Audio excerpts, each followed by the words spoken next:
What if the very fabric of human history has been woven by beings not of this earth?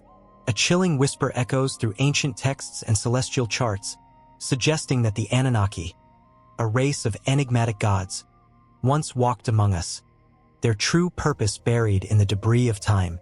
As the stars align, a dark secret stirs, waiting for the bold and the curious to uncover its haunting truth. On a windswept plateau in ancient Mesopotamia, a lone astronomer gazes through a weathered telescope, his heart pounding with the weight of forbidden knowledge. The heavens twist and shimmer, revealing patterns that defy logic, hidden messages written in the cosmos. He knows they are watching, those beings of immense power that shaped empires, altered destinies, and may still be shaping ours from the shadows. The air is thick with anticipation as he scrambles to decode the celestial ballet playing out above him, his hands trembling as he reaches for a tattered scroll that promises answers.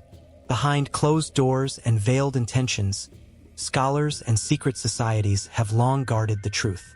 What if the Anunnaki, often dismissed as mere myth, are the architects of an ancient blueprint for humanity? A blueprint designed not for our liberation, but for our subjugation. Every civilization that has risen beneath their gaze has been left with a residue of awe and fear, a haunting legacy that lingers in the collective memory. As the astronomer uncovers fragments of a sinister prophecy, the weight of history bears down on him like an ominous storm cloud. A chilling realization grips him. The Anunnaki did not merely descend to enlighten humanity. They came to manipulate it. The whispers of ancient texts speak of a cataclysm, a reckoning foretold by the very stars that now glimmer ominously in the night sky. What catastrophic event could awaken the dormant power of the Anunnaki? He feels the echoes of that impending doom reverberate through time, an ancient cycle of rise and fall. Meanwhile, in the shadows, powerful factions conspire, their eyes set on harnessing this forbidden knowledge. They will stop at nothing to eliminate anyone who dares to expose the truth. As the astronomer races against time, he is not just fighting for his life. He is battling for the soul of humanity itself. In this breathtaking moment, tension crackles like static in the air.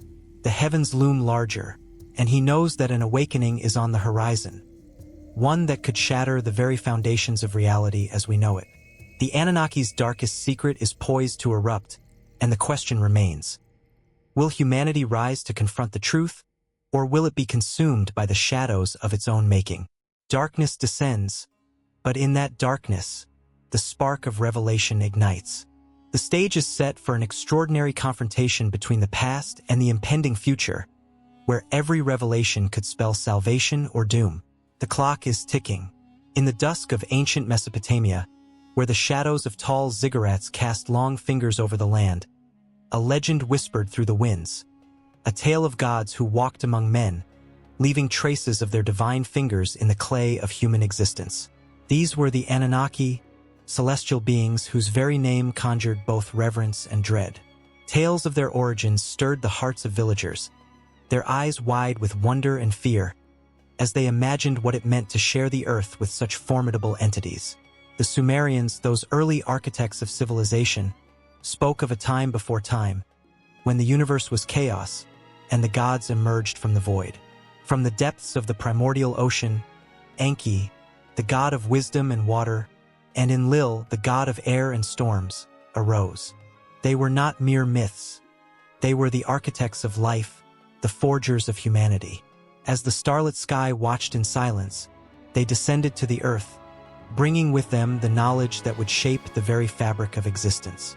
In their stories, the Anunnaki were depicted as towering figures, their faces radiating power and knowledge, draped in shimmering robes that caught the light of the sun, reflecting hues of gold and azure. These gods were not distant. They were intimately involved in the day-to-day struggles of humankind. They taught the Sumerians agriculture, enabling them to cultivate the land and harvest its bounty. They gifted them with laws, instilling order in a world rife with chaos. But with their gifts came a darker undercurrent, an unsettling truth that wriggled in the hearts of those who worshipped them. The Anunnaki's involvement was not purely benevolent. The legends spoke of a labor force, a creation made in their image intended to serve. The creation of humans was said to be a response to the gods' weariness from their own labor. The Sumerians whispered of how clay and divine breath intertwined to form beings who could toil in the fields, build great cities, and worship in magnificent temples. The Anunnaki became both creators and masters, their presence a double-edged sword. The epic tales of the Anunnaki did not remain confined to the dusty tablets of the ancient scribes. They seeped into the very culture of the people.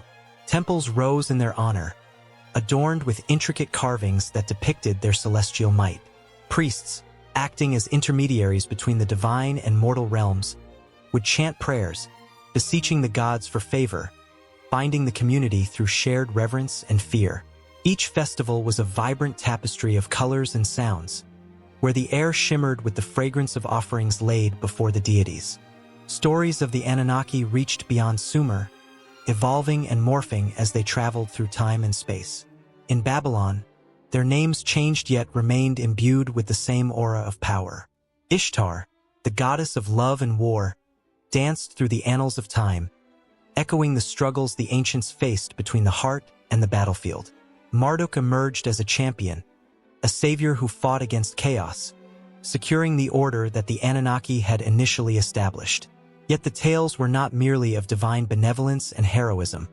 They were laced with moments of betrayal and conflict, revealing the frailty and desires of the gods themselves. The Enuma Elish, an ancient creation myth, told of the violent struggles between gods, painting a picture of epic battles fought in the heavens.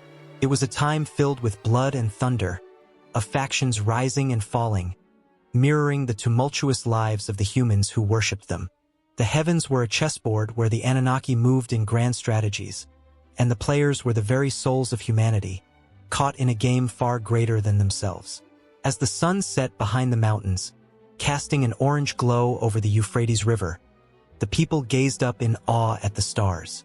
They believed these celestial bodies were the Anunnaki, watching, waiting, and perhaps judging their every move. Every shooting star was a reminder of the divine, a spark of hope or a warning of impending doom. The connection to these ancient gods was palpable, a thread woven deeply into the fabric of their lives. But amidst the worship, a quiet rebellion brewed. Stories began to circulate, low whispers that spoke of the Anunnaki not merely as gods, but as something more complicated. These whispers hinted at their origins, suggesting that they were not born of the cosmos, but perhaps from a distant world, travelers who had come to Earth with unknown intents. This notion intrigued and terrified, creating a rift between the faithful and the questioning. What if the Anunnaki were not gods at all, but beings of immense power, lost in their quest for immortality or dominion? The lines began to blur as tales of their origins intertwined with those of human beings. The people wondered, were they merely servants to these extraterrestrial visitors or co-creators in a broader cosmic tableau? The tension hung heavy in the air, a palpable uncertainty that echoed through generations. As the legends grew more elaborate, they attracted the attention of scholars and scribes, each eager to unravel the mysteries that surrounded the Anunnaki. They chronicled their findings, each tablet a testament to the complexity of these ancient beings. The tension between reverence and rebellion fueled the stories, each retelling igniting the imagination of those who listened. How could the origins of the Anunnaki remain shrouded in mystery when their impact on humanity was so profound? In the shadows of history, the Anunnaki stood as a beacon of questions unanswered, a reflection of humanity's deepest fears and desires. The myths and legends that swirled around them became intertwined with the essence of existence itself, a reminder that even the most powerful beings could be flawed and conflicted. And as the sun dipped below the horizon, bathing the world in twilight, one thing remained certain. The story of the Anunnaki was far from over. It beckoned, luring in the curious and the brave, urging them to grapple with the age-old enigma that danced just out of reach, waiting for the next chapter to unfold. In the dim glow of the waning sun, the Tigris and Euphrates rivers flowed like veins through the earth, nurturing a land that was alive with possibility. Here, in this mesmerizing land known as Mesopotamia, a whisper of destiny stirred among the reeds and rushing waters. It was a place where humanity's first steps into civilization took shape, and every heartbeat echoed with the promise of innovation and discovery, a promise that would ripple through the ages. As the sun dipped below the horizon, casting golden hues over the lush fields, the people of Mesopotamia hurried about their daily routines. Farmers bent over their fields, tilling the fertile soil that had been enriched by the silt of the rivers, their hands calloused yet tender, cradling the very essence of life. They cultivated barley and wheat, their laughter mingling with the gentle rustling of leaves, creating a tapestry of sounds that celebrated the bounty of their land. In the distance, the ziggurats stood like giants against the sky, their terraced walls a testament to human ambition and devotion. Each brick laid was a prayer to the gods above, a plea for prosperity and protection. In the bustling city of Ur, vibrant bazaars came alive with color and noise. Merchants beckoned passers-by, their voices rising above the clamor, selling everything from intricately woven textiles to gleaming jewelry carved from precious stones. The smell of spices hung in the air, invigorating every sense. Amid the chaos, a young boy with wide eyes watched as a scribe meticulously etched cuneiform symbols into a clay tablet. Each stroke held stories of the past, record-keeping that would preserve the very fabric of their society. The boy felt a thrill course through him, understanding, even at a young age, that these symbols were more than mere markings. They were the foundation of communication, the beginnings of history itself. At the heart of this bustling life was a complex system of laws and governance. Hammurabi, a name that would echo through time, stood as a beacon of justice. His stele, etched with the famous code, towered above the citizens, a monumental reminder that order was essential to a thriving community. The principles inscribed there laid bare the values of fairness and accountability. The people, gathered around, felt a mix of fear and respect at the thought of divine retribution should they stray from the path of righteousness. A shiver ran through the crowd as stories of punishments and rewards were recounted. It was a palpable tension, the balance of power woven tightly into the very fabric of their lives. Amid the grandeur of architecture and the unfolding drama of daily life, spirituality coursed through every decision. The priests and priestesses held sway, their voices rising in prayer as they sought the favor of deities like Anu, Enlil, and Inanna. Each temple was a sanctuary, adorned with offerings of fruits and flowers, the air thick with incense and anticipation. The faithful thronged to these places, seeking solace, guidance, and miracles. A sense of reverence enveloped them, and their hearts raced with the fear of displeasing the gods. As rain fell after weeks of drought, they would raise their arms to the sky, tears mingling with raindrops, feeling blessed by divine intervention. But it wasn't all harmony. The undercurrents of conflict and ambition swirled just beneath the surface. As powerful city-states vied for dominance, alliances were forged and broken like fragile strands of silk. The clang of swords and the cries of warriors echoed through the valleys, as rulers sought to expand their territories. The city of Babylon emerged like a phoenix, its walls standing tall against the chaos, a symbol of strength and resilience. The tension crackled in the air, each skirmish igniting passions that threatened to consume everything in their path. Families were torn apart, friendships shattered, as loyalty was tested in the crucible of war. Yet, it was in these very struggles that innovation flourished. The wheel, a simple yet revolutionary invention, rolled into existence, transforming transportation and trade. The people of Mesopotamia harnessed the power of the rivers, constructing canals that wove a network of irrigation, allowing them to conquer nature's harshness. With each new idea, the thrill of progress surged through their veins. The thrill of creation, of pushing boundaries, gripped the hearts of artists and inventors alike. As the first potters shaped clay into exquisite forms and the first metalworkers forged tools that would change their lives, the pulse of civilization quickened, an exhilarating dance of human ingenuity.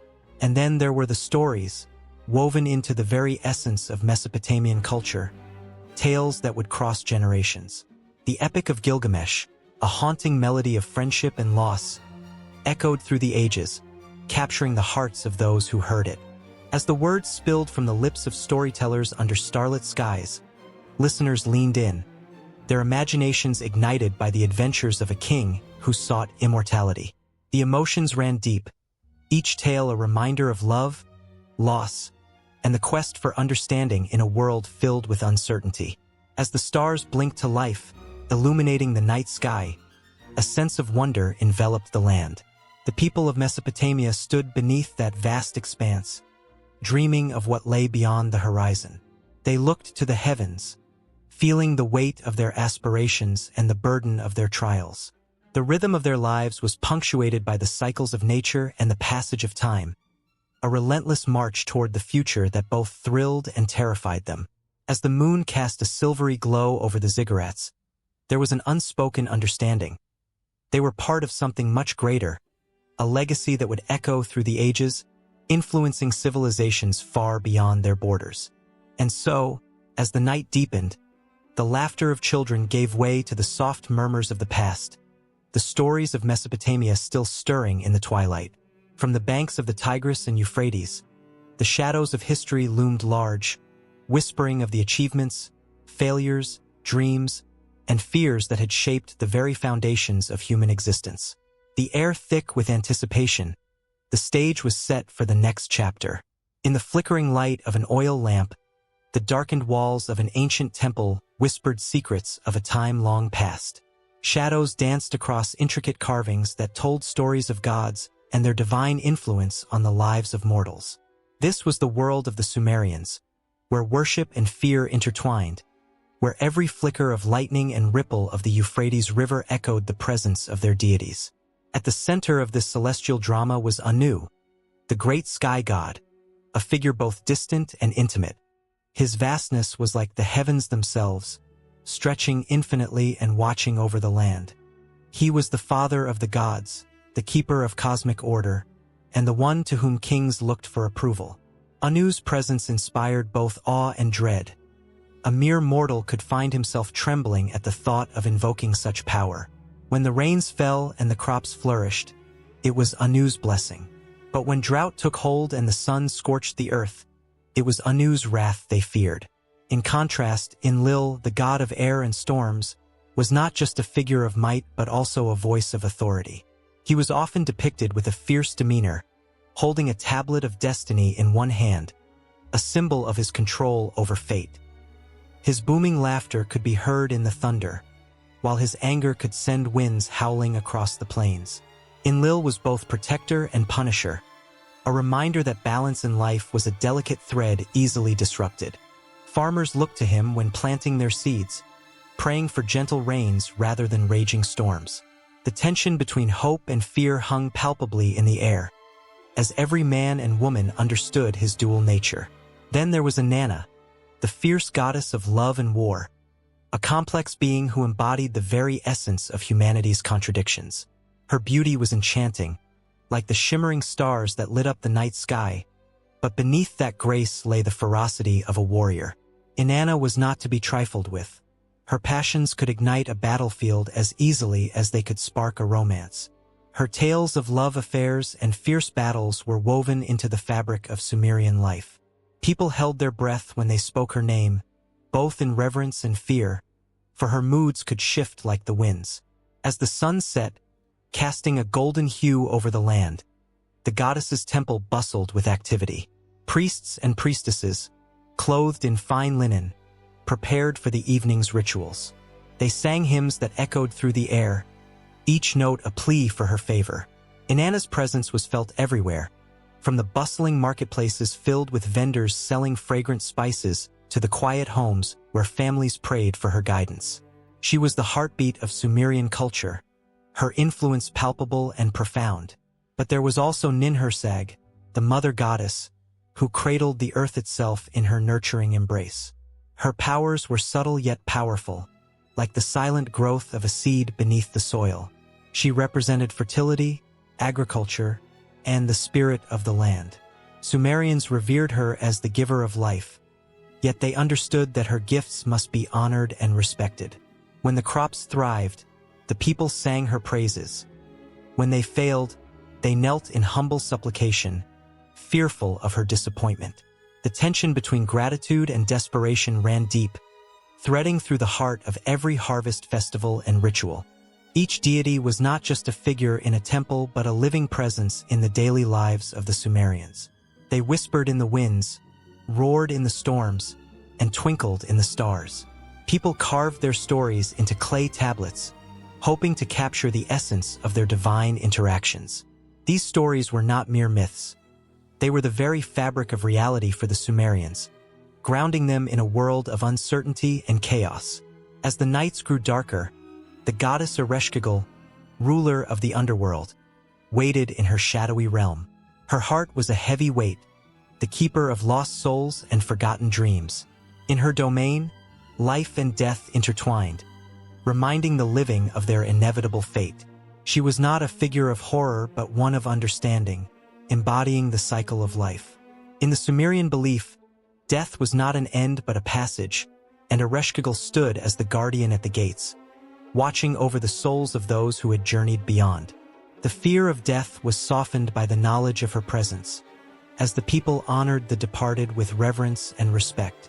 As dawn broke, the air filled with the aroma of fresh bread and the sounds of morning prayers.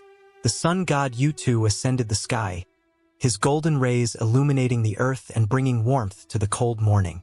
He was a beacon of hope and justice, illuminating the path for the lost and weary.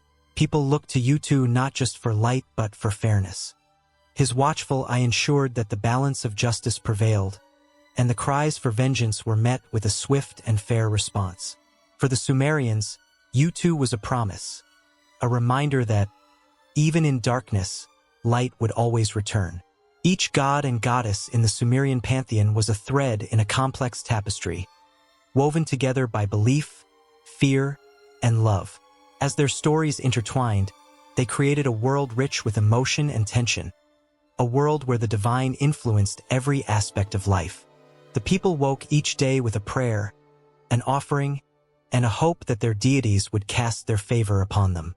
Their lives were a dance with the gods, a constant negotiation for peace, prosperity, and protection.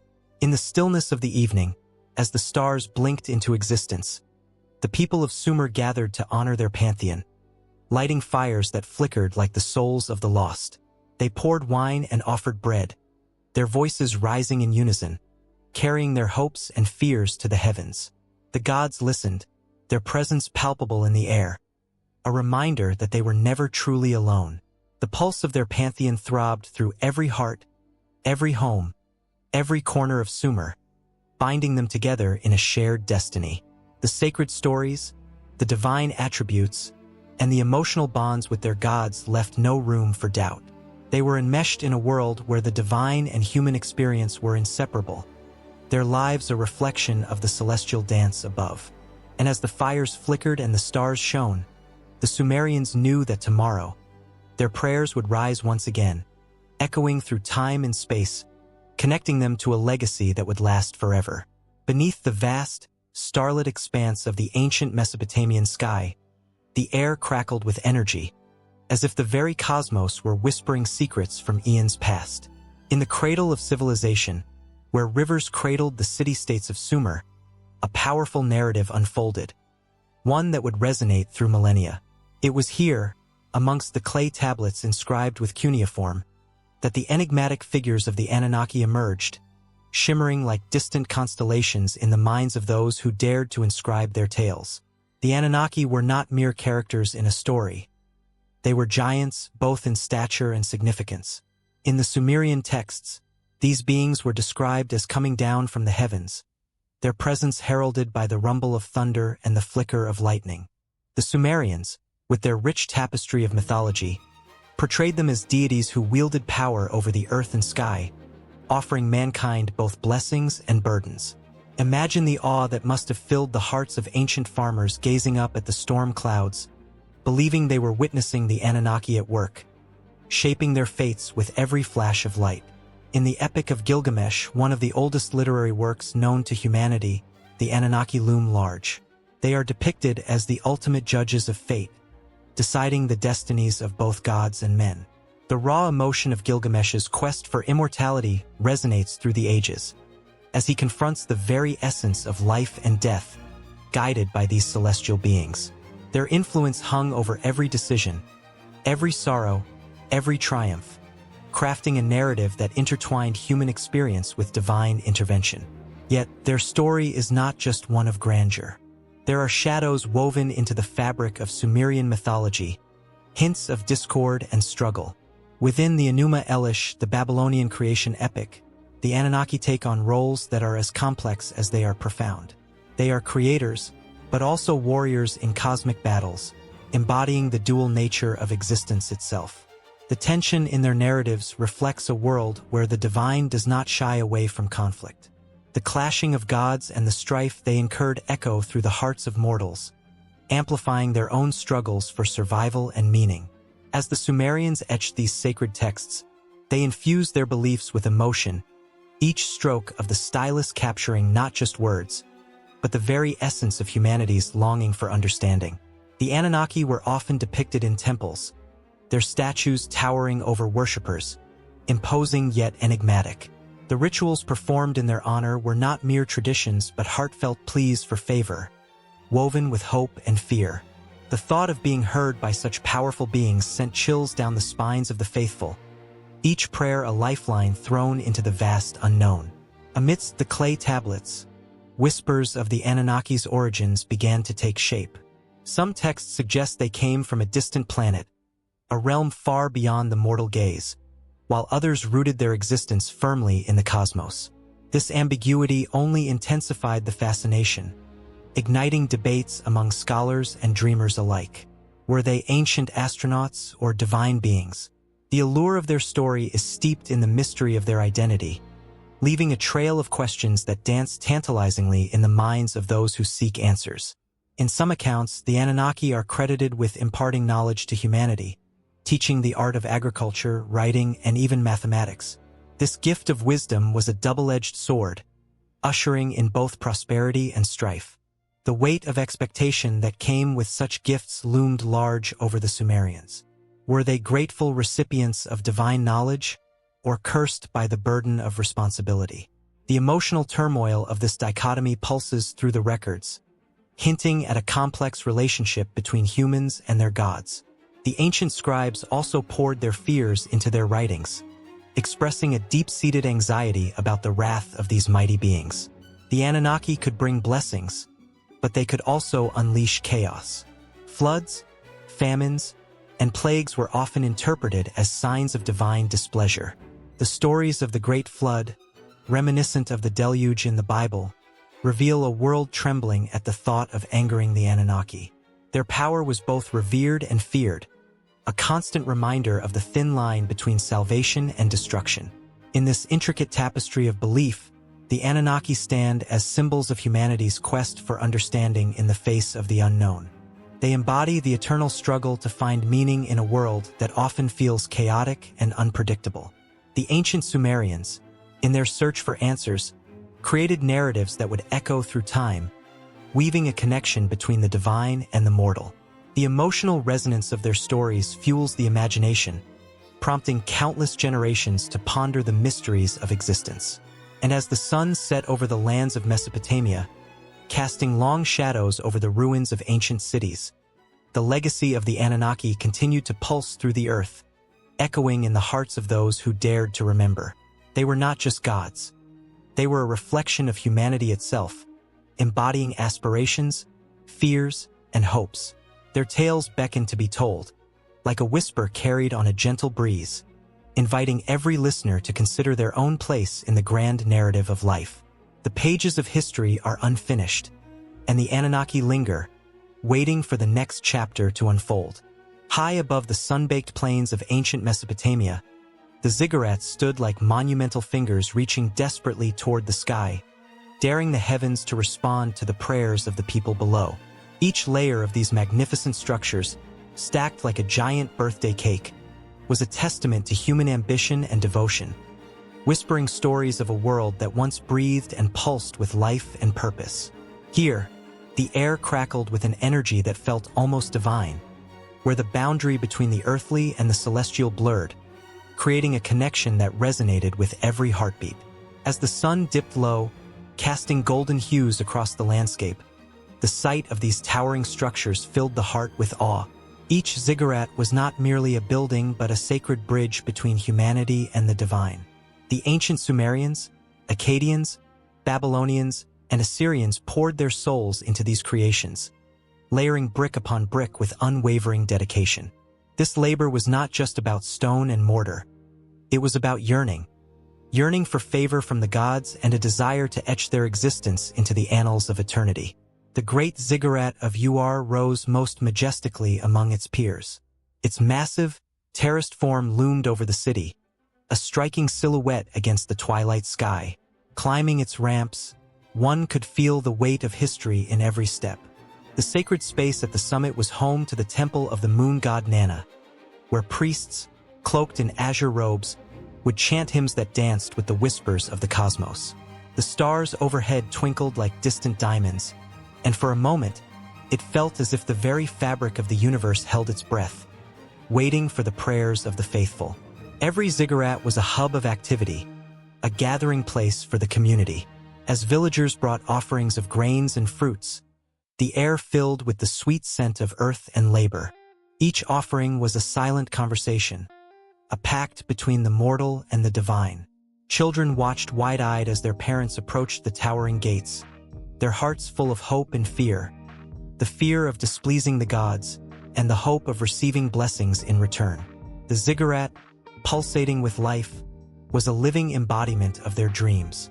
But with such grandeur came an undeniable tension.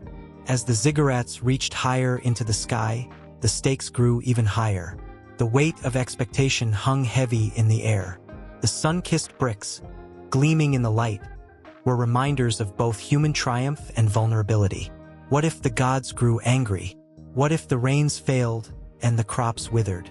The ziggurats, while symbols of hope, were also monuments of anxiety, as fragile as the lives of those who built them. As the sun set, casting long shadows over the city, the ziggurats began to glow, their stepped forms illuminated by flickering torches. The night air buzzed with excitement as festivals and rituals filled the streets. Music poured out from the temple, a sound that echoed through the valleys and summoned the spirits of the past. It was a celebration of life, a vibrant tapestry woven together by laughter, dance, and prayer. Yet amidst the joy, there was an undercurrent of fear. For the ancient people believed that every misstep, every moment of neglect, could lead to divine retribution. The ziggurats were not just constructs of stone, but living entities that demanded respect and reverence. The tales of gods descending in fury were passed down through generations, warning of the consequences of hubris. Each brick was laid with the weight of these stories, a reminder that with great power came great responsibility. The presence of the ziggurats could not be denied. They dominated the skyline, their massive forms inviting curiosity and reverence. But as the years turned into centuries, the winds of change began to sweep across Mesopotamia. New powers emerged, and the ziggurats, once the heartbeat of civilization, faced an uncertain fate.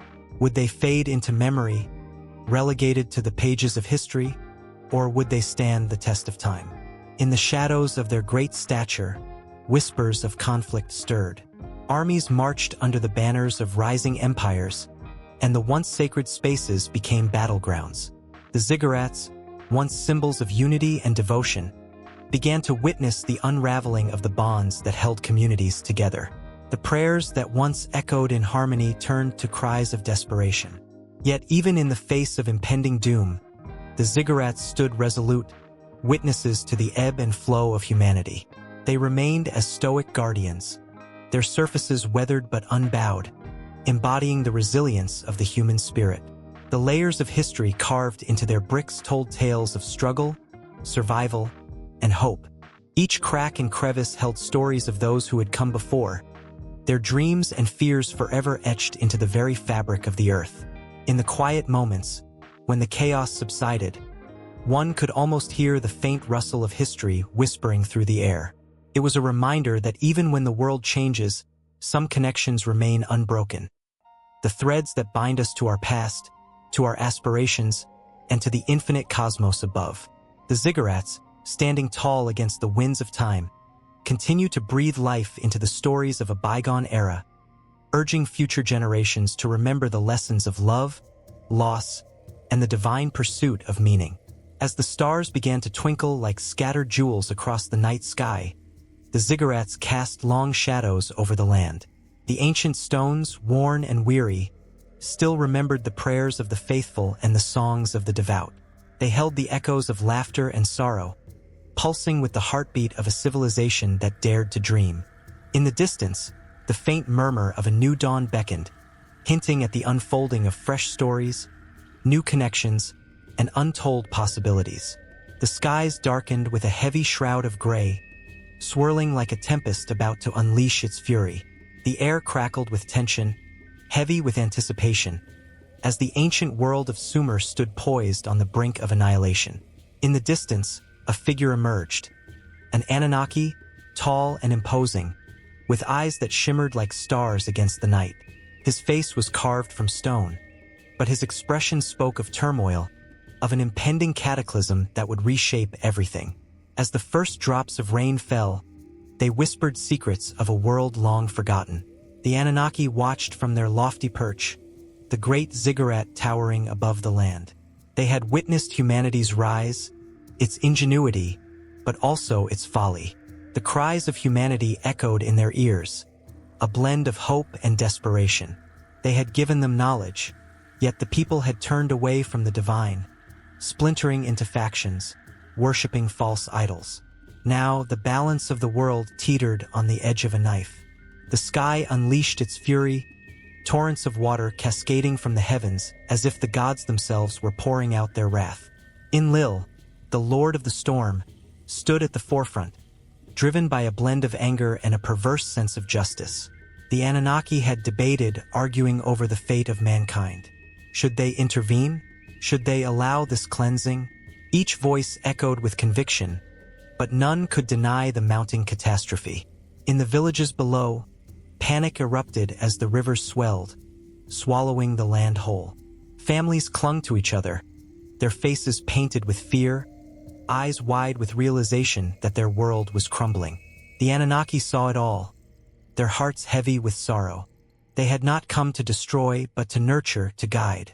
Yet they felt the weight of their own decisions bearing down on them.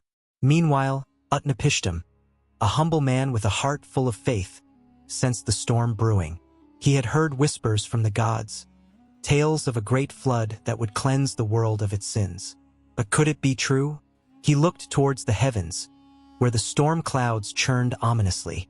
Perhaps this was a call to arms, a chance to save what remained of humanity. With trembling hands and a racing heart, he gathered his family and the animals, ready to build the ark that would be their salvation. As the rain fell heavier, the ground trembled beneath the weight of the Anunnaki's decisions. They could feel the pulse of the earth, a rhythm of chaos and despair. Some among them faltered, questioning the justice of such an act. "Have we not given them everything?" one Anunnaki argued, his voice tinged with sorrow. "They are our creation, and we must protect them." But Enlil's voice thundered over the din, fierce and unyielding. "They have turned from us. This is their fate." In that moment, a flicker of doubt ignited, a question of mercy versus punishment.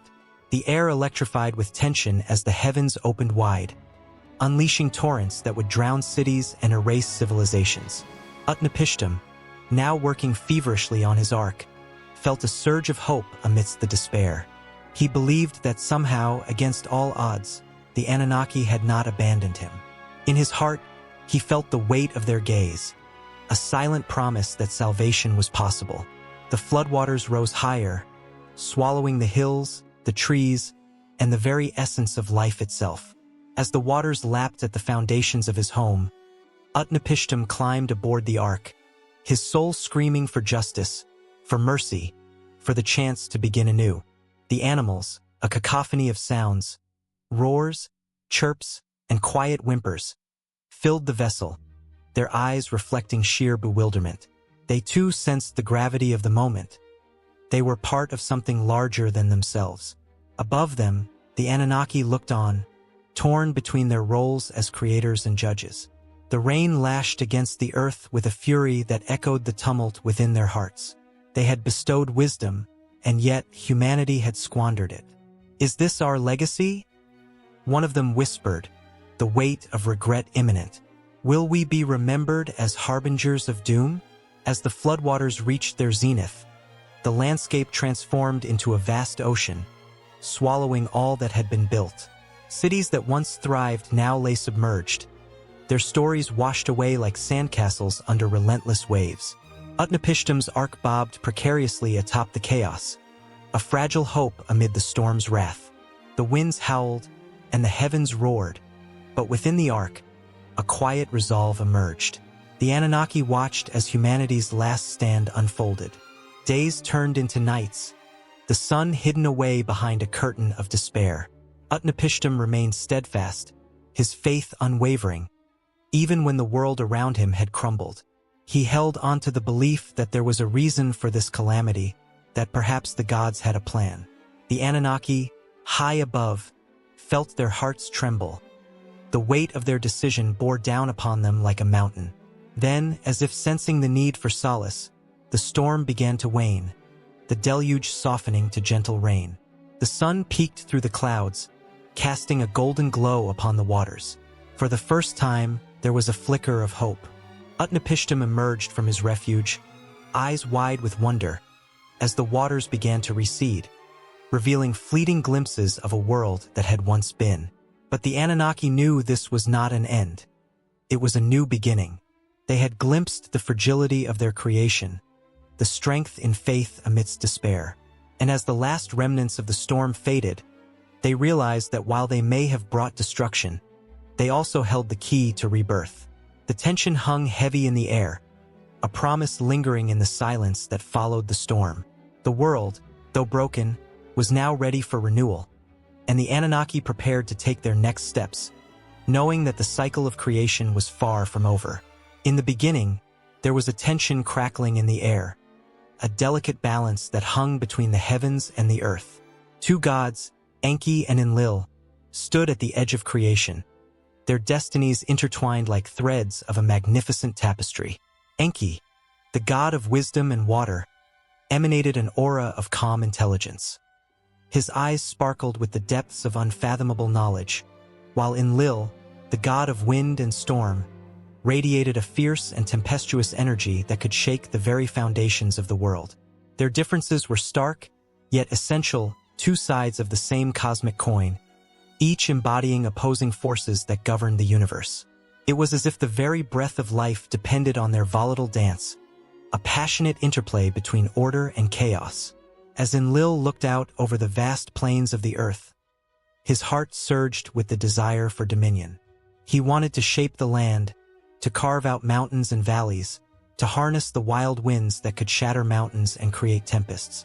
Yet, there was Enki, standing beside him, the river of creativity flowing in his veins. Enki envisioned a world filled with lush gardens and sparkling rivers. He dreamed of creatures teeming with life, of humans who could think, feel, and innovate. While Enlil sought control, Enki yearned for freedom and exploration. This divine clash of ideologies set the stage for a cosmic conflict that would ripple through time and shape the fate of humanity. One day, as the sun dipped below the horizon, casting a golden glow across the land, a pivotal moment approached. Enlil unleashed a storm that rattled the heavens, furious winds howling like wild beasts. Enki stood tall and resolute, his heart racing. "You challenge the very essence of life," he shouted, his voice steady but laced with urgency. The skies darkened, the air heavy with electricity, as thunder rolled ominously, echoing Enlil's wrath. But Enki could feel it, an undercurrent of despair that threatened to obscure the bright future he dreamed of. Lightning crackled, illuminating the tension between them. "If you destroy it all, what will remain?" Enki pressed, a desperate plea threading through his words. He could see visions of a barren earth, devoid of laughter and sunlight, consumed by Enlil's unyielding fury. The conflict deepened, emotions swirling like a tempest. Enlil's heart was a storm itself, torn between his need for order and the wild unpredictability of life that Enki cherished.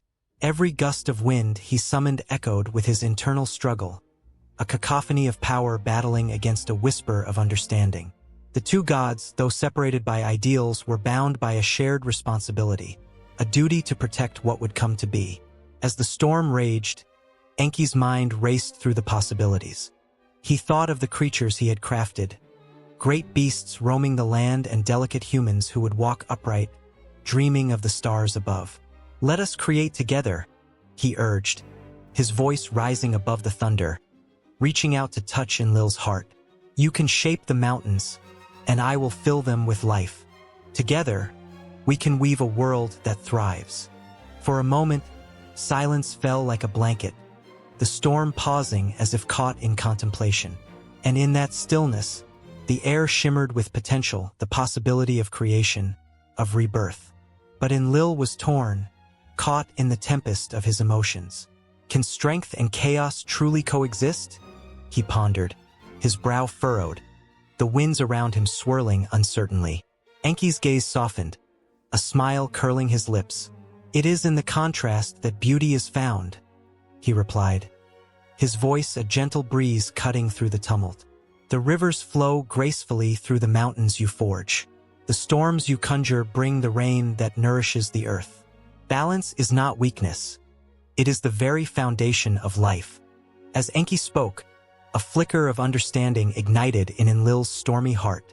The realization washed over him, a sudden warmth amidst the chaos. Could he truly learn to embrace this balance, to wield his power not just to dominate, but to create alongside Enki? Then, in a moment that would echo through the ages, Enlil took a step closer, the storm within him calming like a river finding its course. "Perhaps," he said slowly, "the winds can be gentle as much as they can be fierce." The storm began to dissipate, the clouds retreating as if drawn back by the power of Enki's vision. Together, they stood at the precipice of creation, their duality a promise of harmony. As they reached out to one another, a pulse of energy flowed between them, igniting the very fabric of existence. Mountains rose high into the sky, rivers wound their way through valleys, and life began to spread like wildfire across the land. Yet, as creation blossomed, so too did the shadows of doubt and conflict. With every sunrise, the tension between Enki's nurturing spirit and Enlil's desire for control simmered beneath the surface, like a volcano waiting to erupt. Would they remain united in this quest for balance, or would their opposing wills eventually lay waste to all they had built? As dawn broke over the horizon, painting the world in hues of gold and crimson, the first humans emerged from the dust. They gazed upon the creations of Enki and Enlil, wonder etched upon their faces. But deep within their hearts lay a lingering question. Who would they honor, the god of order or the god of creativity? In this moment, the fabric of fate wove itself anew, threads of hope and despair intermingling into a tapestry of existence. The anticipation hung thick in the air, echoing the age-old question. Could harmony truly arise from duality? Or would the forces of creation and destruction forever remain locked in a tumultuous embrace? And as the sun rose higher in the sky, casting shadows and light across the world, the answer awaited its unveiling, a story still unfolding in the hearts and minds of all who dared to dream.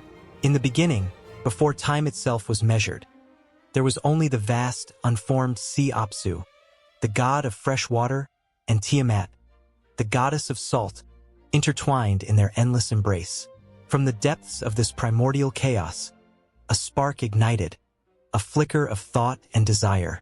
It was here that the cosmos awaited its birth, a moment pregnant with possibilities and pulsating with raw energy. As the waters churned, Apsu and Tiamat birthed the first generation of gods. Lamu and Lahamu, Anshar and Kishar. These were not mere deities, but vibrant forces of nature, each imbued with unique essence. They danced and played amidst the waters, laughing as they shaped the chaos around them. Yet, with every laughter, a shadow loomed larger. The waters stirred uneasily, for Tiamat felt a disquiet in her heart. Apsu, the gentle fresh water, longed for peace, but chaos bred within Tiamat. And so, the world began to shift.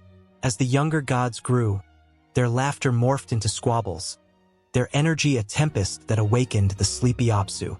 Tired of the ruckus, he summoned his beloved, breathing heavy words of frustration that echoed through the watery expanse. "Let us silence their clamor," he urged, his voice a low rumble. Tiamat, torn between love and fury, found herself at a crossroads. The tension thickened, a storm brewing on the horizon. Apsu, fueled by a primal desire for tranquility, plotted against his own children. In a moment shrouded in shadows, he sought to rid the world of their mischievousness. But the children, sensing their father's dark intent, united under the fierce leadership of Ea, the god of wisdom and magic. They stood tall, vibrant, and defiant. Their hearts raced in fear and determination, the pulse of the universe thrumming in their veins. With cunning and strength, Ea confronted Apsu, wielding his magic like a sword. In the depths of the chaos, their clash erupted into a dazzling display of light and shadow. Apsu, once a protector, now lay defeated, his essence swallowed by darkness. Tiamat, betrayed and furious, felt the ground tremble beneath her. Her heart shattered into a million shards, each one whispering vengeance. As the tides turned, Tiamat became a formidable force, her fury manifesting in monstrous forms. Dragons with scales like night, fierce winds that howled in anguish. She summoned the chaos, and it answered her call. With each creature born from her wrath, she sought to reclaim her power. She would not allow her beloved Apsu's blood to be forgotten. The air crackled with tension, the cosmos shuddering at her might. Clarity pierced the storm. The younger gods, driven by fear and desperation, huddled together, their fates intertwined. They sought a champion, someone who could stand against Tiamat's raging fury. Marduk, the son of Ea, stepped forward, courage blazing in his chest. With divine strength and intelligence, he offered himself as a warrior of light, promising to restore order and bring peace. Marduk's heartbeat echoed like war drums as he prepared for battle. He donned armor woven from the very stars, each piece a testament to his determination. In the silence before the storm, he made a solemn declaration. "I will conquer the chaos that has consumed Tiamat." The gods rallied behind him, their spirits igniting with hope.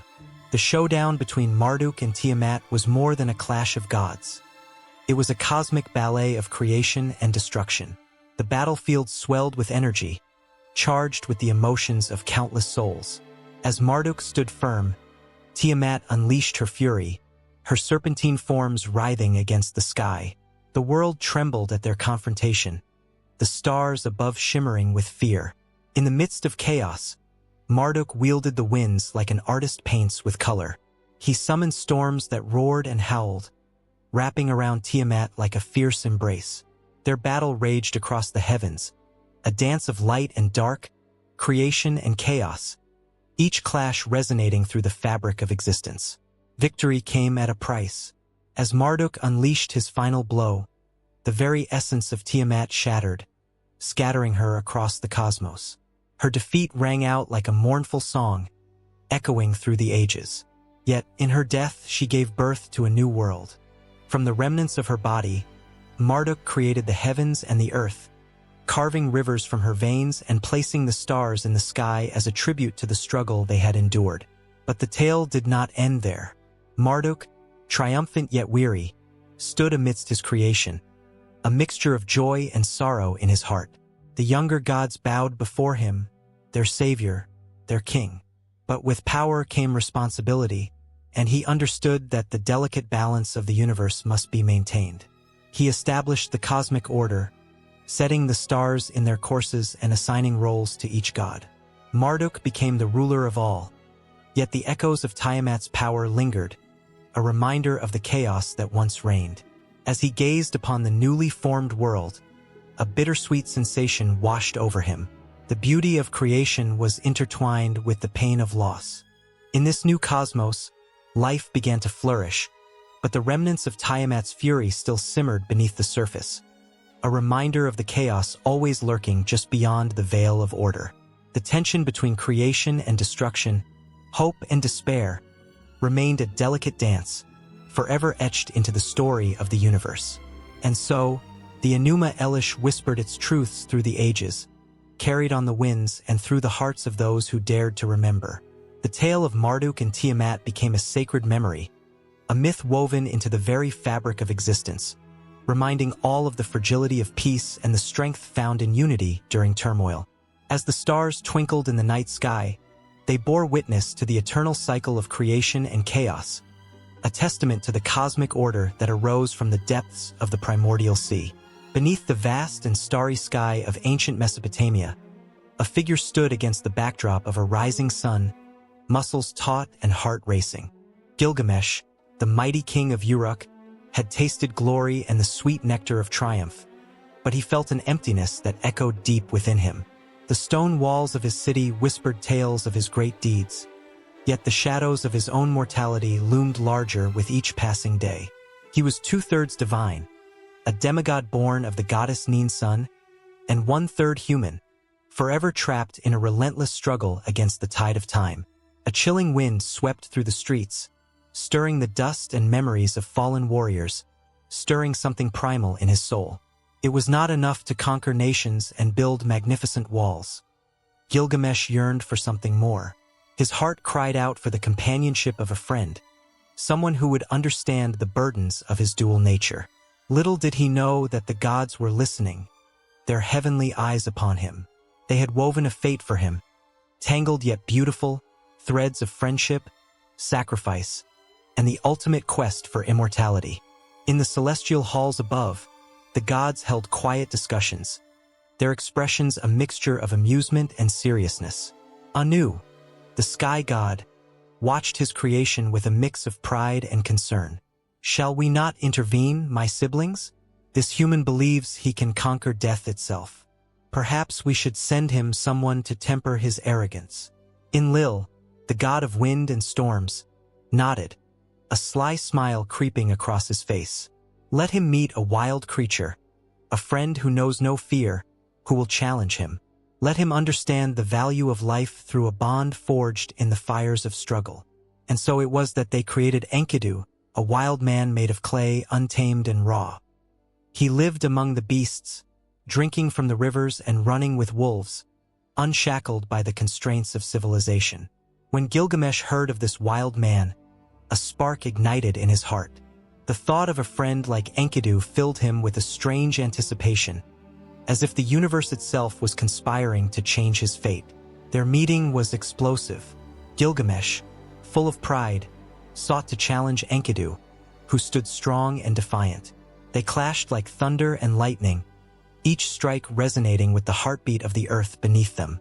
Then, in the heat of battle, something miraculous happened, a profound recognition. As their fists fell and voices rose, they found friendship where they had expected rivalry. In that moment, the gods rejoiced, for they had successfully ignited a bond that neither man nor god could sever.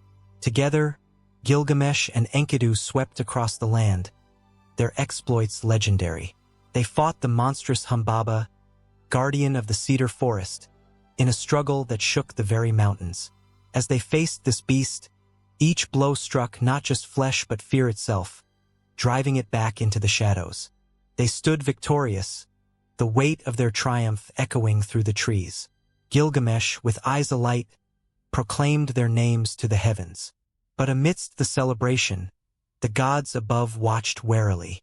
They knew that such feats could only draw the ire of the divine. Their actions unleashed more than just glory. They stirred the wrath of Ishtar, the goddess of love and war. Spurned by Gilgamesh's rejection of her advances, she unleashed her fury upon the land, sending the bull of heaven to punish the two friends. The sky darkened, and the earth trembled as the bull charged, its roar a sound of despair and dread. Gilgamesh and Enkidu, side by side, fought with the ferocity of the storm. They struck the beast down, but not without cost. Enkidu, for all his strength, would pay the price for their hubris. As Enkidu lay dying, the world around them shifted, the light of the sun dimming in Gilgamesh's heart. Tears poured from his eyes, a torrent of grief and despair. "What is the point of glory if my friend cannot share it with me?" Gilgamesh cried, his voice breaking like fragile glass. In his sorrow, he called out to the gods, demanding to know why they had allowed such a cruel fate to befall him. But the heavens remained silent, their indifference crushing.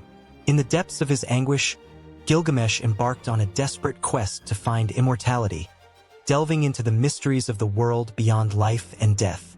He journeyed to the ends of the earth, crossing treacherous mountains and vast deserts. He sought Utnapishtim, the immortal survivor of the Great Flood, whose wisdom was rumored to hold the key to everlasting life. Every step was a battle against despair. Gilgamesh faced fierce challenges, from venomous snakes lurking in the shadows to the haunting memories of his beloved friend. Each encounter forced him to confront the fragility of existence, the weight of loss pressing upon his soul like a mountain. Yet, through it all, a flicker of hope remained. Perhaps there was a way to defy fate, to reclaim what had been lost. As he finally stood before Utnapishtim, the Eternal One, the weight of his longing filled the air between them. Utnapishtim shared the story of the flood, the wrath of the gods, and the choice of mortality. "You seek what cannot be," Utnapishtim said, his voice like a distant echo of thunder. "To be human means to embrace death as part of life's cycle. In cherishing your memories, your legacy lives on." But Gilgamesh, in the depths of his anguish, could not accept this truth. He thought of Enkidu, the wild man who had taught him the value of companionship, courage, and love. He thought of how their friendship had transformed him. The gods had played with his heart, spinning a web of fate that intertwined with his very essence. And as the sun dipped below the horizon, casting a fiery glow upon the land, Gilgamesh found a flicker of understanding. Though the journey sought to unravel the mysteries of immortality, it was the bonds he forged and the love he carried that would echo through time like a melody. The gods, though distant, would never truly sever the ties of friendship and love woven into the fabric of existence. With renewed purpose, he turned back toward Uruk, his city, the place where his legacy began. The walls rose like a testament to their adventures, a reminder that even in the face of mortality, he had lived fiercely and loved deeply. The gods may have shaped his fate, but it was his heart that would write the story, a story that would ripple through the ages, forever echoing in the hearts of those who dared to love and fight, who dared to be more than mere mortals. Beneath the vast blanket of night, where stars pinpricked the sky like diamonds scattered on velvet, ancient astronomers stood, their hearts pounding with wonder and curiosity. They gazed upwards, not merely to admire the beauty of the cosmos, but to decode the very whispers of the universe. These visionary minds, far ahead of their time, had a profound understanding of celestial mechanics that would leave even the most learned scholars of today in awe.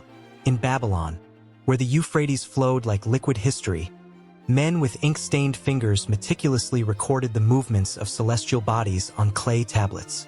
They were not just scribes. They were seers who could predict eclipses and track the wandering paths of planets.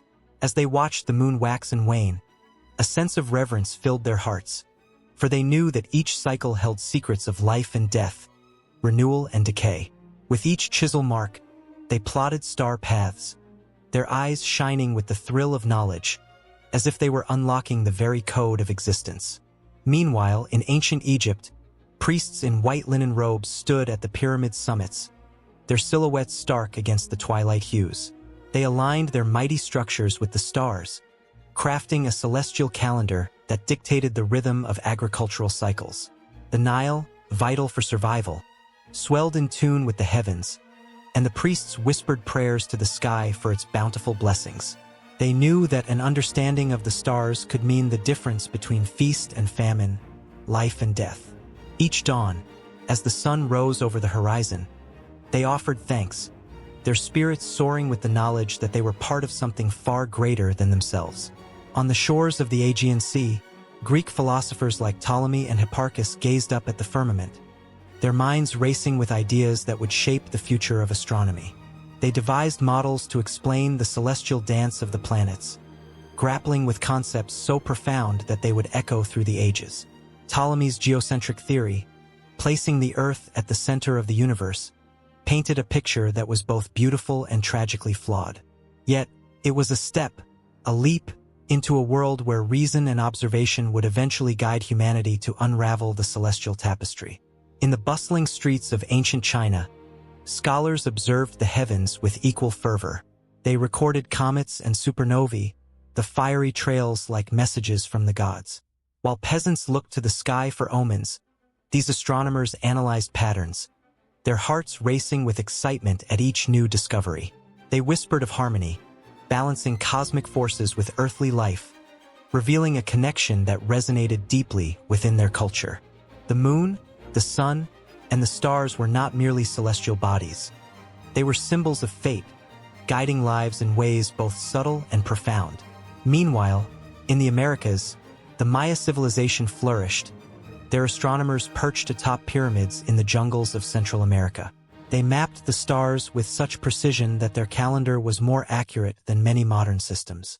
As the sun set, they deciphered the patterns of the heavens, calculating eclipses that would awe their people.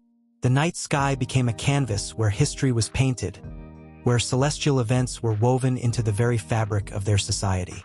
The Maya knew that understanding the stars was vital to their identity, a belief that echoed in their art, religion, and daily life. Across the ocean, the land of India thrived with scholars who peered through the lenses of their intricate astrolabes. They debated the nature of reality, wrestling with concepts that would later influence generations. Aryabhata, a great mathematician and astronomer, proposed that the Earth rotated on its axis, a radical idea that would make modern thinkers shudder with disbelief. But to him, these revelations were as natural as the changing seasons, flowing from a mind that grasped the infinite complexity of the cosmos. His calculations, though primitive by today's standards, laid the groundwork for future generations to build upon, his legacy a beacon of knowledge. As the sun began to set over each of these ancient civilizations, a sense of urgency filled the air. These astronomers were not just chroniclers of the night sky. They were guardians of wisdom, keepers of mysteries that transcended time. With every star chart they created, they whispered to the universe, seeking answers to questions that had plagued humanity since the dawn of consciousness. What lay beyond the stars? Were they alone, or were other sentient beings gazing back at them with the same wonder and curiosity? Yet, as they pushed the boundaries of knowledge, a chilling shadow loomed on the horizon. The rise of dogma threatened to suppress the very ideas that had ignited their passion for discovery. In their pursuit of truth, these ancient astronomers faced not only the vastness of space but also the limitations imposed by the societies they lived in.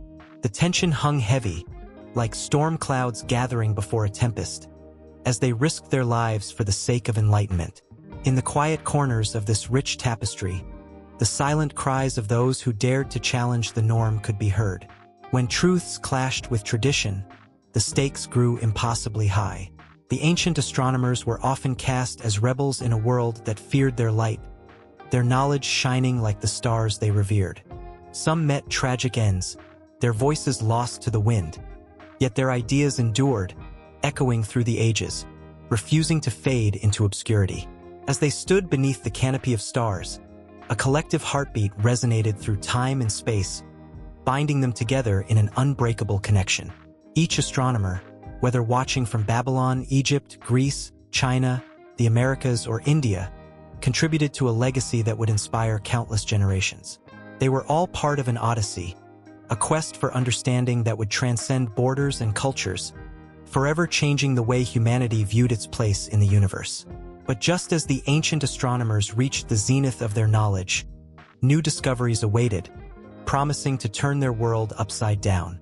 A new dawn was on the horizon, one that would challenge everything they held dear, asking questions that had yet to be whispered among the stars. The cosmos beckoned, a siren call that promised endless exploration. Would the next wave of thinkers rise to the occasion, daring to look beyond the veil of the known? The stage was set, and the universe awaited its next chapter. The night was a tapestry of stars, each twinkling point pulsating with ancient light. As the ship rocked gently on the waves, a lone sailor stood at the helm, his heart pounding with wonder. Above him, the vastness of the sky was not just a canopy of sparkling jewels. It was a map, a guide through the infinite sea. Navigating by the stars was not simply a skill. It was an art, a connection between mankind and the universe. Long before GPS devices and electronic charts, seafarers relied on the heavens for direction. The North Star, gleaming with unwavering brilliance, served as a steadfast beacon in a world often shrouded in darkness. It was known as Polaris, the guide of the lost, the constant amidst chaos. Sailors would train their eyes to find it, a silent promise that if they followed its light, they would chart a true course. The ancient Greeks believed that the stars were the souls of heroes, guiding the living toward their destinies. The sailor felt the weight of history as he gazed upward, feeling a kinship with those who had ventured forth before him. Navigators like the Polynesians had their own celestial compass. They listened to the whispers of the ocean and studied the constellations to find their way across vast stretches of water. With no land in sight, they looked to the stars, learning to sense the rhythms of the universe. The stars told them about the winds, the currents, and the distant islands waiting to be discovered. Each journey was a dance with the cosmos, a testament to human ingenuity and courage. In the midst of the ocean, the sailor's heart raced as he remembered the boldness of those early explorers. Christopher Columbus, with his ambitious dreams, set sail across the Atlantic, guided by the stars that seemed to promise new worlds. He believed he could reach India, but instead, he stumbled upon the Americas. His journey was fraught with uncertainty, yet it was the stars, shining brightly above him, that ignited his spirit to continue. Columbus was not just a man of his time. He was a dreamer, propelled by the hope that the heavens held the answers he sought. Yet, celestial navigation was not without its challenges. Storms could rise unexpectedly, dark clouds swallowing the stars, leaving sailors vulnerable and lost. It was in these moments of fear that the connection to the universe became crucial. A seasoned navigator would breathe deeply, steadying himself against the chaos, trusting his training and the celestial bodies that had guided countless before him. His hands would grasp the tools of his trade, a sextant, a compass, each instrument a lifeline to the stars and the promise they held. The art of reading the skies demanded patience and skill. Ancient mariners honed their craft over years, learning the positions of stars at different times of the year, understanding how to calculate their latitude and longitude. They relied on the astrolabe, a remarkable invention that measured the altitude of stars, allowing them to pinpoint their location. With every successful journey, the knowledge of the stars grew, passed down through generations like a precious heirloom.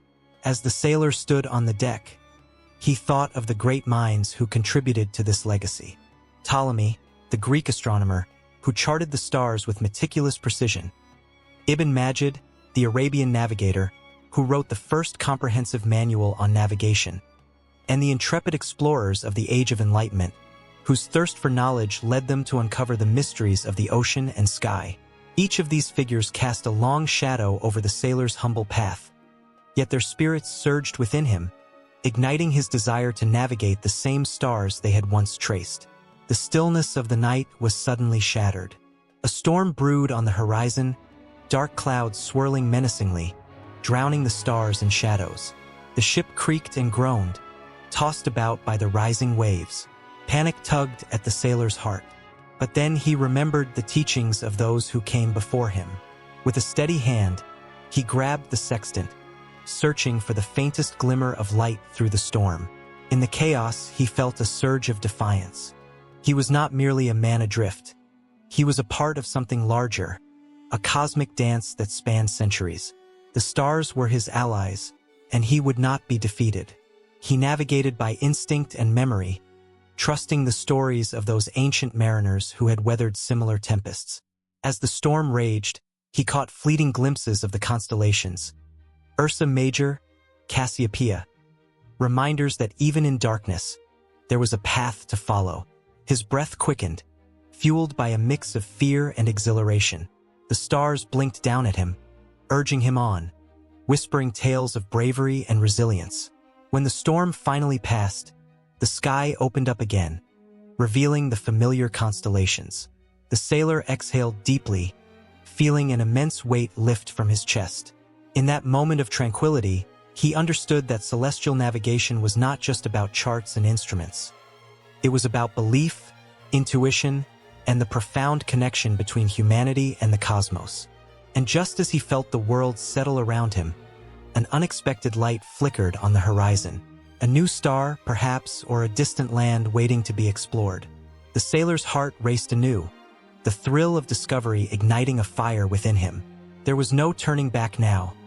The stars had whispered their secrets, and he was ready to follow where they led. The journey through the night was far from over. The mysteries of the heavens beckoned, an endless expanse of adventure shimmering just beyond the horizon. The night sky stretched endlessly, a blanket of shimmering stars whispering age-old secrets to anyone who dared to look up. In ancient Mesopotamia, where the rivers Euphrates and Tigris embraced the earth, the people gazed into the cosmos, their eyes wide with wonder and fear.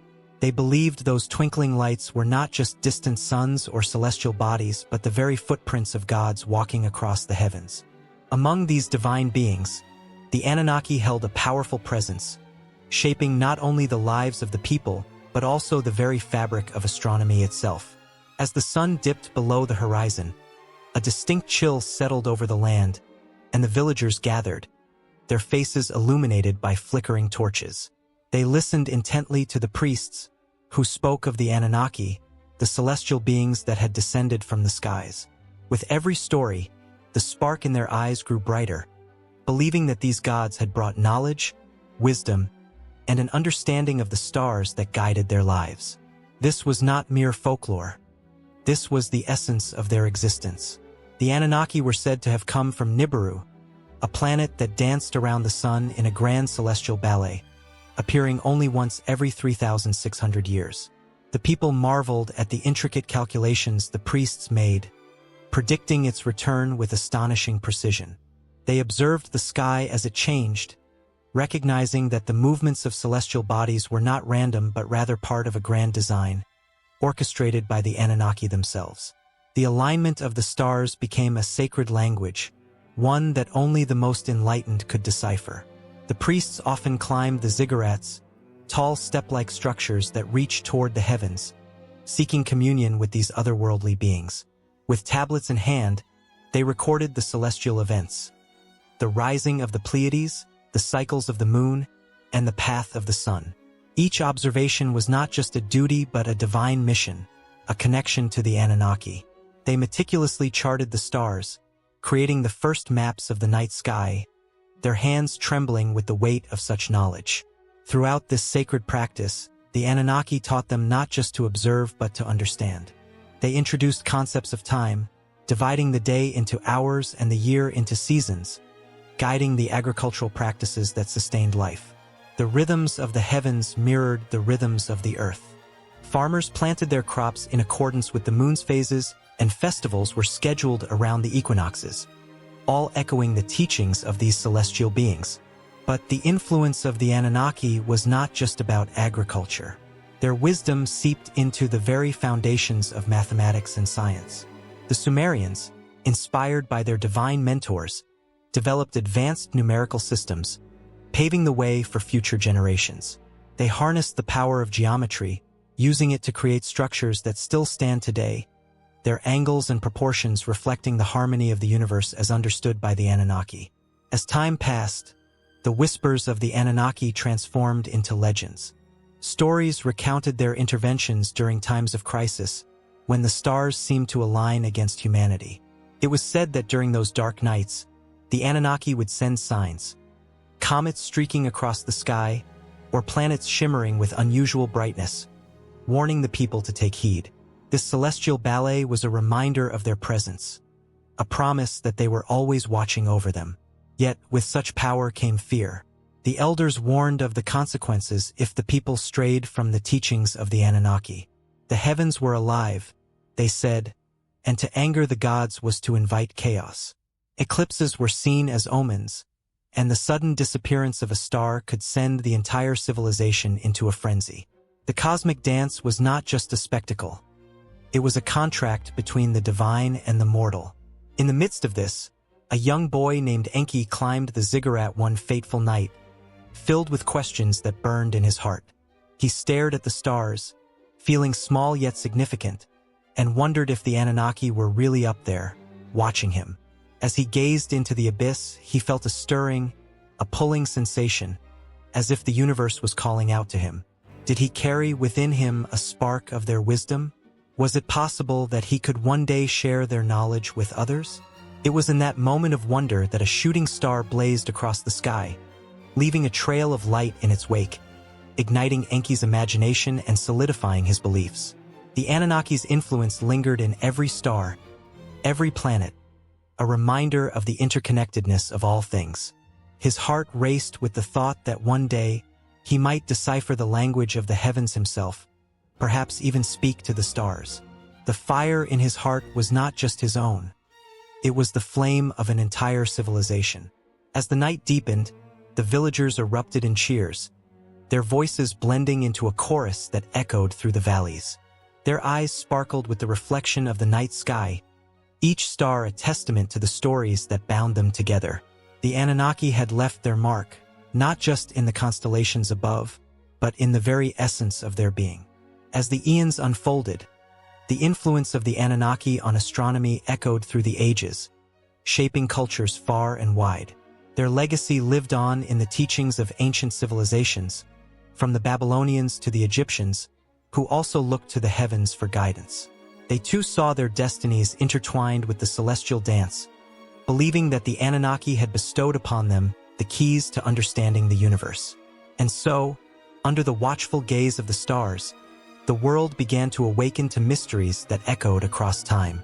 The stories of the Anunnaki and their celestial wisdom were woven into the fabric of humanity, igniting fires of curiosity that would burn for generations. The night sky was never just emptiness. It was a living tapestry filled with the hopes, dreams, and fears of those who dared to believe.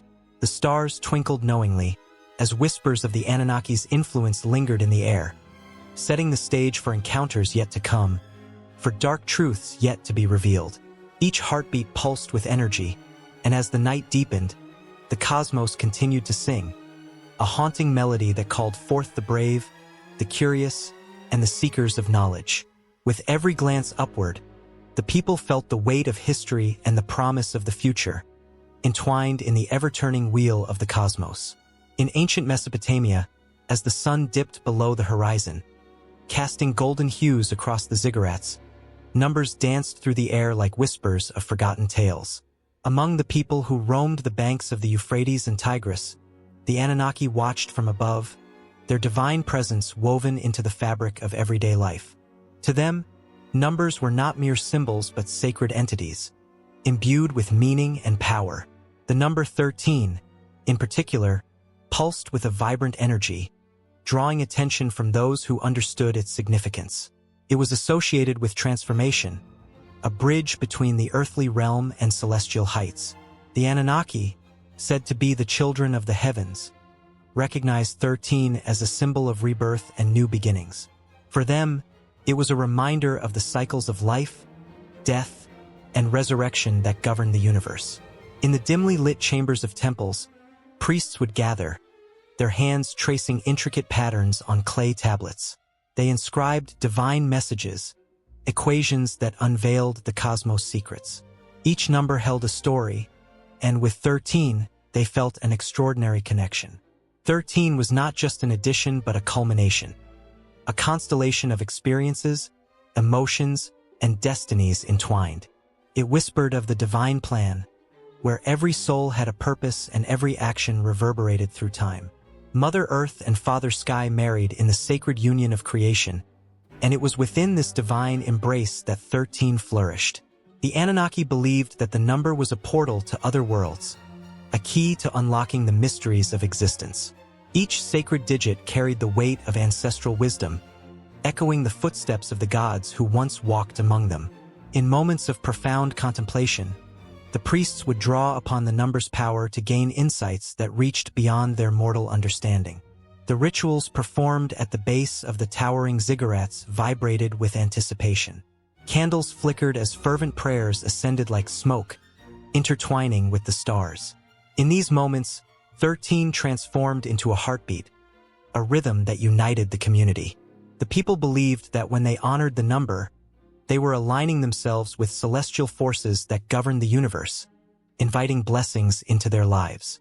On the 13th day of each month, the Anunnaki celebrated with fervor. It was a day dedicated to the goddess Inanna, a powerful figure representing love, war, and fertility. As the sun rose, casting golden rays across the temple, the streets filled with vibrant colors, laughter, and offerings. People adorned themselves with symbols of 13, woven garlands, intricate jewelry, and painted pottery. Each creation was infused with intention, a manifestation of their hopes and desires. The anticipation grew as twilight approached, and the sacred ceremonies began. Drums echoed through the air, a heartbeat of the earth, drawing everyone together. The priests, draped in flowing robes, danced around the sacred flames, chanting invocations that sent shivers down spines. 13 flickered in their chants, a number that soared like a phoenix from the ashes, igniting the spirits of those gathered. They felt a surge of energy, a connection to the divine that transcended time. In the midst of the celebration, a child, no older than 7, stepped forward. With wide, curious eyes, she held a small clay tablet inscribed with symbols and numbers. The crowd hushed, their gazes drawn to her. With a voice as soft as the evening breeze, she spoke of dreams, of lands unseen, and the spirits that guided her. The priests nodded knowingly. They understood the sacred power of innocence and the bond with the number 13. In this moment, she became a vessel, channeling the voices of forgotten ancestors. As the moon rose high in the sky, illuminating the scene, the energy shifted. A sudden wind swirled around the gathering, rustling the leaves of the ancient trees that surrounded them. The air thickened with anticipation. The priests exchanged glances, sensing a presence that transcended their earthly realm. 13 pulsed, vibrating with an intensity that sent goosebumps across the skin of those present. Eyes widened, hearts raced, and the atmosphere crackled with electricity. In that charged moment, the legends of the Anunnaki came alive. Tales of their journeys from the stars, their trials and tribulations echoed in the whispers of the crowd. The number 13 became a bridge, linking their stories to the celestial beings who had once walked among them. The people felt the weight of their ancestors' dreams resting upon their shoulders, urging them to remember, to honor the sacred. As the night wore on, the festivities ebbed, but the energy lingered. The priests, weary yet invigorated, gathered the offerings, a tangible expression of gratitude for the blessings they received. Each piece held the weight of intention, a promise to continue honoring the divine connection they shared. The number 13, now etched in their hearts, created an unbreakable bond between them and the cosmos. In the shadows of the ziggurat, as the first light of dawn touched the horizon, the people dispersed, their faces illuminated with the glow of newfound understanding. They carried the stories of the night within them, resonating with the power of 13. The sacred significance of numbers lingered in the air, a reminder that life was not just a series of events, but a tapestry of sacred connections woven across time. As they returned to their homes, a sense of purpose enveloped them. They recognized that every choice, every offering, was a thread in the cosmic design. With hearts full of hope and reverence, they embraced the future, eager to continue the legacy of their ancestors, the legacy intertwined with the sacredness of 13. In the stillness of the morning, the sun rose higher, a silent witness to the unfolding stories. The Anunnaki awaited, their celestial wisdom glowing just beyond the horizon, a promise that the sacred dance of numbers would never cease. The rhythm of life surged onward, echoing the eternal heartbeat of existence. In the dim light of a flickering oil lamp, a Sumerian astronomer gazes at the night sky, his heart racing with a mix of wonder and apprehension. The vast expanse above, dotted with shimmering stars, feels alive, whispering secrets of the universe that have yet to be unraveled. A chill runs down his spine as he contemplates the celestial bodies that dance in the darkness, their movements seemingly choreographed by an unseen force. He is acutely aware that the Anunnaki, the ancient gods of Mesopotamia, are said to have descended from the heavens, bringing knowledge and wisdom that shaped the very fabric of civilization itself. The Anunnaki, towering figures cloaked in mystery, were believed to have traveled from the distant planet Nibiru. Their presence on Earth ignited a spark of curiosity and reverence among the Sumerians, who looked to the heavens for answers. The tales of these deities were woven into the very fabric of their society, influencing everything from agriculture to architecture. As the astronomer scribbles notes onto a clay tablet, he records the intricate movements of the planets, tracing their paths across the night sky with painstaking precision. The Sumerians, with their keen eyes and insatiable thirst for knowledge, made groundbreaking discoveries that would lay the foundation for future astronomers. They recognized the importance of celestial phenomena, correlating them with seasonal changes and agricultural cycles. The sight of the crescent moon heralded the time for planting, while the bright glow of Venus brought tidings of abundance. Each star, each planet held significance, and the Sumerians meticulously documented their observations, creating one of the earliest known astronomical records. Among these records, the Enuma Anu Enlil stands out as a monumental contribution to astronomy. This ancient text detailed omens based on celestial events, offering predictions that guided the lives of the people. The Sumerians believed that the movements of the planets were not mere coincidences but messages from the Anunnaki, who watched over them from the heavens. It was a delicate dance of fate and free will, where the choices of mortals intertwined with the will of the gods. As the astronomer tilts his head back, he feels the weight of history pressing down on him. The stories of the Anunnaki echo in his mind, tales of creation and cosmic battles that shaped the world. He recalls the legend of Enki and Enlil, two powerful deities with conflicting desires. Enki, the god of wisdom and water, sought to elevate humanity, while Enlil, the god of air and storms, was wary of their potential. Their rivalry mirrored the eternal struggle between knowledge and ignorance, a theme that resonates through the ages.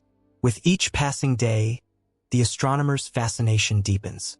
He realizes that the Sumerians were not mere observers of the cosmos. They were active participants in a divine narrative that spanned beyond the earth. The idea that the Anunnaki had a hand in shaping their destinies ignited a fire within him, driving him to decode the celestial messages that glittered above. He envisioned the planets as living entities, each one pulsating with energy and purpose. Mars, with its fiery hue, warned of conflict.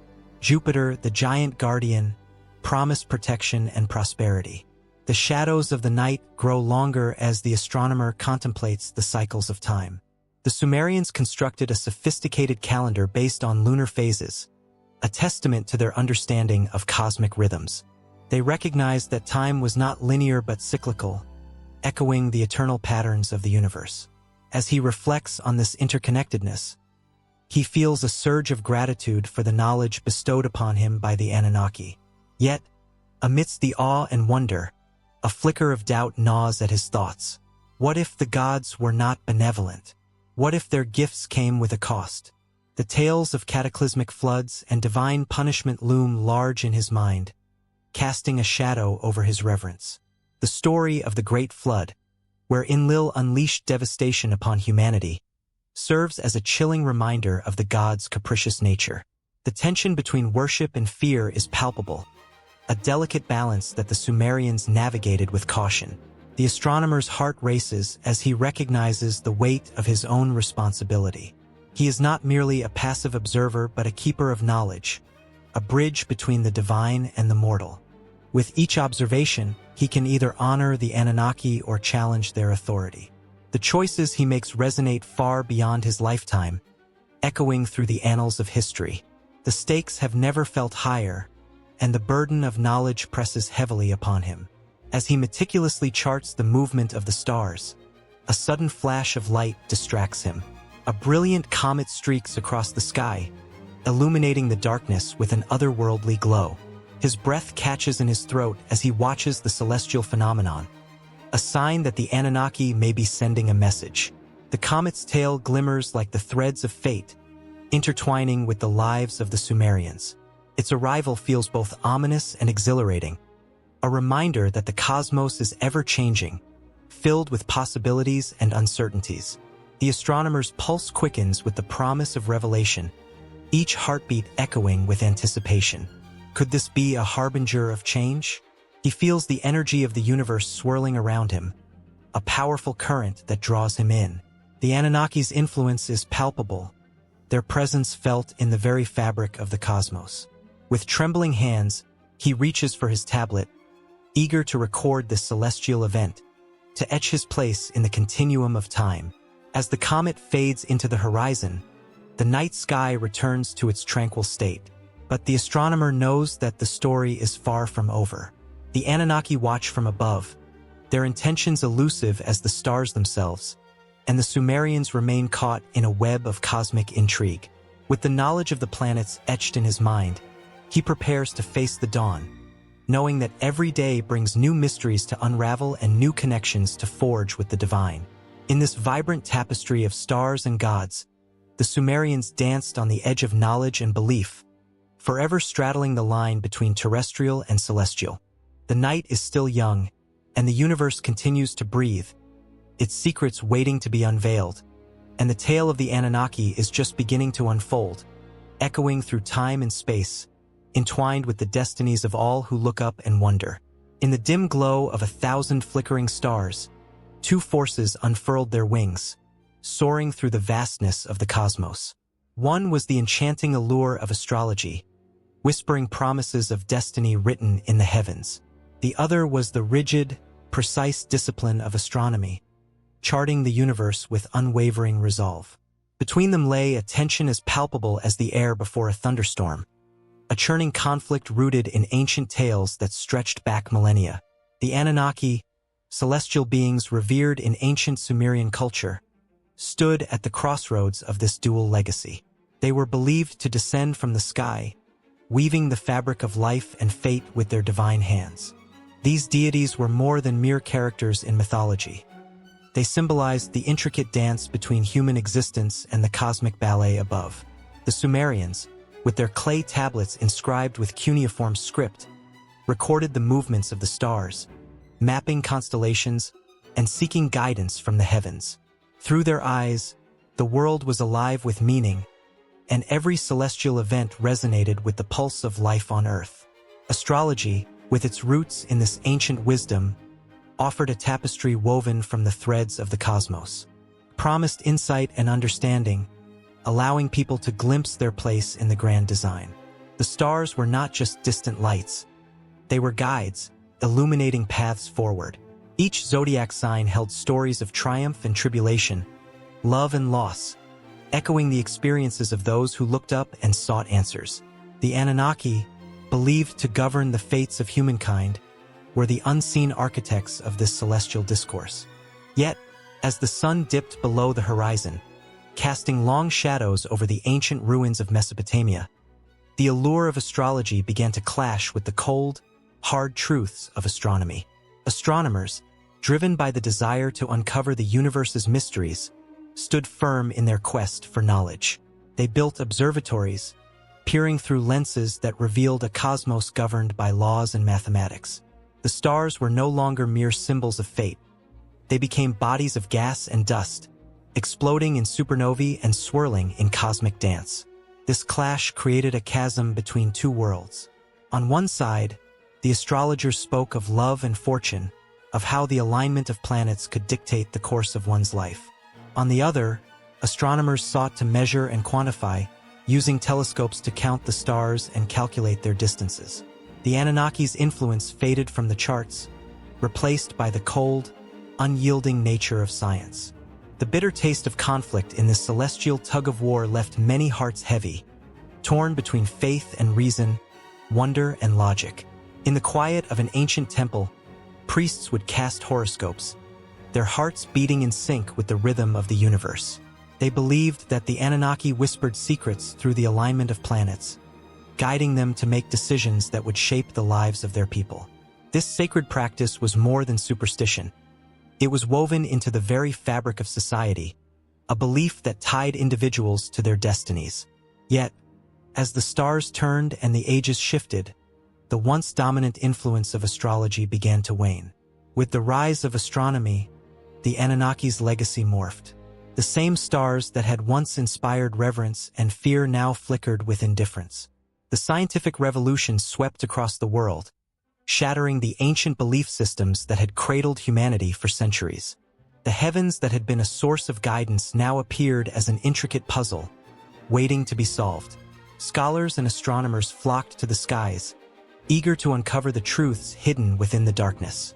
And yet, the heart yearned for connection. People still gazed at the stars, searching for meaning in their lives. Astrologers, undaunted, adapted, seeking to weave the threads of their ancient knowledge with the new discoveries of the cosmos. They found ways to integrate the rigorous observations of astronomy with the mystical interpretations of astrology, creating a hybrid that appealed to the longing souls caught in the crossfire of doubt and belief. The Anunnaki, though their divine presence seemed to fade into the annals of history, left behind a legacy that lingered in the hearts of many. Their tale intertwined with the stars, echoing in the whispers of the wind as it rustled through the ancient manuscripts. The dual legacy of astrology and astronomy held a potent magic, as if the universe itself were holding its breath, waiting for humanity to remember the dance they once shared. In the marketplace of thought, debates raged like wildfires. Some insisted that the stars were mere balls of gas, devoid of the ability to influence human affairs. Others clung to the hope that a cosmic force still guided their paths, that the ancient wisdom of the Anunnaki flowed through the veins of the universe. The lines drawn in the sand grew deeper as passions flared, voices rising in fervor with every argument. But in the stillness of a moonlit night, when the world seemed to pause in reverence, people would whisper their dreams to the stars, trusting that somewhere amidst the chaos, there was a thread of truth to be found. The celestial bodies twinkled above, indifferent yet captivating, as they continued to tell stories, both of fate and of the vast universe governed by laws as old as time itself. The Anunnaki, in their mythical grace, remained a bridge, connecting the realms of astrology and astronomy, a reminder of the delicate balance between faith and reason. They became the silent witnesses to humanity's quest for understanding, their narrative woven into the very fabric of existence.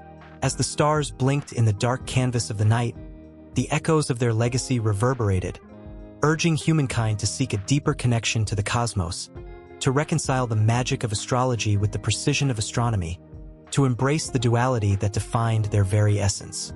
And as the universe continued to spin and swirl, teetering on the edge of understanding, the heart of humanity pulsed with a longing for knowledge, a desire to bridge the gap between the seen and the unseen, between the stars above and the dreams buried deep within. A throne, adorned with jewels and woven gold, sits at the center of an opulent hall, the scent of incense heavy in the air. A king, draped in rich robes, surveys his court, eyes piercing yet thoughtful, as if they could see deep into the souls of those before him. The weight of a kingdom rests upon his shoulders, a burden mixed with the intoxicating scent of power. Yet power is a double-edged sword. While it offers the chance to shape destinies, it demands a loyalty that can shake the very foundations of one's being. In ancient times, kings were not mere rulers. They were seen as divine conduits, the earthly representatives of gods. Each decree was a whisper from the heavens. Each battle fought an act of celestial will. With a crown upon his head, a king was not simply a man. He was a living embodiment of divine authority. His word was law, a direct line to the supernatural, and the people believed that their king held the balance of fate. When the sun dipped below the horizon, painting the sky with hues of fire, it was at this time that a king would often take to the battlements. The flickering torches cast shadows that danced like the spirits of the fallen, and as he gazed across his lands, the king felt the weight of every life that depended on his rule. The peasants toiled in the fields, their backs bent under the sun's relentless gaze, while merchants bartered in bustling markets, their voices echoing the unspoken fear of instability. Each face was a reminder that a king's decisions could lead to prosperity or despair. During times of crisis, the air thickened with tension. When famine struck, a king was not merely a figure in a gilded chair. He was a beacon of hope. The people turned to him, their eyes reflecting desperation and faith. Would he perform miracles? Would he summon rain to nourish the parched earth? In those hushed moments of prayer, during the rituals where offerings were made to the gods in his name, the king felt the invisible threads of divine authority binding him to a greater purpose. But the path was treacherous.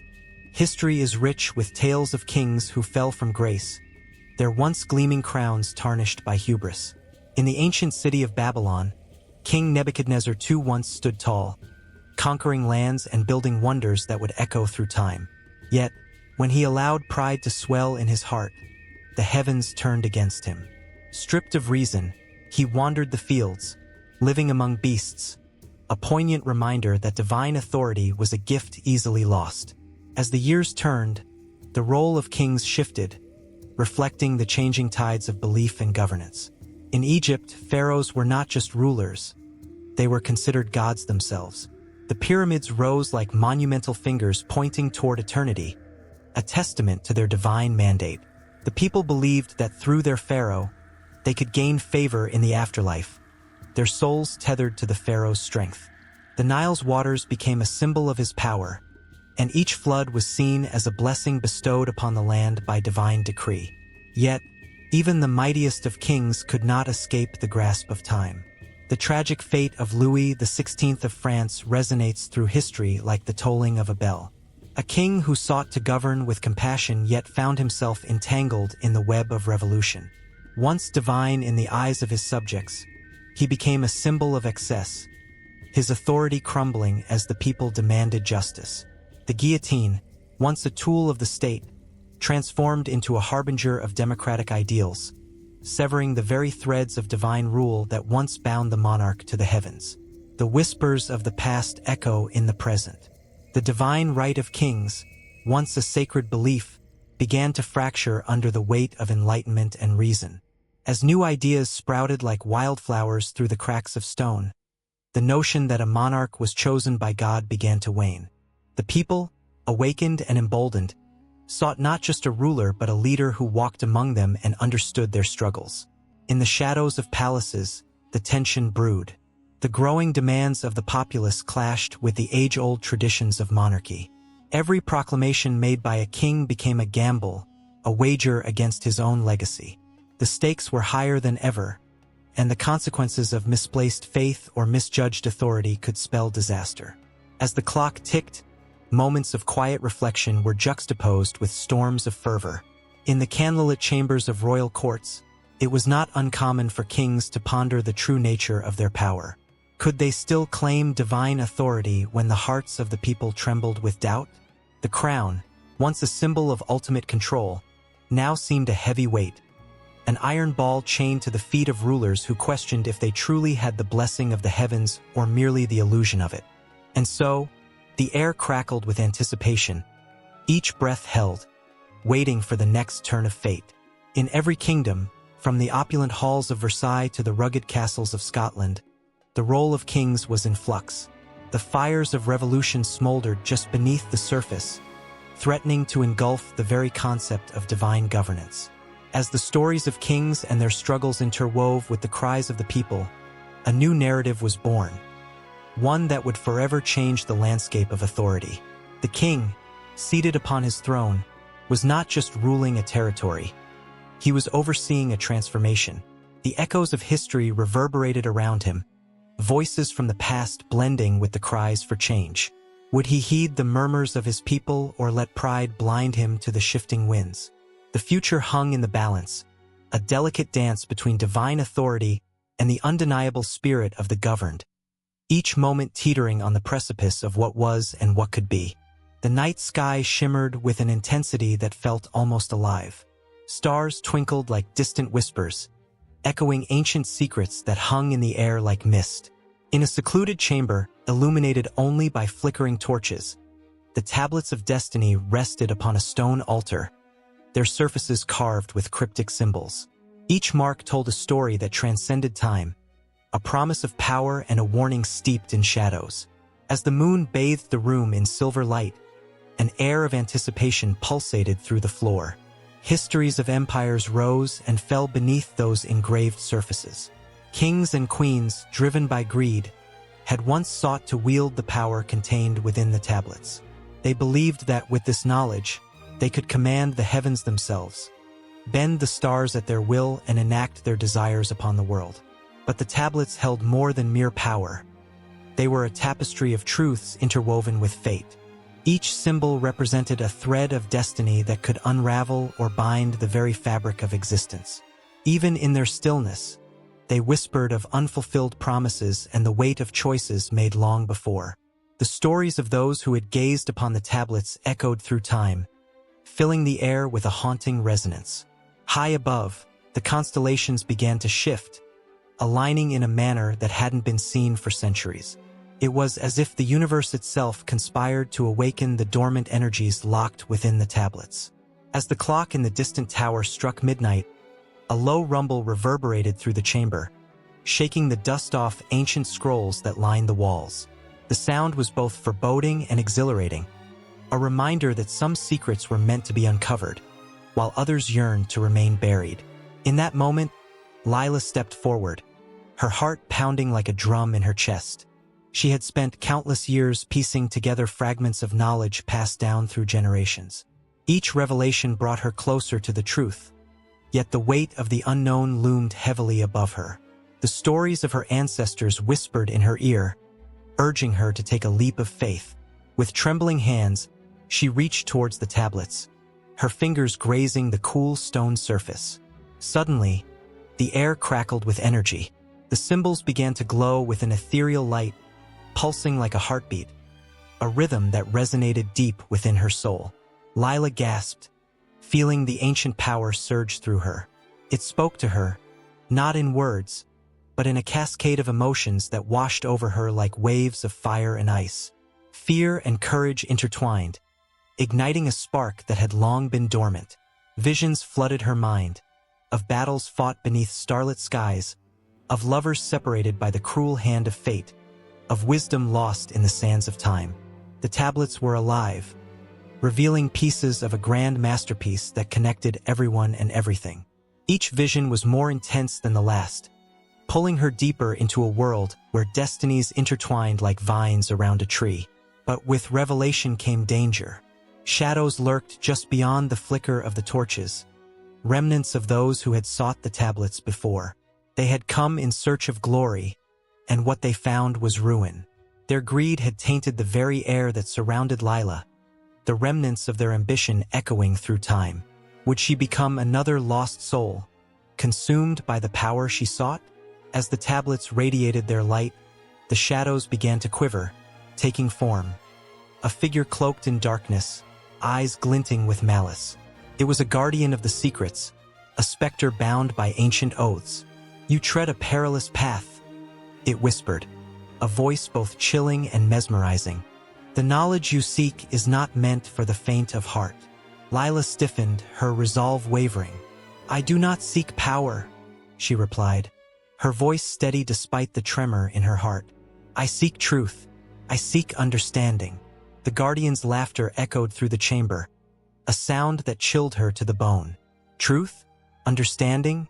What is truth if not a weapon? What is understanding if not a burden? You cannot fathom the price that comes with knowledge. The words sank deep into her, twisting her thoughts. Doubt mingled with desire, creating a storm within her mind. She thought of her family, of the sacrifices they had made for her to stand here. Could she turn away now, knowing the fate of so many depended on her choices? Yet, with every heartbeat, the weight of the unknown pressed down, threatening to crush her spirit. The tablets pulsed again, a soothing balm amidst the turmoil. The symbols flickered, revealing a new vision, her own reflection, framed by the constellations above. She saw herself as a beacon, illuminating the darkness, but the path was fraught with peril. Could she confront the ghosts of the past and carve a new destiny for herself and others? With newfound determination, Lila squared her shoulders and locked eyes with the guardian. "I will not walk away. I carry the hopes and dreams of those who came before me. I can shoulder the burden of truth, however heavy it may be." At her words, the air in the chamber shifted. The guardian's figure flickered, a hint of hesitation crossing its face. It was as if a choice hung in the balance, one that could alter the course of fate itself. The tablets glowed brighter, illuminating the room in a golden hue, casting away shadows that had lingered for too long. And then, from the depths of darkness, a whisper rode the wind, carrying secrets of the heavens to her ears. It was a promise, an invitation to reach beyond the stars. The tablets of destiny awaited, a gateway to a life where choices could forge new paths and alter the very nature of existence itself. But the guardian was not finished. You may grasp the truth, but be warned. Every choice has its consequence. The words hung in the air, a chilling reminder of the weight of responsibility. Lila's heart raced as she stepped forward, not just for herself, but for every soul ensnared by the shadows of the past. The tablets shimmered, eager to reveal their secrets. With determination fueling her spirit, she reached out, knowing that the journey ahead was fraught with danger. As her fingers brushed the surface, a surge of energy enveloped her, pulling her into a vortex of light and sound, the world around her fading into a blur. Visions of the past swirled together, binding history with hope and dread. In that moment, the line between fate and free will blurred. There was no turning back, only the promise of a confrontation that would echo through time, where the destiny of many intertwined with her own. The heavens held their breath, waiting for the next chapter to unfold. In the shadows of ancient Sumer, whispers of gods and kings hung in the air like the haunting echoes of a forgotten melody. The Anunnaki, those enigmatic beings, were said to descend from the heavens, their intentions cloaked in mystery. Were they divine creators or ruthless manipulators? The stories told around flickering fires spoke of gold-laden earth and the civilization they shaped, but beneath the surface shimmered something darker, a thread of control that tightened around the throats of humanity. In the cracked earth of Mesopotamia, where once the Euphrates and Tigris riverbanks flourished with life, the legacy of the Anunnaki revealed itself, not just in the ziggurats that towered like giants, but in the fear and reverence they inspired among the people. In the beginning, the Sumerians believed their deities walked among them, bestowing knowledge and civilization. But as the generations passed, a creeping dread took hold. What began as a gift turned into a shackle, and the Anunnaki's presence morphed from benevolent gods to overseers of a grand design, a design that placed them firmly in control of human fate. The myths spoke of Enlil and Enki, brothers embroiled in a struggle for supremacy. Enlil, the storm god, ruled with an iron fist, demanding loyalty and tribute. Enki, the god of wisdom, had a softer touch, yet he too played his part in the grand scheme. Together, they governed a world where the line between divine and tyrannical blurred. Temples rose, not just as places of worship, but as fortresses of power, where priests served as intermediaries, translating the Anunnaki's will into commands for the common folk. The very fabric of society became woven with fear, as the gods seemed to revel in the chaos of control. In the flickering light of a temple fire, a priestess recited the sacred hymns, her voice trembling with the weight of her duty. She knew well that the words were not just praises, but chains binding her people to the whims of the Anunnaki. Every invocation, every sacrifice was a reminder of their might.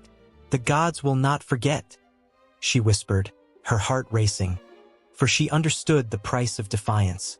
Outside, villagers toiled, their backs bent under the burden of tribute, harvesting crops not for themselves, but for the insatiable appetite of deities that demanded more, always more. The legend of the Great Flood, a terrifying punishment unleashed by Enlil, bore the scars of control etched into the minds of the people. Noah's Ark was not just a tale of salvation. It was also a stark warning. To resist the Anunnaki was to face annihilation, to be washed away like the sins of those who dared question divine authority. The floodwaters had receded, but the terror it instilled lingered like a storm cloud waiting to unleash its fury once more.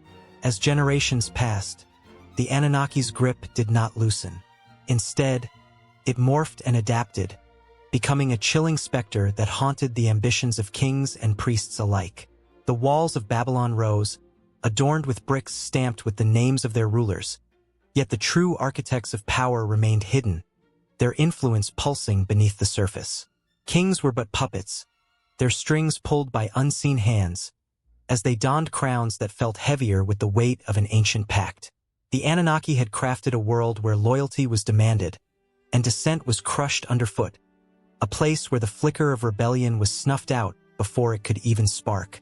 In the dark corners of the city, away from the prying eyes of the temple guards, a rebellion brewed.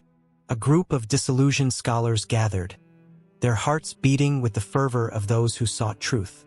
They spoke of freedom, of breaking the chains that bound them to the Anunnaki's will. "What if we are more than mere servants?" one young scholar proclaimed, his voice barely a whisper yet charged with electricity. The others nodded, wide-eyed, caught up in his passion. "What if we rise against the gods?" But fear stalked them like a shadow. They knew well the price of defiance. The Anunnaki did not take betrayal lightly. The priests, their eyes glazed with zealotry, would watch for even a flicker of rebellion. The tension in the air was palpable, thick enough to cut with a knife. As the night deepened, their voices fell to hushed tones, and the flickering candlelight seemed to flicker in response, as if the very universe held its breath, waiting to see if humanity would take a stand or bow once more in servitude. Stories of sacrifice and obedience played out in the streets.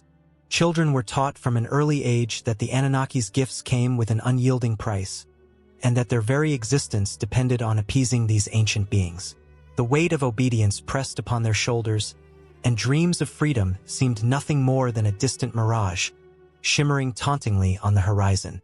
Yet, inside the hearts of those who hungered for the truth, a flame flickered, growing stronger and brighter with each whispered tale of the brave who had dared to defy the Anunnaki's rule.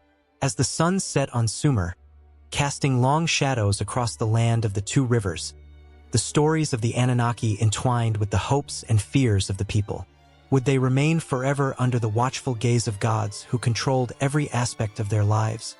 Or would they rise, empowered by the very myths that had once bound them? The weight of the past clung to their souls, yet the longing for freedom surged like an untamed river, powerful and relentless. The struggle was not just against the gods above, but against the fear that had taken root deep within. As the night deepened, the whispers of rebellion grew louder, mixing with the haunting legends of the Anunnaki. In the darkness, under the watchful eyes of the ancient deities, humanity stood on the precipice of a choice that would echo through the ages. Would they step forward and claim their destiny, or would they retreat into the shadows? The tension hung thick, promising that the next chapter of their story was just waiting to be written. A tale where the ghosts of the Anunnaki met the fierce hearts of those who dared to dream of breaking free. In a forgotten chamber beneath the sands of ancient Mesopotamia, the air hung heavy with a silence that felt almost sacred. Dust motes danced in the dim light, and as the first rays of dawn broke, they illuminated the fragile edges of scrolls that hadn't seen the light of day for millennia. These weren't just any texts. They were whispers of a past long buried, tales of the Anunnaki, beings that walked among gods and men. The air crackled with possibility, and hearts raced as the very essence of humanity's origins lay within reach. The Anunnaki, etched in the annals of Sumerian mythology, were said to be divine entities, powerful and enigmatic. Legends spoke of their descent from the heavens, arriving in shimmering crafts to impart wisdom to mankind. Ancient stone tablets hinted at knowledge beyond comprehension, technologies that could bend nature itself and secrets that could unravel the very fabric of reality. Yet, as the ages passed, their voices faded into obscurity, lost to the relentless march of time. What if there were texts that revealed the truth? What if hidden within those fragile scrolls lay the answers to questions that had tormented humanity for generations? The thoughts spiraled as fingers brushed against the brittle surfaces, uncovering symbols and scripts that seemed to pulse with life. Each marking was a heartbeat, reminding the world of stories waiting to be told. Historians had long debated the existence of such texts. Were they mere myth, or did they hold the kernel of truth? The echoes of ancient scholars rang in the minds of those who dared to believe. The texts hinted at incredible advancements in agriculture, mathematics, and astronomy, gifts bestowed upon humanity by these celestial beings. But more ominously, they spoke of a darker knowledge, a warning of an inevitable reckoning. The pulse of excitement was met with a chill, as if the very air around them sensed the weight of what lay ahead. As researchers gathered around the dusty scrolls, emotions ran high. Some felt a thrill, a burning desire to unveil the hidden wisdom. Others felt an unease, a fear of the consequences that might follow such revelations. The balance of knowledge and ignorance hung like a fragile pendulum. What could be gained and what might be lost? The tension crackled like static, urging them to take that next step. In the flickering glow of the candlelight, eyes widened in shock and disbelief as a line began to emerge from the ancient script. To know is to wield is to end. Collective breath caught in their throats. What could that mean? The very idea that understanding could lead to destruction sent shivers down their spines. The Anunnaki had offered not just wisdom but a warning, a caution against the hubris of mankind. The words felt electric, igniting thoughts of power and ambition. Was this knowledge meant to uplift or to control? The idea echoed in the chamber, reverberating against the stone walls, a reminder of humanity's tendency to misuse the gifts it was given. The lineage of creators and destroyers stared back at them from the pages, a reflection of their own struggles. It was a haunting moment, one that left many questioning if they were ready for the burden of such knowledge. Outside, the world carried on, blissfully unaware of the revelations unfolding within. But within those walls, the air grew thick with anticipation. Each character they deciphered felt like a key, unlocking doors that were never meant to be opened. The stories of creation mingled with tales of chaos, a duality that defined existence itself. The Anunnaki had walked among men, sharing their divine insights, and yet their caution remained clear. Knowledge without responsibility was a dangerous game. With every scroll unrolled, a new layer of the Anunnaki's legacy emerged. They weren't just gods. They were architects of fate, manipulators of destinies. A tale of one Anunnaki, known as Enki, revealed his attempts to guide humanity while wrestling with the very nature of free will. Enki's struggle was palpable, a visceral reminder of the internal conflicts that haunt every heart. He wanted to protect, to nurture, yet felt the weight of the cosmos pressing down, reminding him of the fragility of life. His narrative, filled with compassion and sorrow, resonated deeply within those who read it. But with compassion came the darker threads of the tapestry. The scrolls spoke of a great flood, a cleansing of the earth, a reset to the fabric of existence. It was a moment of reckoning, a cataclysm that echoed through time. The Anunnaki, in their celestial wisdom, had foreseen the consequences of humanity's unchecked ambitions. This warning felt like a dark cloud overshadowing the uncovered truths, raising the stakes of the knowledge that lay within reach. The tension grew, palpable and suffocating, as faces turned pale at the implications of what had been unearthed. The flickering candlelight cast long shadows, and each flicker felt like a heartbeat, an urgent reminder of time slipping away.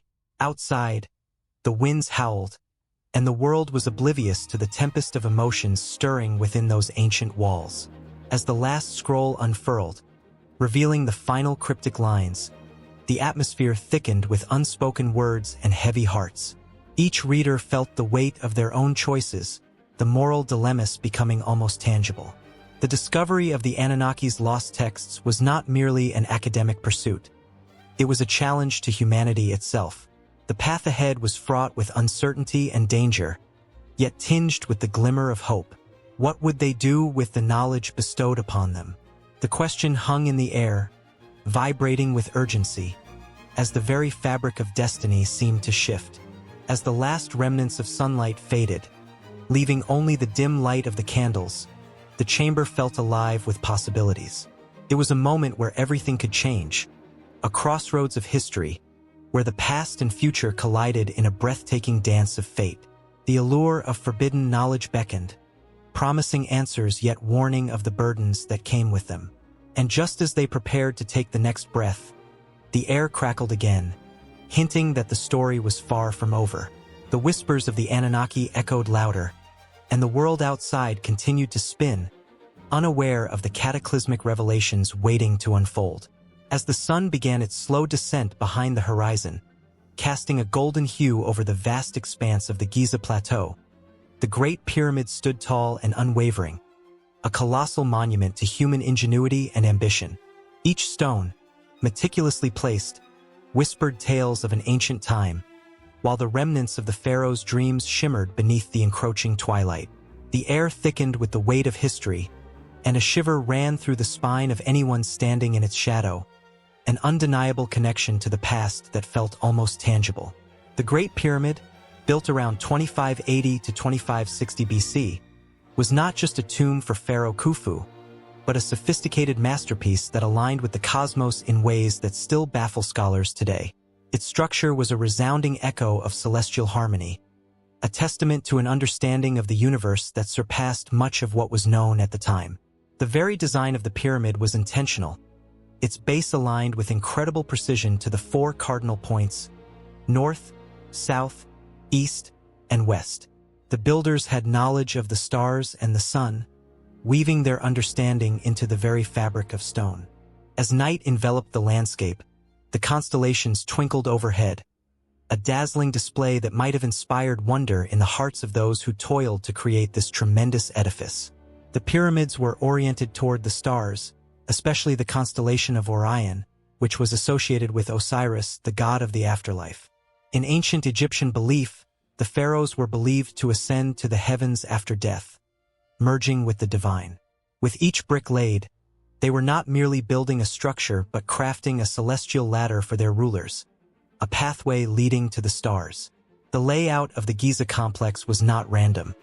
It was designed with meticulous care, each pyramid and temple forming a cosmic map. The three main pyramids aligned with the three stars of Orion's belt, a connection that sent chills down the spines of those who understood its significance. It was as if the ancients had reached out into the universe, claiming a piece of the sky for themselves.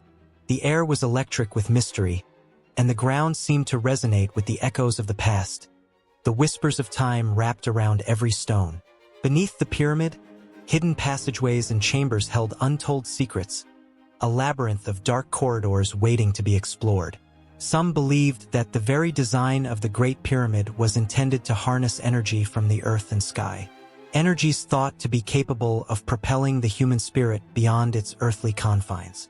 Imagine standing in the king's chamber, where the granite sarcophagus of Khufu lay, untouched and silent, surrounded by the stillness of the air thick with anticipation. The room was a sacred space where the energy of the universe might converge, where the ancient Egyptians sought to connect their earthly existence with the divine. As the moon cast silver light on the stones, a sense of wonder unfurled in the hearts of those gazing upon the pyramid.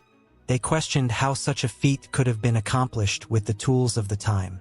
Who were these master builders, gifted with the knowledge of mathematics and astronomy? Each block, weighing tons, was quarried and transported with incredible precision. A sense of awe permeated the atmosphere. Some theories proposed that it took thousands of workers, driven by faith, sacrifice, and a deep belief in their pharaoh's divinity. Others speculated that advanced technology might have played a role, a tantalizing thought that sent chills racing down spines. In the shadows, archaeologists worked tirelessly, their eyes sharp as they pored over every inch of the ancient stones. Each discovery sparked a fire of excitement, igniting the imagination about what lay buried and waiting to be uncovered. Was there a hidden chamber that contained treasures beyond imagination?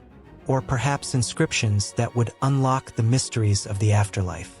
The thrill of the chase fostered an almost palpable tension, as if the very stones of the pyramid were holding their breath, waiting for the right moment to reveal their secrets. As dawn broke, the first rays of sunlight touched the tips of the pyramid, and a sense of renewal washed over the landscape. The Great Pyramid was not merely a relic of the past. It was a living testament to the connection between humanity and the universe. The Egyptians had built something that resonated throughout history, a symbol of their quest for immortality and enlightenment. With a collective heartbeat, the world watched, fascinated, as modern scientists employed advanced technology to peer into the depths of this ancient wonder. They used cosmic rays and thermal imaging to uncover hidden voids within the structure. With each new finding, speculation grew wilder, theories blossoming like wildflowers in the desert. Some whispering of alien interventions, others invoking lost ancient civilizations. The air thrummed with excitement, and the Great Pyramid stood resolutely as a silent guardian of its secrets, drawing people from all walks of life to behold its majesty. And yet, as the sun began to set once more, casting long shadows that stretched across the desert floor, a lingering mystery hung in the air. What lay behind those ancient stones? What knowledge had been lost to the sands of time? As the stars twinkled to life overhead, they seemed to beckon, whispering promises of discovery and wonder. Each blinking light in the vast expanse of the night sky felt like a question, urging humanity forward, daring them to look beyond the ordinary, to seek out the extraordinary. With hearts racing and minds spinning, the world remained captivated by the Great Pyramid and its tight embrace of the mysteries of the cosmos. The stones, the stars, and the unseen forces of the universe continued to weave a tapestry of intrigue and inspiration that would never be fully unraveled, leaving everyone yearning for more, forever entangled in the dance of history and the cosmos. The night sky hung heavy with anticipation, stars twinkling like diamonds scattered across a vast, velvety canvas. For the ancient Sumerians, this celestial display wasn't just a backdrop for their lives. It was a living, breathing entity, pulsing with stories of the gods. Among these deities were the Anunnaki, beings whose very existence was intertwined with the cosmic ballet that unfolded above them. As night draped itself over the land, the priests of ancient Mesopotamia gathered in sacred spaces, their hearts racing with reverence for the astronomical events that would unfold. Eclipses, planetary alignments, and the rhythmic dance of the moon, sun, and stars held profound significance for these early civilizations. Each occurrence was a message from the heavens, a whisper of divine influence that sent shivers down the spines of those who dared to listen.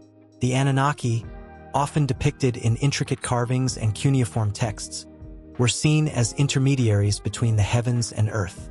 The alignment of planets and the appearance of comets were not mere coincidences but heavenly decrees that dictated the fate of humankind. To the Sumerians, the sight of a blood-red moon or the sudden disappearance of the sun was the very breath of the Anunnaki, signaling changes, warnings, or blessings. As the sun dipped below the horizon, casting shadows across the ancient ziggurats, a hush fell over the gathering. The priests raised their arms, their voices a melodic chant that rose into the night air. They believed that during celestial events, the barriers between their world and the realm of the Anunnaki thinned, allowing for communion with these powerful beings. It was a time when the impossible felt within reach, every heart pounding with the hope of receiving divine wisdom. On a particularly fateful night, a rare alignment of the 5 visible planets graced the sky. This event, a cosmic rarity, sent the city of Ur into a frenzy. The priests interpreted it as a call to unite the people, a signal to prepare for a time of great upheaval. They believed that the Anunnaki were watching, their eyes shimmering like the stars, eager to see how humanity would respond. The tension in the air crackled with electricity as the priests set their intentions, praying for guidance and protection. As the moon waxed and waned, it painted the land in shades of silver and shadow. Eclipses were treated with both fear and awe. They were seen as the Anunnaki's way of reminding mortals of their fragile existence. During these moments, the Sumerians would gather, their faces painted with ash and their eyes wide with wonder. Would the sun return? Would the gods favor them with light once more? The uncertainty of these moments stitched a tapestry of emotions, blending fear, hope, and an unshakable bond with the cosmos. One tale tells of a particularly ominous eclipse, where the sun vanished, plunging the world into darkness. Panic spread like wildfire. People ran through the streets, crying out to the Anunnaki for salvation. The priests, composed yet frantic, interpreted this event as a sign that their devotion had waned. They rushed to the ziggurat, offering sacrifices to appease the gods, their hearts racing as they believed their very existence hung in the balance. But within that darkness, a miracle unfolded. Just as the sun began to reappear, a brilliant light flooded the land, illuminating the faces of the people with golden radiance. It was a moment of pure magic, an affirmation that the Anunnaki were still with them. The sense of relief was palpable, weaving itself through the crowd as they dropped to their knees, tears mingling with the dust of the earth. Every astronomical event, whether a simple phase of the moon or a grand cosmic spectacle, was wrapped in layers of meaning. The Anunnaki were not just distant gods. They were active participants in the lives of the Sumerians. The cycles of the celestial bodies mirrored the cycles of life, death, and rebirth. Each new moon signaled a time for reflection and setting intentions, while every full moon brought with it a surge of energy, urging the people to revel in life's fullness. As the seasons turned, so too did the stars, guiding the Sumerians in their agricultural practices. The rising of the Pleiades heralded the time for planting, while its setting marked the harvest. The Anunnaki were guardians of these cycles, watching intently as the farmers toiled under the watchful gaze of the heavens. They understood that their survival was intricately linked to the rhythms of the universe, and this connection stirred something deep within their souls. In the stillness of the night, as the stars began to twinkle, whispers of the past lingered in the cool air. The Anunnaki, with their celestial wisdom, had left a legacy that transcended time. Each astronomical event was a reminder of their presence, echoing through the ages, binding the hearts of the people to the cosmos. The sky, painted with hues of deep indigo and flecked with light, was alive with stories waiting to be told. The constellations formed shapes that danced on the edge of memory, ancient tales of gods and heroes that stirred emotions deep within. The Sumerians sought to understand these signs, poring over clay tablets etched with the wisdom of their ancestors, each symbol a key to unlocking the mysteries of the universe. As the priests continued their rituals, the night deepened, and a sense of urgency filled the air. The Anunnaki were not only creators but also guardians of cosmic order. A sudden meteor shower lit the sky, streaks of fire carving through the darkness like divine arrows. The priests raised their voices in unison, chanting prayers of gratitude and awe. Each shooting star was a reminder that they were never alone, that the cosmos held within it the heartbeat of their existence. With every celestial event, the bond between the Anunnaki and the Sumerians grew stronger, a timeless connection that echoed through the corridors of history. The weight of the stars bore down upon them, not as a burden, but as a guiding force, illuminating their path with the promise of possibility. Hearts raced with excitement as they embraced the mysteries that lay ahead, forever intertwined with the cosmic dance that would shape their destiny. In that moment, as the night sky shimmered with the brilliance of stars and the whispers of ancient gods, the story of the Anunnaki continued to unfold, each astronomical event a testament to their enduring legacy. A legacy that would echo through time, a melody of wonder forever etched in the fabric of the universe. In a time long lost to the whispers of history, beneath the shadows of towering ziggurats and the flickering light of oil lamps, a tale was written in the stars and etched into the very fabric of existence. It began with the Anunnaki, celestial beings descended from the heavens, whose presence was marked by both awe and fear among the people of ancient Mesopotamia. They were gods, yet they walked among mortals, their intentions cloaked in mystery and their power palpable in the air. The sun set, casting an orange hue over the land, where the Euphrates and Tigris rivers cradled life. Farmers and artisans toiled under the watchful gaze of their divine overseers, their hearts pulsating with a blend of reverence and dread. For the Anunnaki were not just figures of worship. They were architects of destiny, their influence woven into the very essence of humanity. With every grain of wheat harvested and every clay tablet inscribed, the Anunnaki's fingerprints marked the rise of civilization. Among them was Enki, the god of wisdom and water, often seen as the compassionate one. He walked among the people, touching the earth with a gentleness that contrasted sharply with the harsh demands of the other deities. He would gaze into the depths of the rivers, contemplating the future of humankind. What if they could be more than mere servants? What if they could be partners in creation? His thoughts were like seeds, planted in the fertile soil of his mind, waiting to sprout into a revolutionary idea. But the winds of change were fraught with tension. In the grand halls of the cosmic palace, a debate raged. The other gods, led by the mighty Enlil, were less sympathetic. To them, humanity was an experiment, created to serve their whims. They were tired of the noise and chaos that echoed through the cosmos, a constant reminder of the mortals' failings. "They toil for us," Enlil thundered, his voice resonating like a storm. "But they must know their place. We cannot allow them to rise above their purpose." Yet Enki's heart beat fiercely with a different rhythm. He envisioned a world where humans could transcend their limitations, a world where they could think, create, and evolve. The idea of creating beings in their image was radical, and as Enki spoke of it, a fire ignited in the eyes of his followers. They gathered around him, inspired and hopeful, as if the very essence of the universe had conspired to bring about this moment. One fateful night, under a sky laden with stars, Enki made a daring decision. He would mold humanity from the clay of the earth, infusing them with his own essence. As he worked, the air shimmered with energy, and the ground trembled beneath him. Each stroke of his hand gave life to a new creation. Each breath he breathed into them was a promise of potential. The first humans arose, their eyes wide with wonder, reflecting the brilliance of the cosmos. They were more than mere servants. They were alive with thoughts, emotions, and desires that intertwined with the fate of the world. But as dawn broke, illuminating the land in golden hues, the repercussions of Enki's actions began to ripple through the heavens. The other gods sensed a shift, a disruption in the balance they had maintained for eons. They were furious, their anger a tempest that could not be contained. Enlil, burning with rage, summoned a council of the divine. "This is an abomination," he roared. "We must put an end to this betrayal. They must be reminded of their role."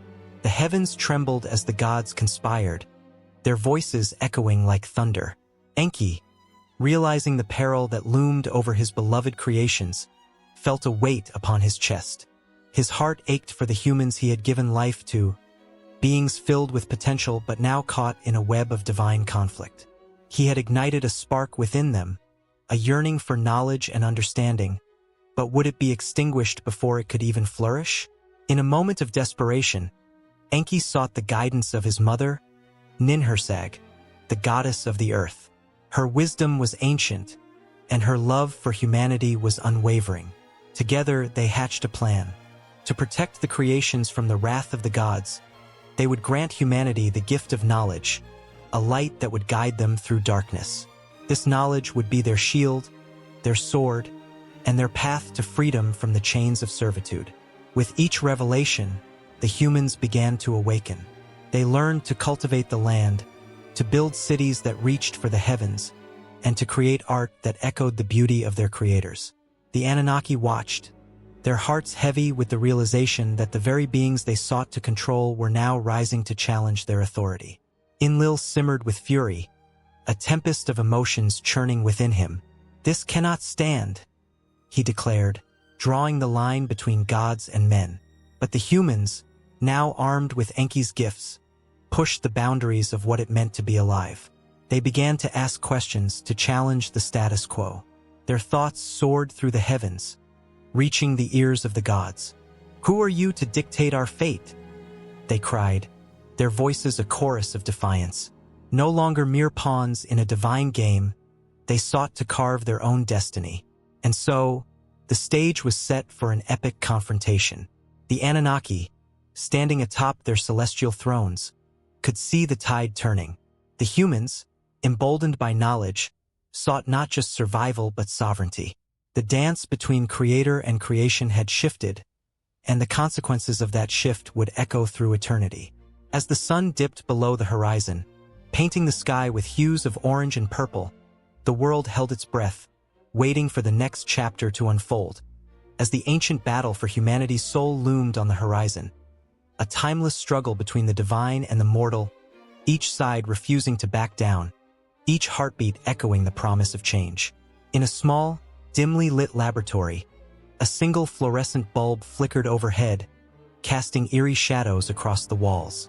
Inside, a scientist's hands trembled as she held a vial filled with a shimmering blue liquid. This wasn't an ordinary concoction. It was a promise of life, a whisper of transformation, and the very essence of hope and fear intertwined. The walls held the weight of history, stories etched into the very fabric of genetic manipulation. If only they could speak, they would tell of the dreams and nightmares woven into the very DNA of humanity.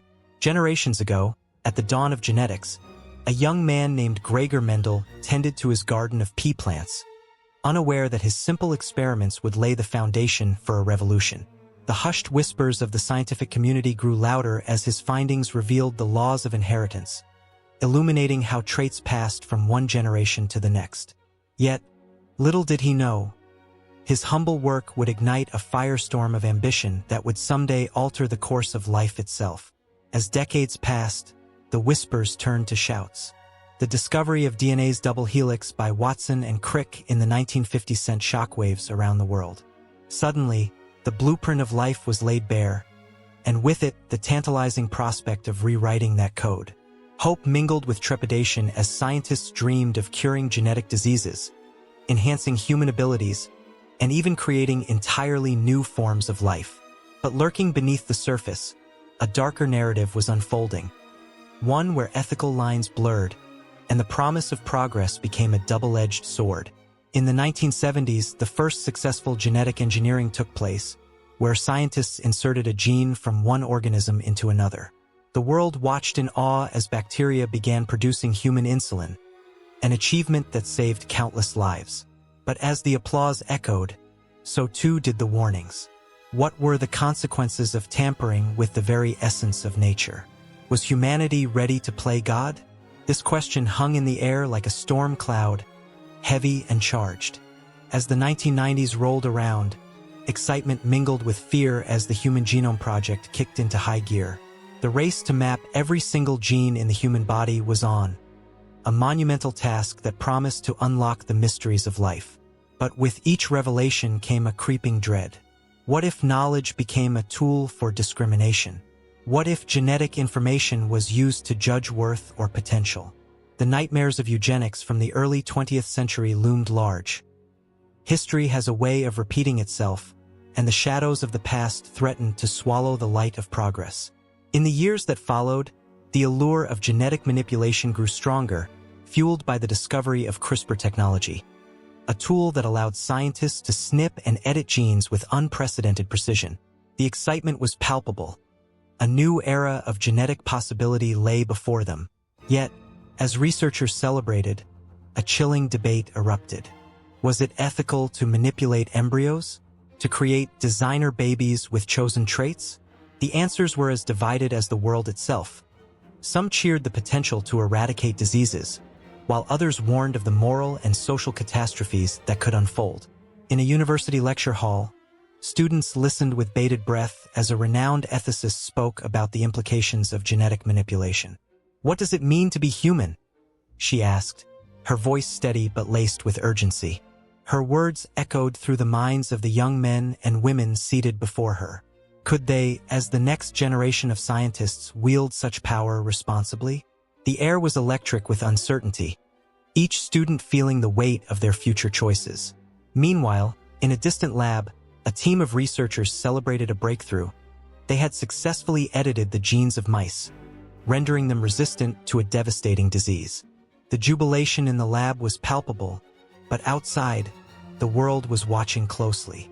What if this success sparked a race among nations? What if it led to a reality where only the wealthy could afford genetic enhancements, creating a chasm between the haves and have-nots? Doubts bubbled beneath the surface, growing stronger as the applause faded into uneasy silence.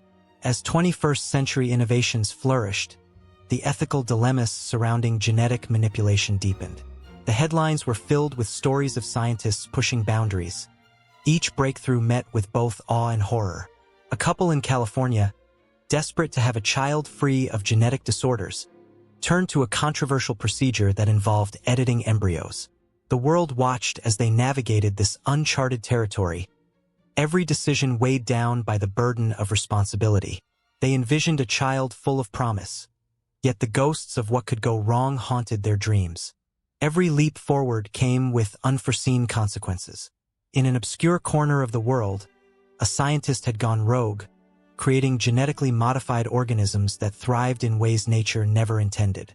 As crops flourished, so did the weeds, resistant and aggressive, choking out native species.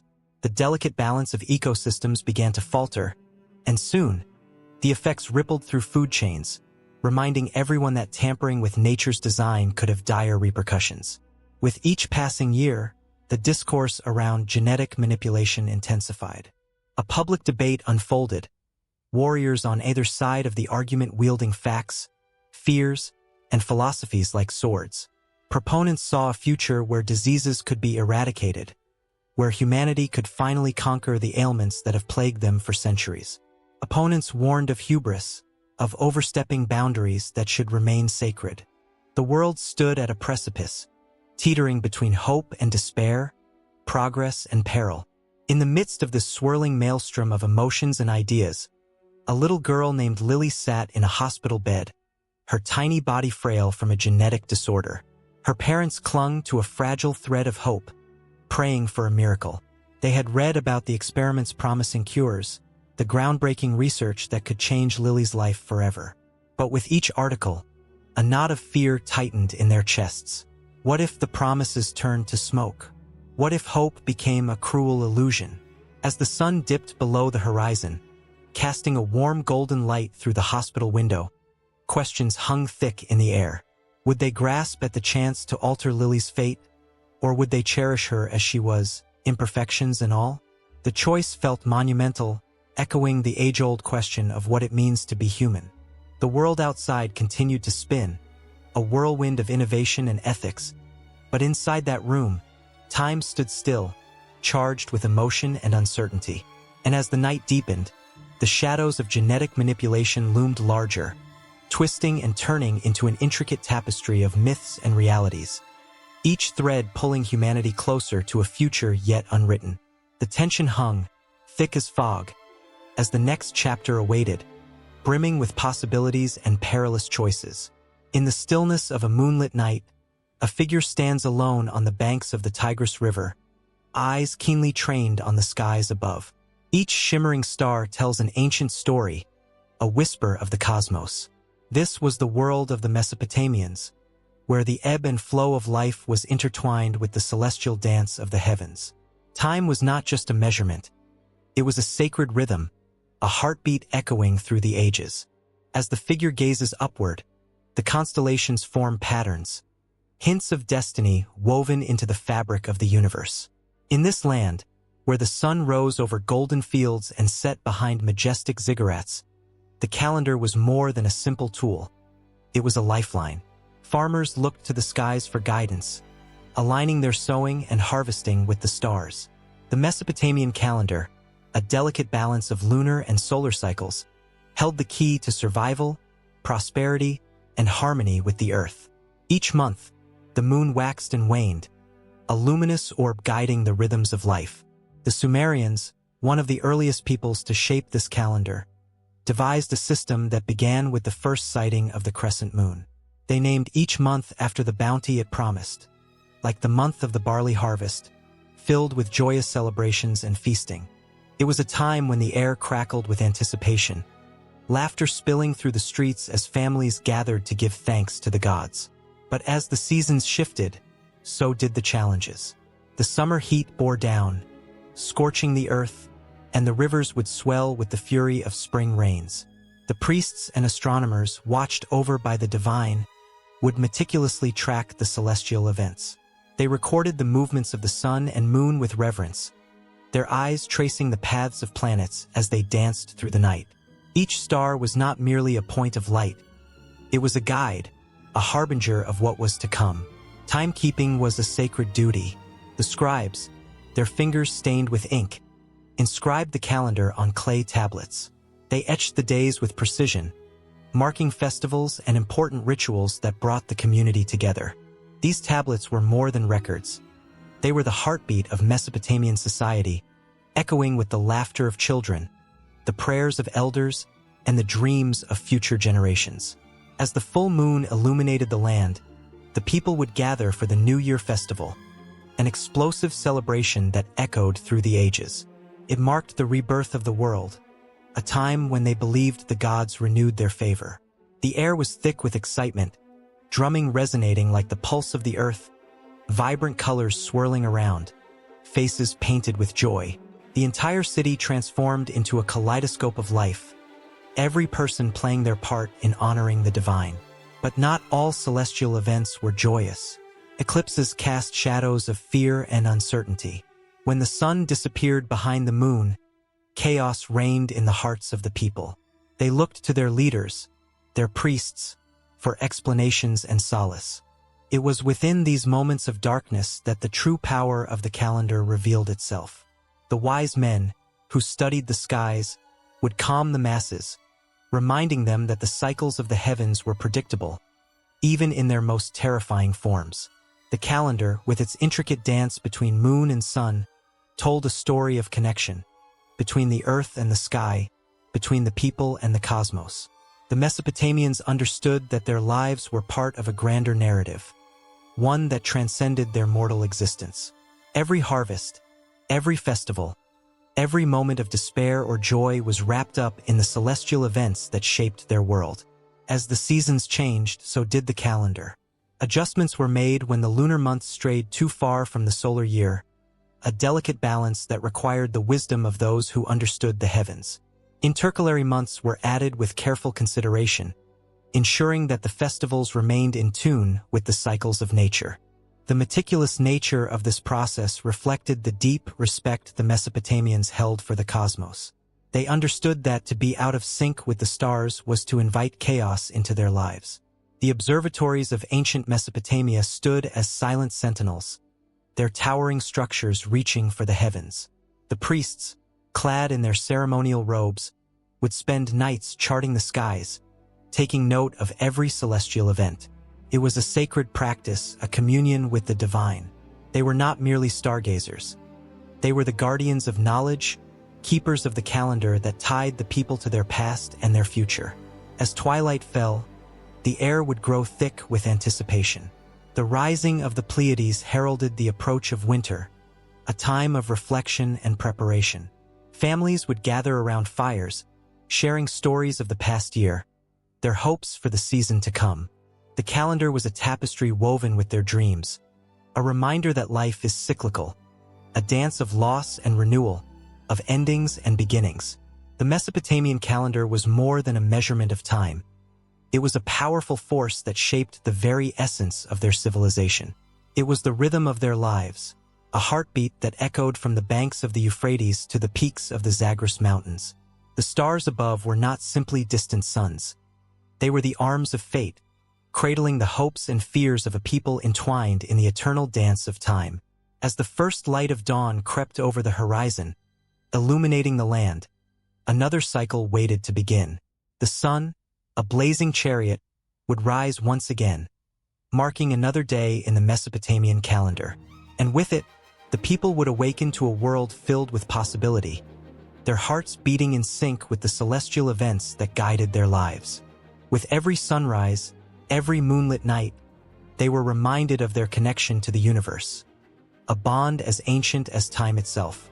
In the flickering shadows of a world long forgotten, the air crackled with tension as the first rays of dawn broke over the ancient hills of Mesopotamia. A soft breeze whispered through the fields, carrying the scent of damp earth and budding life. It was a time when humanity stood on the precipice of a transformation so monumental that it would echo through the ages, altering the very fabric of existence. Amidst this awakening, a group of beings descended from the sky, shimmering, otherworldly figures whose eyes sparkled with knowledge unbound by time. They were the Anunnaki, gods in the eyes of mortals, and their arrival heralded a new era. The people of Sumer had always been wanderers, nomads moving with the seasons, searching for food and shelter. Each day was a struggle against the elements, a fight for survival against the harshness of nature. But as the Anunnaki touched the earth with their divine presence, the very ground seemed to tremble with possibility. They brought forth a vision, a promise of stability and abundance. In the dusty corners of their hearts, hope ignited like a fire, flickering with the potential of what could be. Days turned into weeks, and the Anunnaki shared their wisdom. They taught the people how to cultivate the land, to sow seeds beneath the warm sun, coaxing life from the earth. The first grains of barley and wheat were planted, small miracles tucked into the soil. It was an act of faith, a leap into the unknown. Each seed held the breath of the future, a delicate promise wrapped in the soft brown of the earth. As the sun climbed higher, the fields transformed into lush green carpets, waving gently in the breeze, vibrant and alive. The villagers watched in awe as their hard work bore fruit.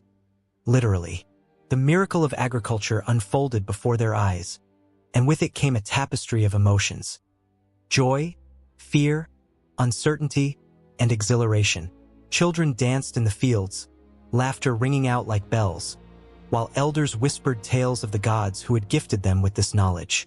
Each harvest was a celebration, a communion with the earth and the divine, a testament to the bond forged between humanity and the Anunnaki. But with prosperity came challenges that threatened to unravel the delicate fabric of this new existence. As villages expanded into bustling towns, the whispers of greed began to seep in, twisting the hearts of men. No longer content with mere survival, some sought power, hoarding grains and wealth as if it could shield them from the storms of fate. The Anunnaki watched, their celestial eyes heavy with the weight of their choices. Had they given too much too soon? In their quest to elevate mankind, had they inadvertently sown the seeds of discord? The tension grew, palpable and thick, like the humidity before a storm. Arguments erupted in the village squares, once harmonious gatherings turning into clashes of ambition and desire. The elders, once revered, were now shadows of their former selves, caught between the demands of the people and the teachings of the gods. As the sun dipped below the horizon, painting the sky in hues of orange and violet, the very essence of what it meant to be human began to shift. One fateful night, as the stars twinkled like diamonds scattered across a velvet sky, a confrontation ignited.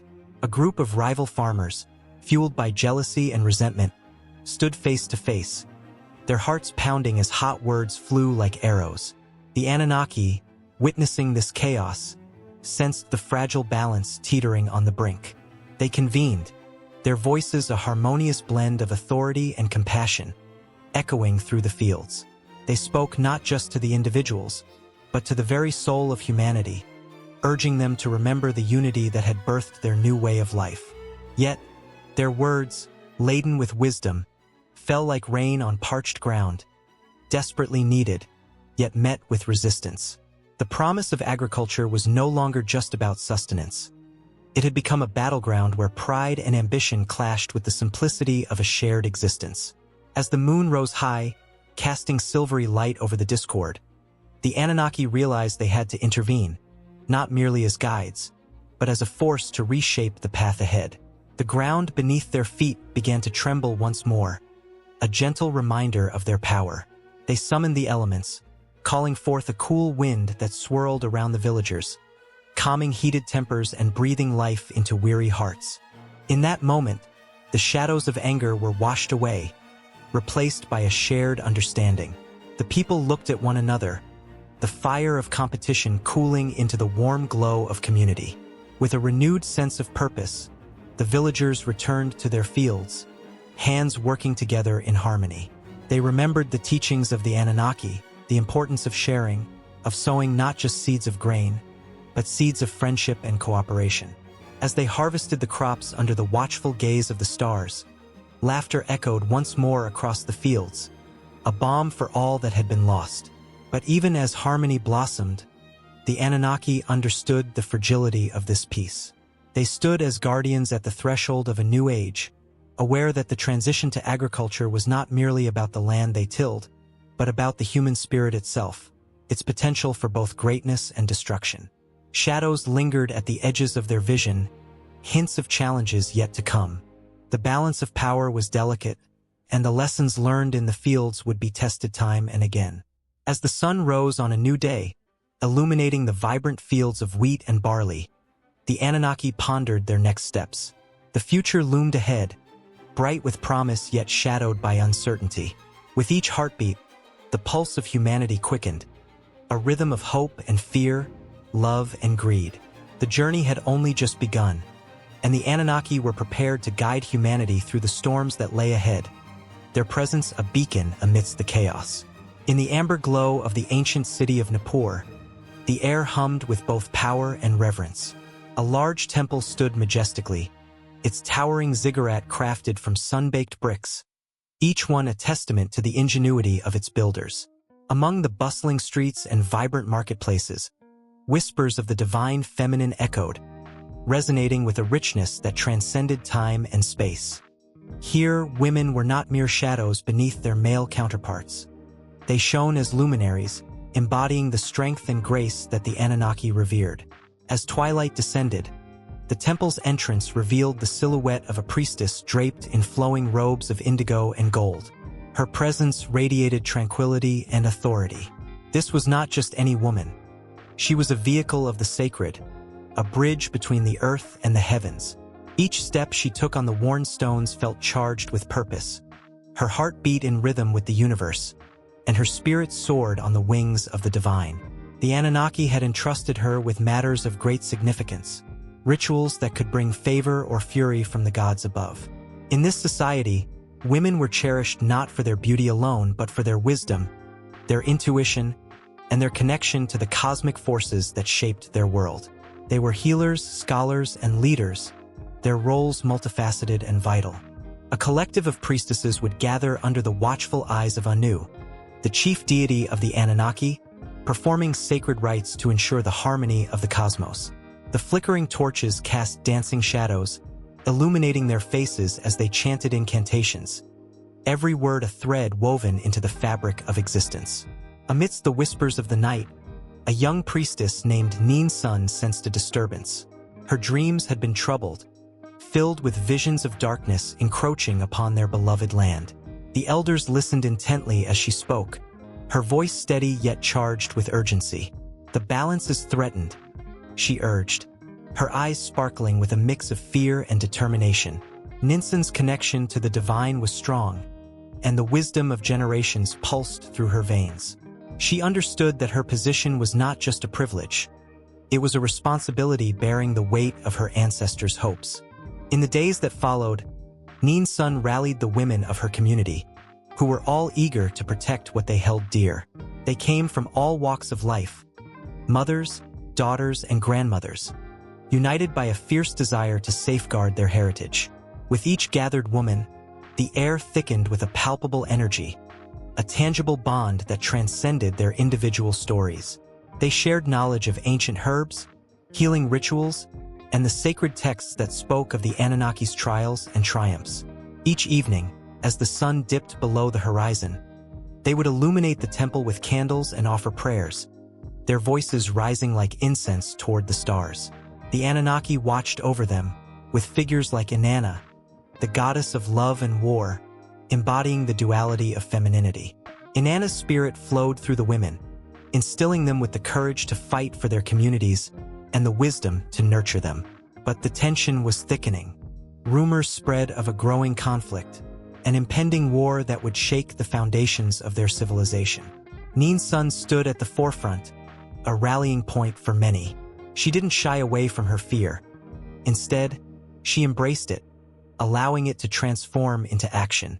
During a particularly intense gathering, the energy surged as she raised her hands to the heavens, her voice ringing out with a fierce clarity that pierced the chill of the night. "We are the daughters of the Anunnaki. We will not yield to the shadows." Her words ignited a fire within the hearts of the women, reverberating through the very air. They were more than mere participants in this society. They were the heartbeat of the community, the keepers of ancient knowledge, and the protectors of future generations. Their voices, once whispers, became a thunderous chorus as they vowed to defend their home, their culture, and their very existence. In the following weeks, the tension escalated. Men and women together stood on the brink of battle, their destinies intertwined. The women, with their nurturing spirits, began to weave strategies that would use the land itself as their ally. They gathered herbs and laid traps, creating barriers of thorns and healing potions to bolster the warriors.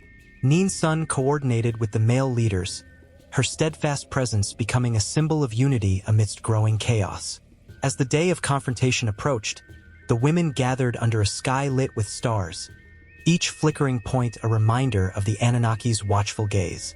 They shared stories of their ancestors, tales of brave women who faced adversity and emerged more powerful. They danced together, their movements a celebration of life itself, intertwining joy with the sorrow of uncertainty. Each twirl and leap was a declaration of their strength, a promise to uphold the legacy of the divine feminine. The night before the battle, Ninsun felt the weight of the world upon her shoulders. She retreated to the temple, seeking solace in the sacred space.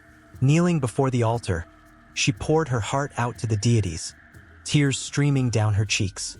"Grant us strength," she whispered, her voice trembling with emotion.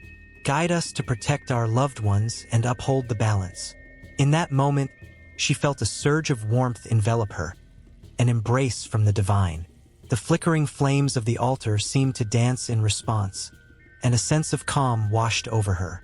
The women's strength was rooted not just in their resilience, but in their connection to the divine, a force that would not let them falter. As dawn broke on the day of reckoning, the air crackled with anticipation. The women stood alongside the men, their presence a powerful testament to the unity of strength and nurturing. The battle would be fierce, but they were ready to defend their home. In the heart of the chaos, the divine feminine surged forward, an unstoppable force that would resonate through the ages, echoing the stories of women who dared to rise, who dared to be seen, heard, and felt. And as the first clash of swords rang out, the heavens bore witness to a legacy that would be etched into the annals of history, a profound reminder that in unity, in strength, and in the embrace of the divine feminine, they would forever stand unbroken. The winds howled across the ancient Mesopotamian plains, swirling dust and whispers of forgotten gods. In the distance, crumbling ziggurats stood as solemn witnesses to an age that once thrived under the watchful eyes of the Anunnaki. They were legendary beings, towering figures who walked among mortals, crafting civilizations and weaving divine orders into the fabric of human existence. But now, their presence was a mere echo, fading into shadow. In the twilight of their power, the Anunnaki faced a profound shift. The very world that had sung their praises began to turn. The Fertile Crescent, once a haven of abundance, now bore the scars of war and discontent. As the sun dipped below the horizon, casting a golden hue over the land, the mood among the Anunnaki was restless.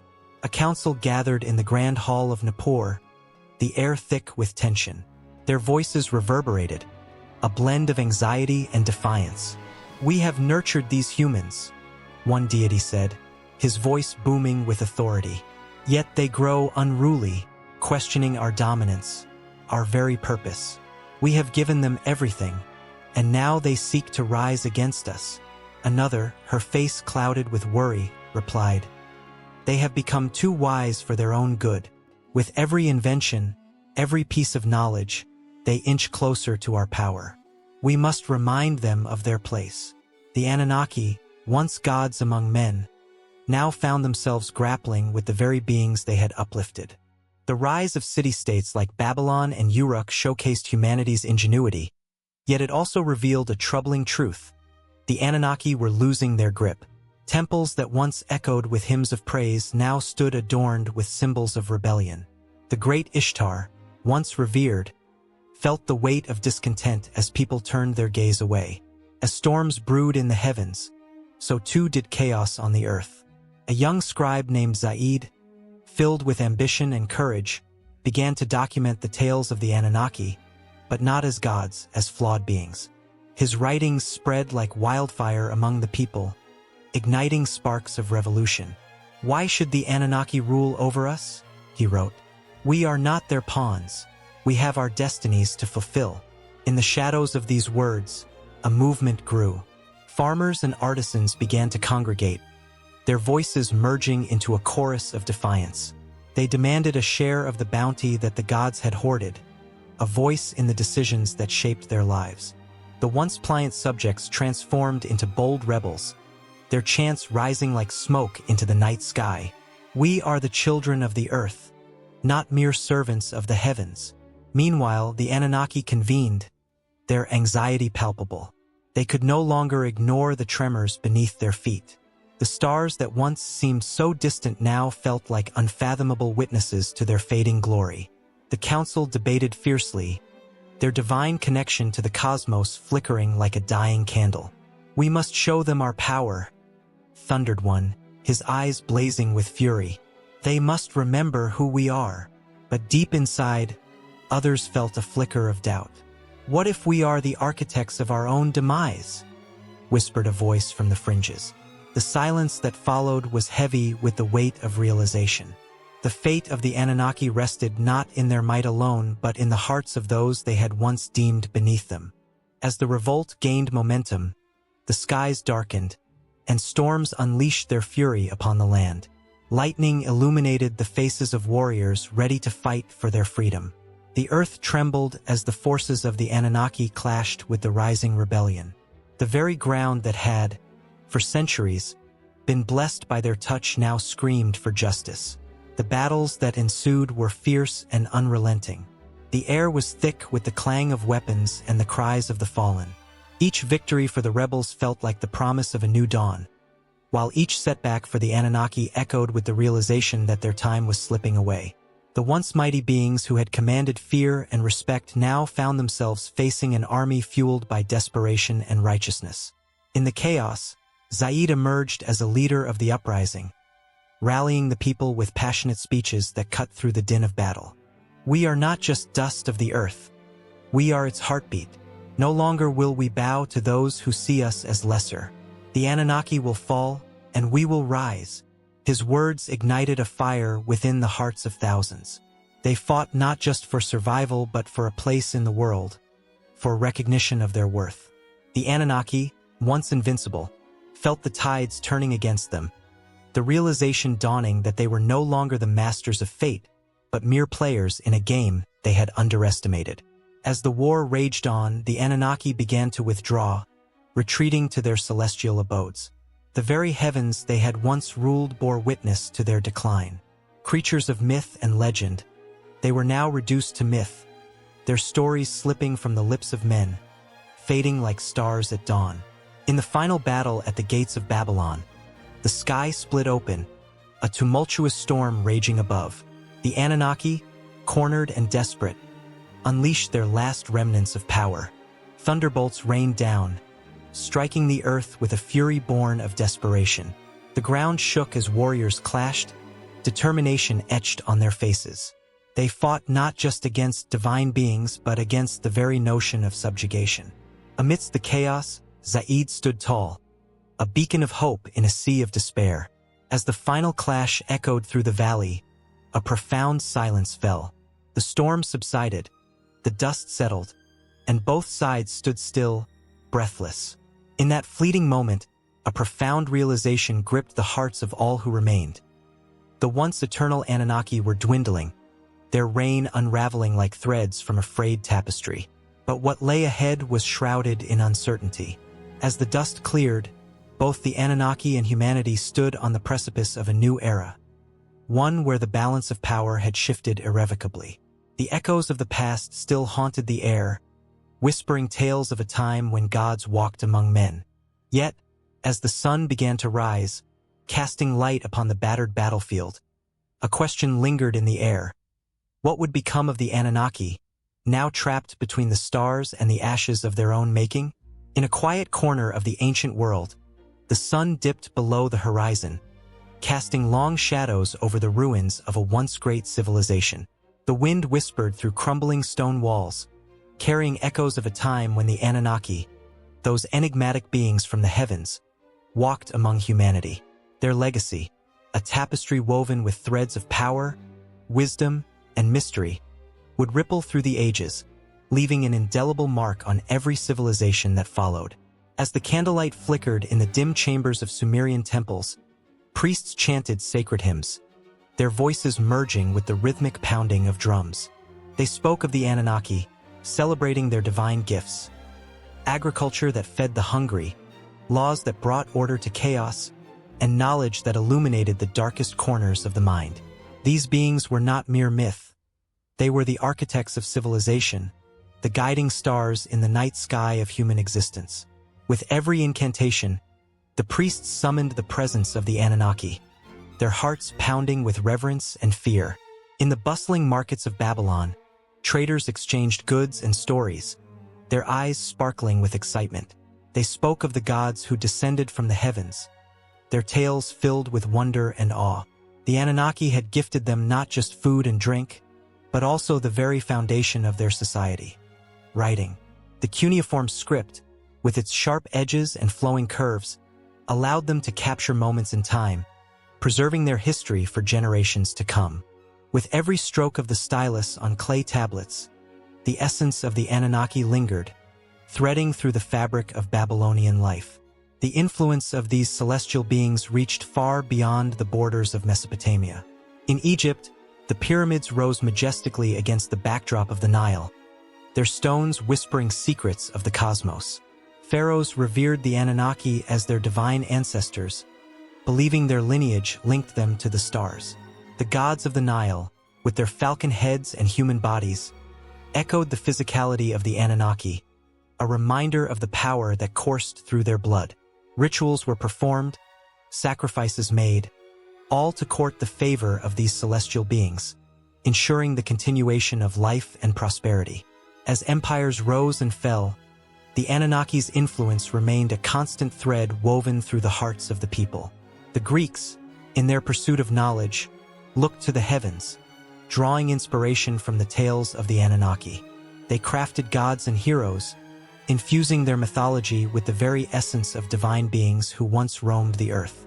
The philosophers pondered the nature of existence, their thoughts echoing the wisdom bestowed upon humanity by the Anunnaki. In their quest for understanding, they often found themselves circling back to the cosmic legacy that began in the cradle of civilization. In the shadows of history, the Anunnaki's mark could also be seen in the intricate architectural wonders that dotted the landscape. The ziggurats of Mesopotamia, stepping stones to the heavens, stood as monuments to their celestial heritage. Each brick laid was a prayer, a plea for connection with those who had come from the stars. The very act of construction, the labor of thousands, was an homage to the beings who had first shown them how to shape the earth. The structures spoke of unity, a people bound together by a shared belief in the divine. However, the legacy of the Anunnaki was not merely one of reverence. It was also a source of fear. As their stories spread, so did the notion of divine wrath. The great floods and plagues were attributed to the anger of these celestial beings, reminding humankind of their fragile existence. Nations would rise in devotion, only to crumble in despair, caught in the delicate balance of worship and neglect. The Anunnaki's influence was a double-edged sword, cutting deep into the psyche of every civilization they touched. In the Americas, the echoes of the Anunnaki's teachings resonated through the cultures that flourished along the rivers. The Maya, with their intricate calendars and astronomical knowledge, reflected a connection to the cosmos that seemed almost otherworldly. They built grand cities aligned with the stars, paying homage to a celestial heritage that transcended the boundaries of time and space. The whispers of the Anunnaki lingered in their beliefs, shaping their understanding of the universe and their place within it. As centuries slipped away like grains of sand, the legacy of the Anunnaki morphed and shifted, but it never truly faded. The legends transformed, adopting new forms, finding new homes in the hearts of the people. In medieval Europe, tales of giants and demigods echoed the ancient stories of the Anunnaki. The quest for knowledge ignited the Renaissance, a time when the light of ancient wisdom shone brightly once more. Artists and thinkers sought inspiration from the past, unwittingly channeling the legacy of the celestial beings who had once walked among mortals. Even in the modern age, the Anunnaki's influence can be felt, like a faint pulse beneath the surface of society. The fascination with ancient aliens and lost civilizations speaks to a collective yearning to reconnect with those who came before. From the dusty pages of history to the screens of our televisions, the stories of the Anunnaki beckon us, teasing us with the promise of knowledge long forgotten. They remind us that we are part of a larger narrative, one that stretches back to the dawn of time, intertwining our fate with the stars.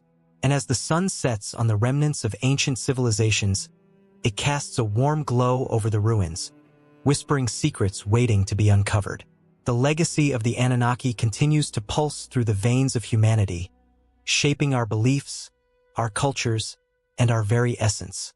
Each heartbeat resonates with the knowledge that we are not alone. We are connected to something greater. The shadows of the past linger close, urging the next generation to listen closely and seek the truths that lie just beneath the surface, ever ready to guide us along our own path in this timeless dance of existence. In the flickering light of an ancient oil lamp, the shadows danced against the rough walls of a dimly lit chamber. The air was thick with the weight of centuries, each breath a whisper of the past, echoing secrets long held within the firm grip of time. This was not just any room. It was a sacred space where men once gathered to etch their thoughts and dreams onto clay tablets, using a language that held the power to ignite empires and shape the course of human history. The Sumerians, a people of remarkable ingenuity, had harnessed the very essence of their lives and the world around them into cuneiform. Their written language, a series of wedge-shaped marks pressed into soft clay. Each character was a door, leading to a world filled with gods, kings, and the everyday struggles of life along the banks of the Tigris and Euphrates rivers. Who could have imagined that these seemingly simple symbols could carry the weight of civilization itself? As the scholar's fingers brushed against the cool surface of a weathered tablet, a shiver coursed through him. This was no ordinary artifact. It was a time capsule, a direct link to a civilization that had flourished over 5,000 years ago. Each stroke of the stylus left a lasting imprint, a visual language that transcended the barriers of spoken word. The inscriptions told stories of trade, agriculture, law, and love, the very fabric of Sumerian life woven into the clay before him. The thrill of translation surged through him as he deciphered a phrase that seemed to shimmer in the dim light. "To the gods, I give my harvest." His heart raced at the thought of the farmers who had penned these words, their hopes and fears immortalized in clay, beseeching the divine for a bountiful yield. They were not just nameless figures from history.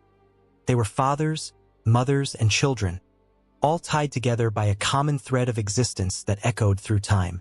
But with every new translation came a sense of urgency, a haunting realization that countless voices had been silenced, buried beneath layers of earth and neglect. How many stories remained untold?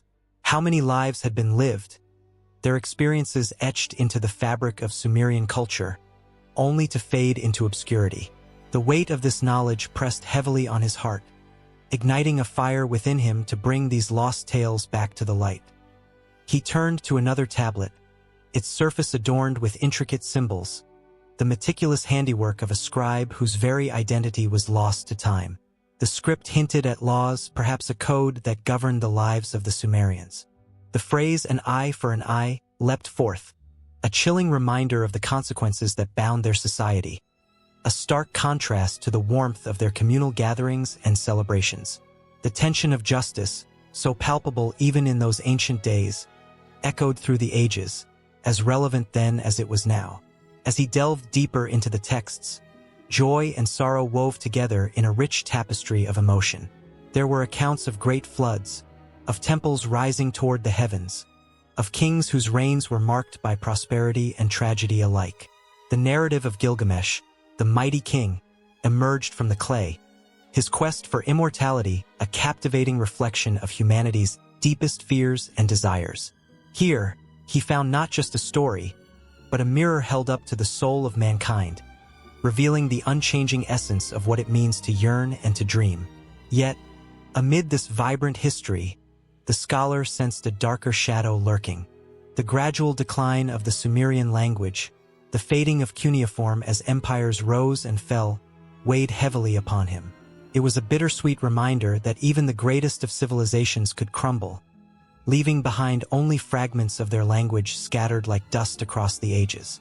He paused, allowing the gravity of this realization to settle within him. How many words had been lost, like fleeting whispers in the wind, never to be spoken again? The thought sent chills down his spine. The vast expanse of history was filled with silence, a void where once vibrant conversations and stories thrived. Each translation became a beacon, a lifeline connecting the past to the present, igniting a fierce resolve within him to preserve these words, to ensure that they would never vanish into the abyss of time. With renewed determination, he turned to yet another tablet, its surface bearing the marks of a scribe's diligent hand. The characters seemed to pulse with life, and as he traced them with his fingertips, they came alive, singing a song of ancient civilization that filled the room with an almost electric energy. The stories of gods and mortals intertwined, revealing the humanity that lay at the heart of Sumerian beliefs. A civilization that revered the forces of nature, worshipped deities with names that resonated through the ages, and held a profound respect for the cycle of life and death. The scholar felt as if he were standing at the very crossroads of time, where the past and present collided in a breathtaking dance of language and meaning. Each word he translated was not just an act of decoding. It was an act of resurrection. He was calling forth the voices of the dead, breathing life into their words, allowing them to resonate through the corridors of history once more. Here, in this sacred space, the ancient Sumerians were alive, their stories intertwining with his own, creating a powerful connection that transcended time and space. As he continued to work, the room seemed to pulse with energy, as though the spirits of the past were watching, urging him on. The cuneiform characters became a symphony of sound in his mind, each word a note that reverberated through his very being. The scholar felt as though he was not just translating language but resurrecting a whole world. A world filled with dreams, desires, and the relentless pursuit of understanding. And just when the air grew thick with the weight of history, a new tablet caught his eye, its surface etched with a language so delicate, so beautiful, that it seemed to shimmer in the light. The promise of new revelations hung in the air, electric and enticing. What stories lay hidden within this artifact? What new connections could be forged between the hearts of the Sumerians and the present? The excitement thrummed through his veins, urging him forward, deeper into the embrace of the ancient world that awaited him. This was only the beginning, a prelude to the symphony of voices yet to be unearthed. The clay held more than just words. It held the pulse of humanity, an unbroken thread connecting past to present, waiting for someone to listen closely and bring those stories into the light once more. Under a moonlit sky, ancient stones stand like solemn guardians, whispering secrets to the wind. Their presence stirs a sense of wonder, echoing tales of gods who once walked among men. The Anunnaki, beings shrouded in mystery and revered in Sumerian lore, weave a thread that connects them to cultures far beyond their own. Just beyond the horizon of time, the stories of these celestial visitors intertwine with the beliefs and legends of other civilizations, leaving an indelible mark on humanity. In the fertile valleys of Mesopotamia, the Anunnaki were once believed to descend from the heavens, bestowing knowledge and civilization upon the earth. They were portrayed as godlike figures, commanding respect and awe, but the allure of their influence spills over into other cultures. Egyptians, Indians, and even the Mesoamericans all echo the tale of divine beings descending from the stars, altering the very fabric of their societies. In this intricate tapestry of history, one can almost hear the resonance of shared myths that transcend borders and ages. As the sun rises over the pyramids of Giza, the ancient Egyptians gazed upward, seeking answers in the stars. Their pantheon of gods, alongside Osiris and Isis, bears striking resemblance to the Anunnaki mythos. Could it be mere coincidence that both cultures revered beings of immense power, creators and protectors, who guided humanity? The very architecture of Egypt, aligned with astrological precision, speaks of a knowledge that seems too advanced for its time. Was it a gift from the Anunnaki, or perhaps an echo of their divine wisdom? The Vedic texts of ancient India murmur of sky gods called the Devas, beings that wielded immense power, akin to the Anunnaki. The Sanskrit verses shimmer with an aura of mysticism, recounting tales of gods who descended to earth, creating life and imparting knowledge. The parallels are haunting. Did the Anunnaki leave their mark on the Indian subcontinent? Or do these stories stem from a shared ancient memory of celestial visitors? The connection pulses through time, filling the air with an undeniable energy, as history folds in on itself like the petals of a lotus flower. Meanwhile, across the vast Atlantic, Mesoamerican cultures painted their own versions of divine encounters. The Mayans and the Aztecs worshipped gods who descended from the heavens, bringing with them advanced knowledge of astronomy and agriculture. Quetzalcoatl, the feathered serpent, is reminiscent of the Anunnaki, a figure bridging the mortal realm and the divine. As scholars sift through ancient texts and carvings, they find themselves standing at the crossroads of belief and evidence, grappling with the electrifying possibility that these cultures shared a connection deeper than geography. Each civilization, in its unique way, held onto the threads of a universal narrative, one that melded exploration with spiritual quests for understanding. The Anunnaki, whether as ancient astronauts or mythological archetypes, became the embodiment of humanity's ongoing search for higher purpose. They were the catalysts of change, the spark of innovation, igniting the flames of civilization in every corner of the earth. As dusk settles on the ruins of a forgotten civilization, the air thickens with anticipation. Archaeologists unearth artifacts that defy explanation, tools, sculptures, and writings that hint at a connection to the Anunnaki. Could these remnants be the literal pieces of a puzzle that transcend mere myth? Each artifact, a whisper from the past, sends shivers down the spine, igniting curiosity that demands to be satisfied. What truths lie buried beneath the sands of time, waiting to be revealed? The echoes of the Anunnaki resonate through the ages, their influence felt in the mythologies that arose in the wake of their supposed visitations. The stories of gods and heroes, of creation and destruction, all weave together into a rich tapestry that defies the constraints of time. It is an emotion-laden tapestry, each thread imbued with longing and wonder, igniting imaginations and stirring hearts. The legends of the Anunnaki and their counterparts in other cultures invite contemplation and dream, a call to those willing to listen. And then, as the shadows lengthen and the stars begin to twinkle, the narratives blend, forming a chorus that transcends individual belief systems. The Anunnaki, the Devas, Quetzalcoatl, each voice contributes to a shared human experience, a testament to the enduring power of myth.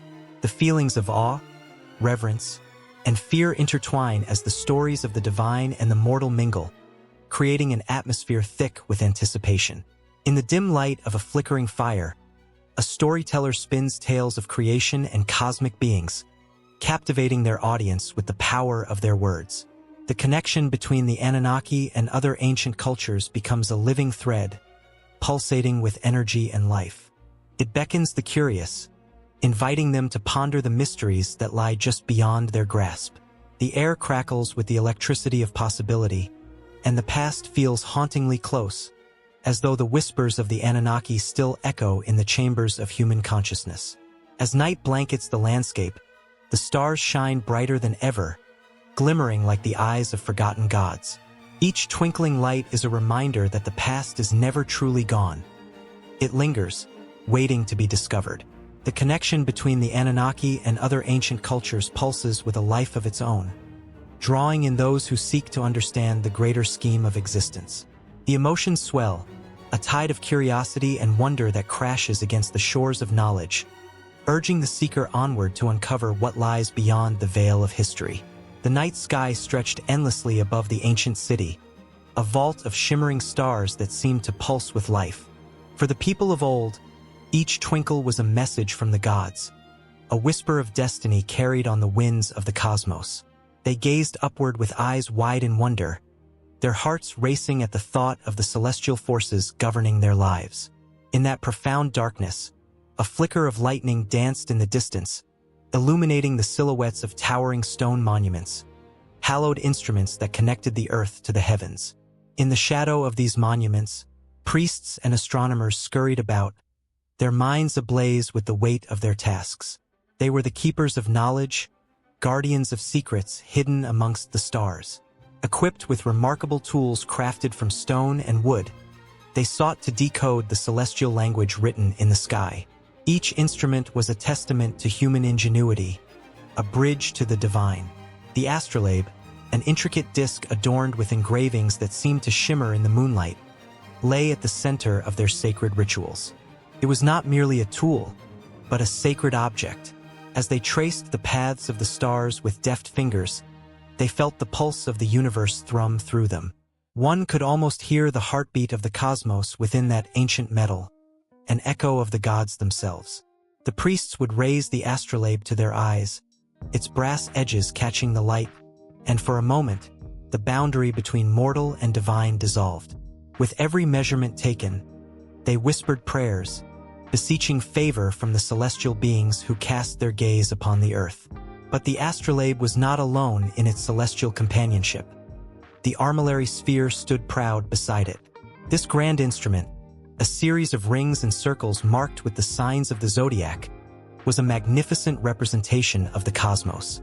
Swinging with precision, it mirrored the movements of the heavens above, allowing its users to chart the stars' paths with astonishing accuracy. The very act of aligning the sphere with the stars felt like a sacred dance, an offering of reverence to the forces that had shaped their worlds. The priests, clad in flowing robes, would position the instrument beneath the night sky, their bodies swaying slightly, caught in a trance as the stars twinkled above and guided their hands. As they peered through the instruments, emotions swirled within them. Fear, hope, curiosity. They sought answers to questions that lingered in the air like the sweet scent of incense. What lay beyond the stars? What did the gods desire? The instruments whispered promises of secrets revealed, yet they also carried the weight of uncertainty. Each adjustment of the astrolabe and each turn of the armillary sphere resonated with the pulse of the universe, an echo of the eternal dance between fate and free will. Then there were the sun dials, with their gnomons casting shadows that traced the passage of time across the land.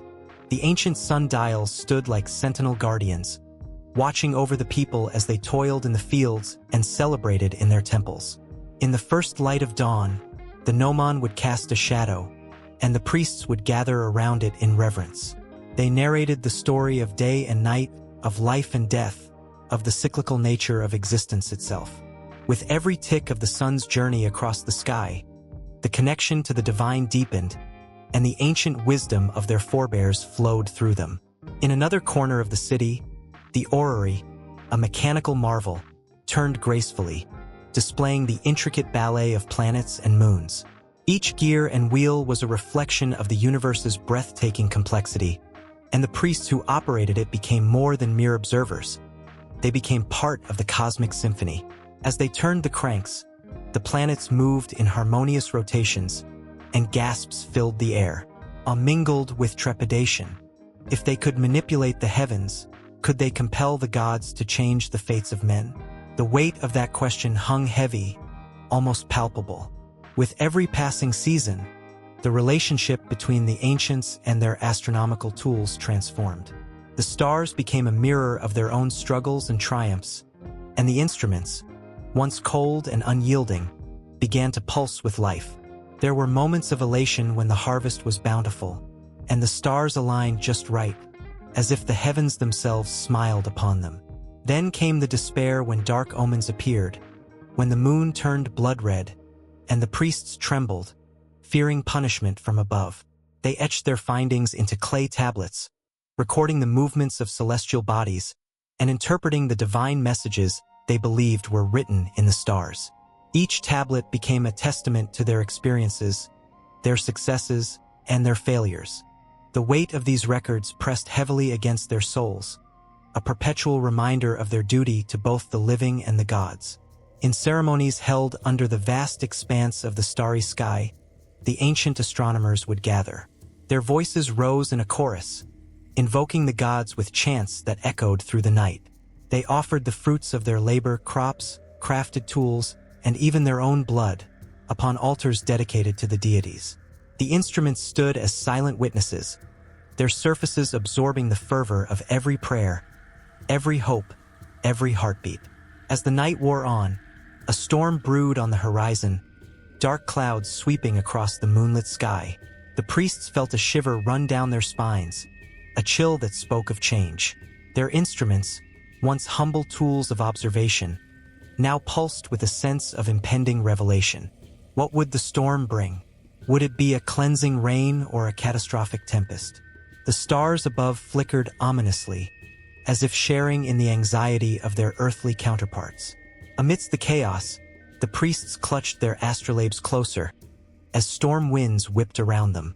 The armillary sphere swayed precariously, a symbol of their fragile connection to the cosmos. In that moment of uncertainty, as the air crackled with energy, the instruments felt alive, vibrating with the essence of countless dreams and fears. They stood as the last link between humanity and the vast, unfathomable universe, urging the priests to seek understanding, even in the face of dread. The storm unleashed its fury, but within the chaos, the astronomers felt a flicker of something else, an unquenchable flame of hope. And as the instruments began to glow with an otherworldly light, they realized that the secrets of the stars were not just the domain of the gods. They were intertwined with the human spirit. The instruments, once thought to be mere tools, became conduits of divine inspiration, forging an unbreakable bond between heaven and earth, between fate and free will. And so, the ancient quest continued, a dance of shadows and stars that would never truly end. In the dimly lit corners of history, where whispers of ancient civilizations brush against the edges of forgotten knowledge, the Anunnaki emerge like shadows from the past. These enigmatic beings, often depicted as gods in Sumerian texts, have captivated imaginations for centuries. But as the Age of Enlightenment dawns, a new understanding begins to take shape, one that intertwines the threads of human thought with the otherworldly. In the bustling streets of 18th century Europe, a flicker of curiosity ignites. Intellectuals gather in salons, their voices rising above the clinking of glasses, as they share ideas that will change the world. Among them are philosophers, scientists, and dreamers. They ponder existence, humanity's place in the cosmos, and the very essence of knowledge itself. Their thoughts drift, almost imperceptibly, to tales of ancient gods who walked among men, bestowing wisdom and igniting the spark of civilization. It was a time when the world began to shake off the shackles of superstition and embrace reason. Yet, the allure of the Anunnaki lingers like a ghostly melody, pulling at the threads of enlightenment. These beings, often described as extraterrestrial visitors, are said to have shared their advanced knowledge with humanity, influencing the course of history. The stories of their interactions with early civilizations resonate deeply with the minds of the age. Could it be that these ancient gods were not mere myths, but echoes of a reality that once was? In the flickering candlelight of libraries, scholars sift through ancient texts, their hearts racing with each revelation. They discover that the Anunnaki were believed to have come from Nibiru, a planet whose orbit takes it far beyond the known realms of the solar system. This revelation sends shivers down their spines, as they contemplate the possibility of beings from another world shaping humanity's destiny. The tales of Enki and Enlil, their battles, their alliances, and their gifts, stir up emotions that are at once exhilarating and terrifying. Yet, the Age of Enlightenment is not merely a time of introspection. It is a crucible of change. The air is charged with the electricity of revolutionary ideas, as thinkers like Voltaire and Rousseau challenge the status quo. They speak of rights, of freedom, of enlightenment that transcends earthly bounds. And amidst this fervor, the Anunnaki loom ever larger in the background, their legacies whispering through the ages. The idea that humanity's advancement might be the result of divine or extraterrestrial intervention adds an intoxicating layer to the pursuit of knowledge. As the years unfold, the fascination with the Anunnaki spreads like wildfire. Secret societies form, their members united by a shared belief in ancient wisdom hidden within the fabric of time. They gather in dimly lit rooms, poring over scripts and symbols that hint at an advanced civilization. The tension builds. The thrill of discovery mingles with fear of what that knowledge might entail.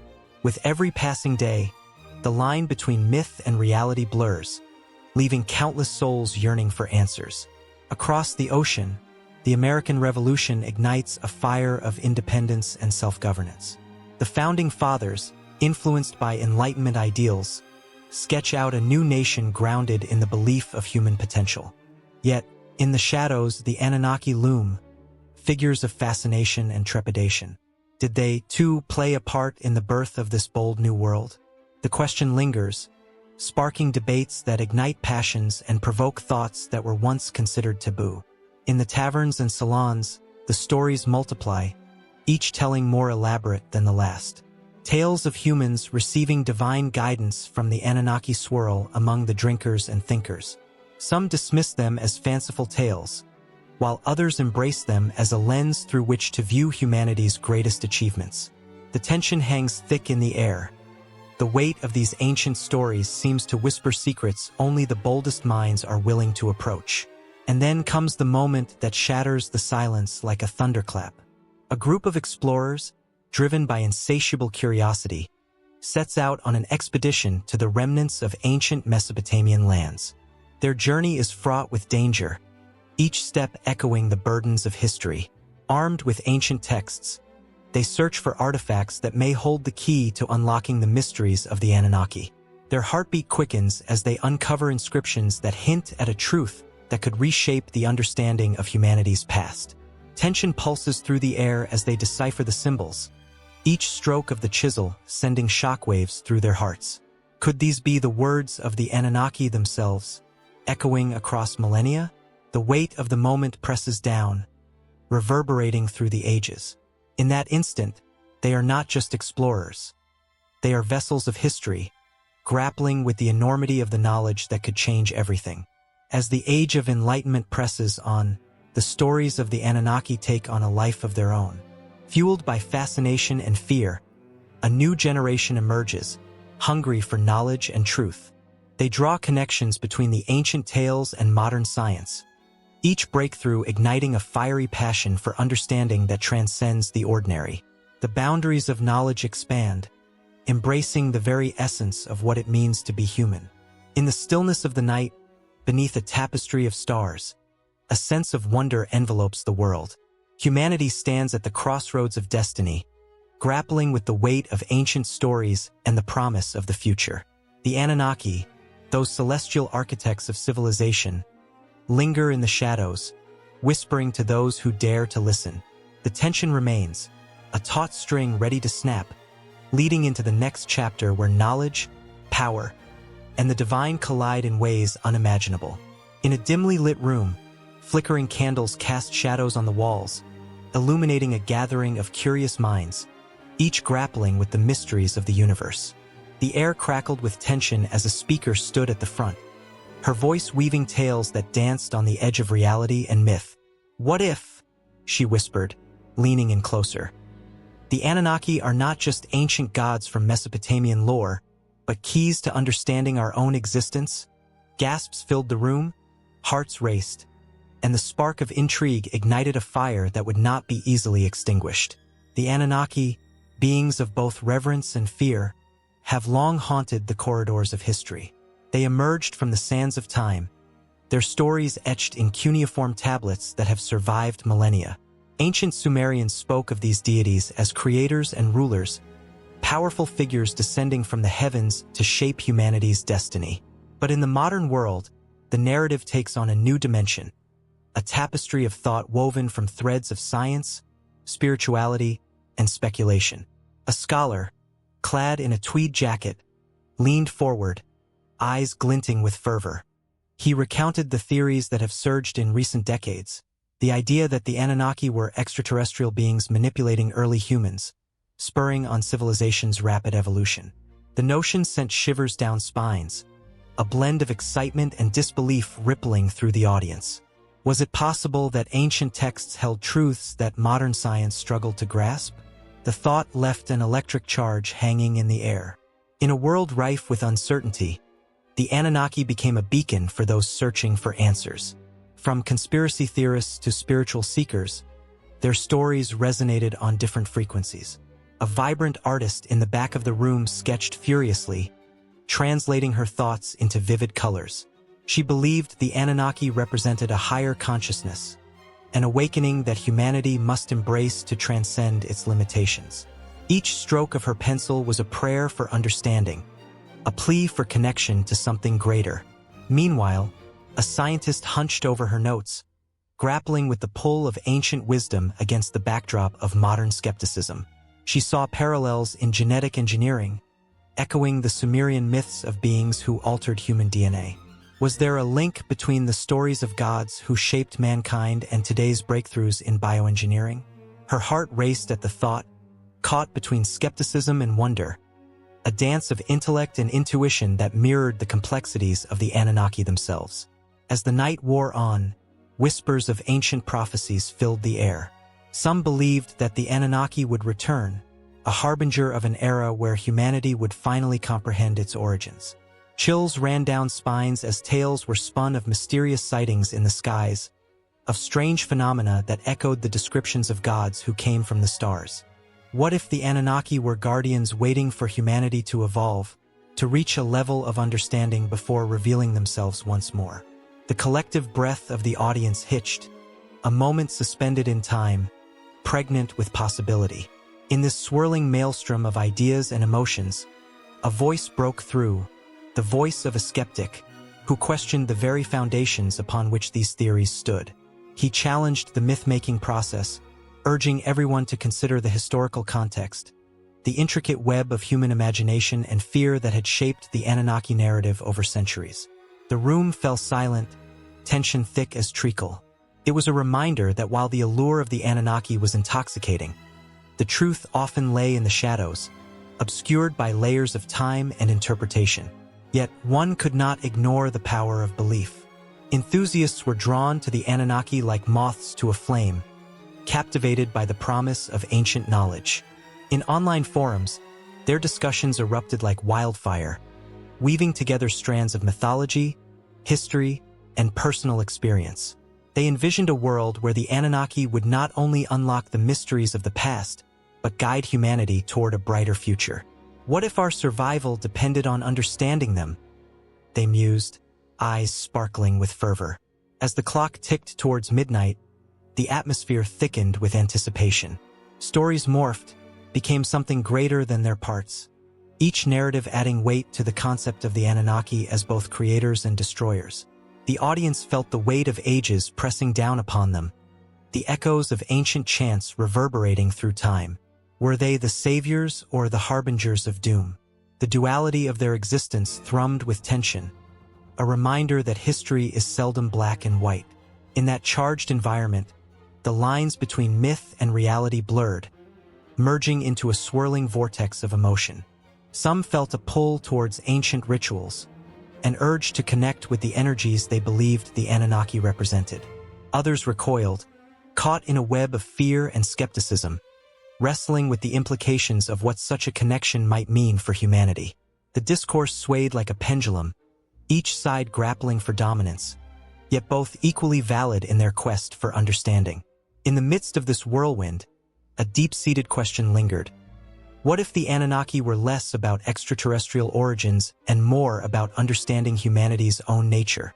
What if they represented the struggles, triumphs, and follies of humankind, reflecting our deepest fears and greatest aspirations? As the speaker posed the question, the audience felt a collective shudder, the realization sinking in. They were not just chasing myths, they were confronting themselves. And as the speaker's voice echoed in the stillness, the night's energy shifted, teetering on the brink of revelation. Moments hung suspended as minds raced, hearts pounding with an urgency that called for deeper exploration. Each participant felt the pull of history, the weight of ancient truths mingling with modern inquiries, a tapestry of time woven together by the threads of belief, fear, and wonder. The Anunnaki were not just figures of the past. They were mirrors reflecting humanity's quest for meaning, entangled in the very fabric of existence. Just as the candle flames flickered, threatening to extinguish, a new spark ignited within the hearts of those present. An insatiable need to seek answers, to unravel the stories that bound them to these ancient deities, propelled them forward into the unknown, eager for the next chapter in their relentless pursuit of truth. In the dim light of a cluttered basement, an old projector flickered to life, casting ghostly images on the cracked walls.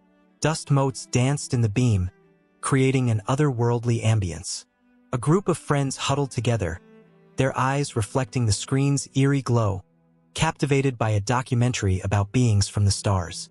The whispers of the Anunnaki filled the air, weaving together threads of ancient history and modern speculation, igniting a fire of intrigue in their hearts.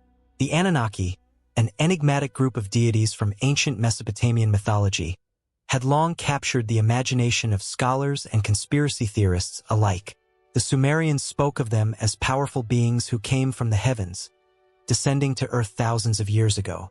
They were said to have played a pivotal role in shaping humanity, bestowing knowledge and civilization upon a primitive world. As the projector whirred, images of ancient tablets and crumbling ziggurats flashed by, each inscription hinting at secrets locked away for millennia.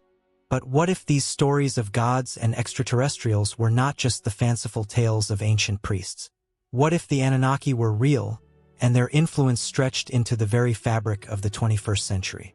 As the friends leaned closer, breathless with anticipation, they found themselves teetering on the edge of a revelation that could change everything.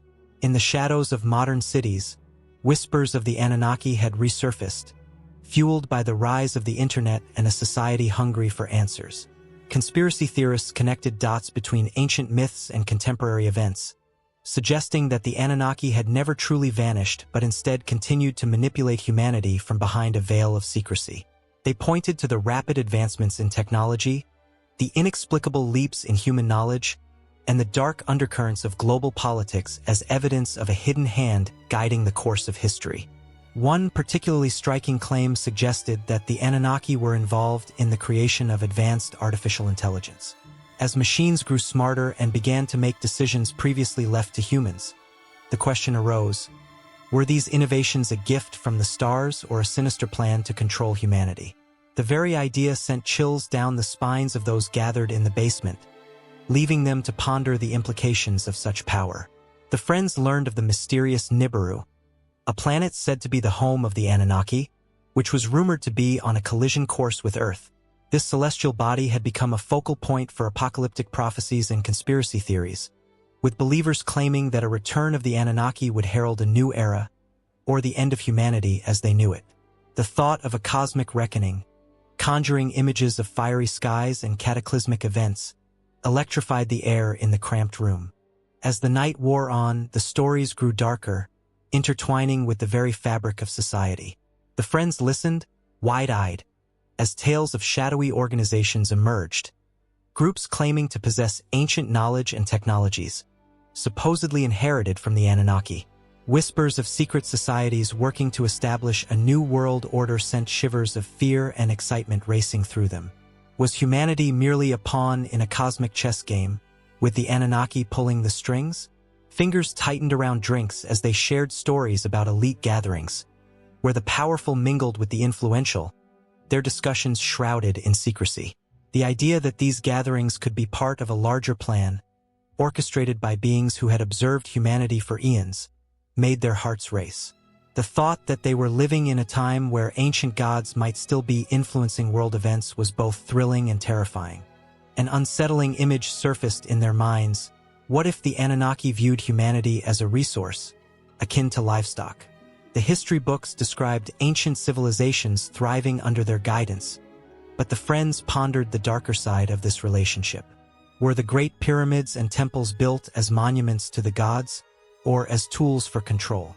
The emotional weight of these thoughts rested heavy on their shoulders, the air thick with tension as they grappled with the implications of such a belief. As the projector clicked off, plunging the room into darkness, a profound silence enveloped the group. Each person was lost in their own thoughts, wrestling with the enormity of what they had just witnessed. A chill crept through the room, and it wasn't just from the cold concrete walls.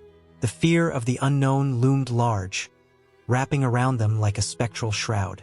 In the stillness, a friend broke the silence, whispering a thought that had been haunting them all. What if the Anunnaki were preparing to return? What if the signs were all around them, hidden in plain sight? The room electrified with possibility, their imaginations racing to grasp the potential reality of ancient beings walking among them once again. As they shared their fears and hopes, the atmosphere shifted, a palpable sense of urgency filling the air. The friends couldn't shake the feeling that time was running out, that the world was on the brink of a monumental shift. They began to connect the dots between recent global events and ancient prophecies, their voices rising with excitement and trepidation. Each revelation seemed to confirm the threads woven through their minds. Could the Anunnaki truly be orchestrating humanity's fate?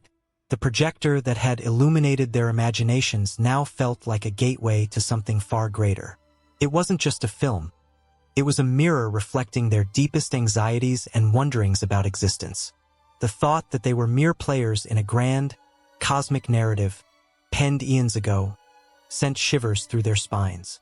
As the night bled into morning, the group found themselves standing on the precipice of understanding, each thread of thought pulling them deeper into the mystery of the Anunnaki.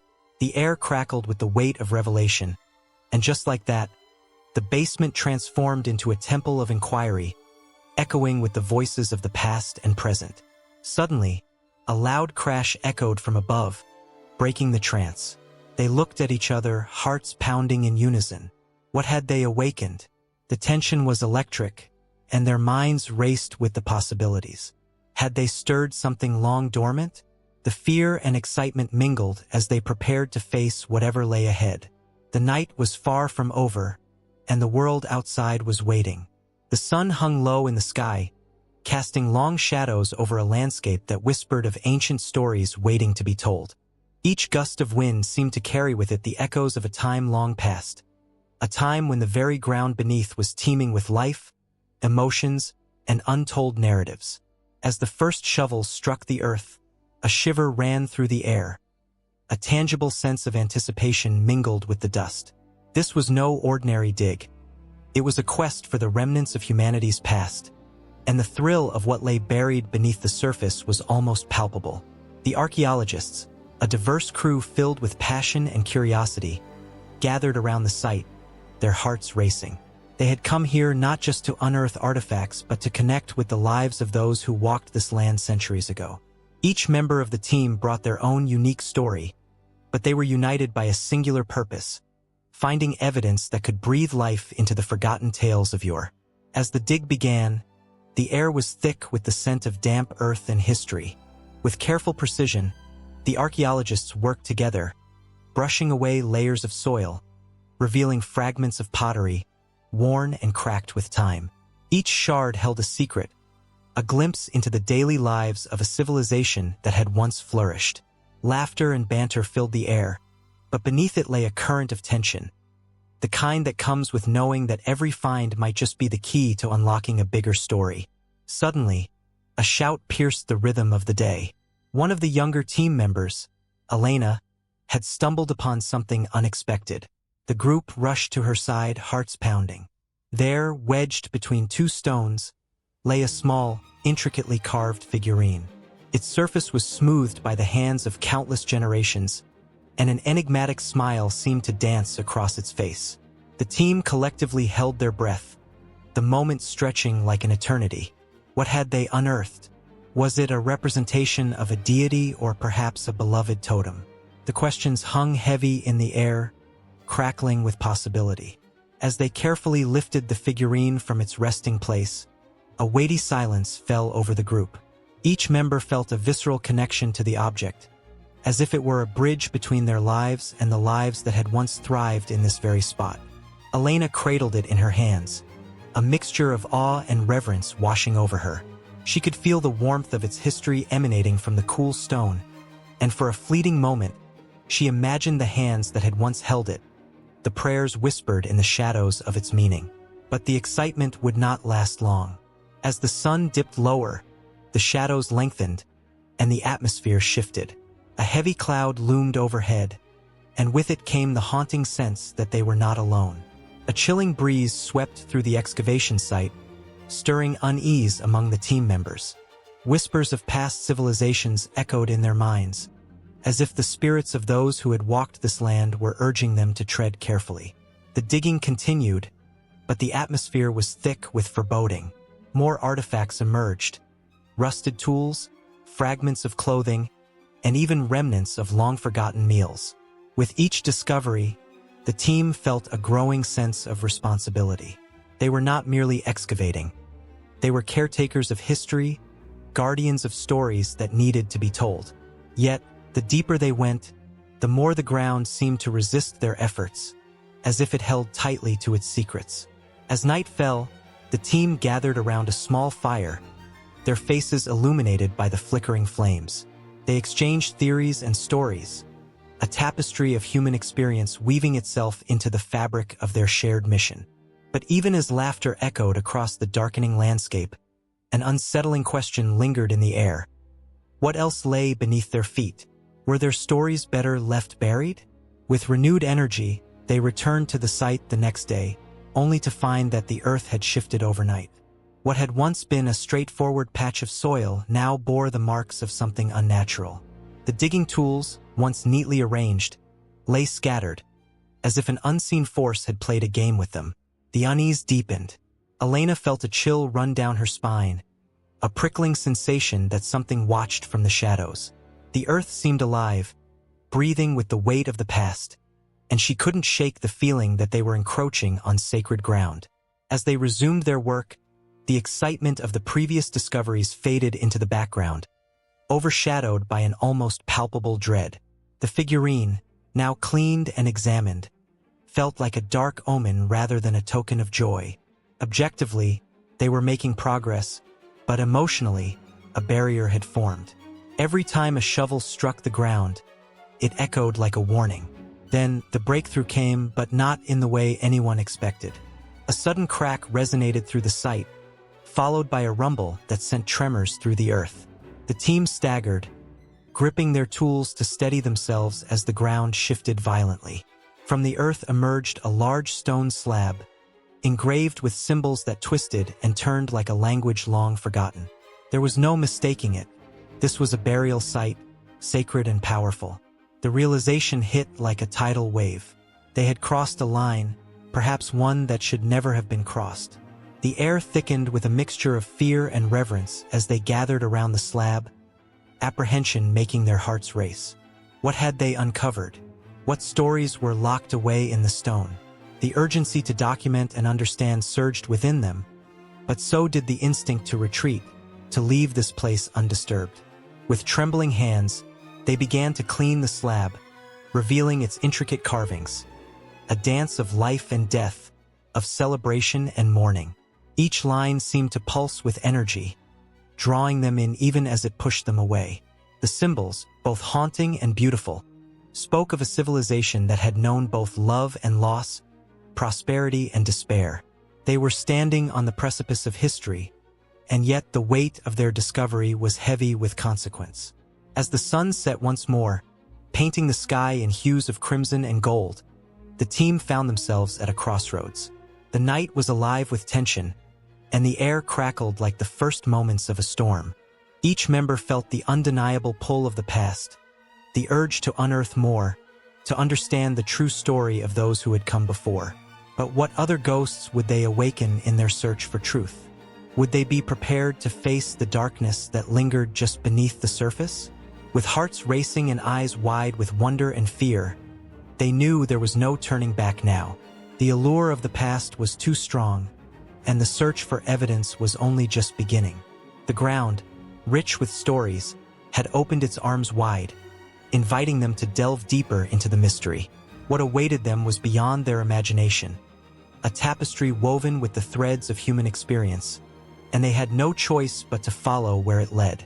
In the quiet hush of a starlit night, a chill runs down the spine as ancient whispers seem to echo through time itself. Crumbling tablets, etched with cuneiform script, cradle secrets of a civilization that once stood tall in the cradle of humanity. The Anunnaki, beings of astonishing power and wisdom, loom large in the shadows of history. Were they gods, or were they something else entirely? The question lingers like a haunting melody, stirring emotions and igniting imaginations. These celestial architects of Sumerian lore were said to descend from the heavens, beings who shaped humanity's destiny. With their shimmering presence, they brought knowledge, agriculture, and civilization itself. Yet, As one reads the dusty texts, a deeper, unsettling layer emerges. Were they truly the benevolent gods they appeared to be, or were they mere visitors from another world, using humanity for their own enigmatic purposes? The air thickens with a sense of mystery as one contemplates the meaning of their legacy. The Anunnaki were depicted as towering figures, adorned with intricate garments and vast wings, suggesting they were anything but ordinary beings. They were thought to wield advanced technology, craft that could slice through the heavens, leaving trails of starlight as they moved. This brings to mind a chilling thought.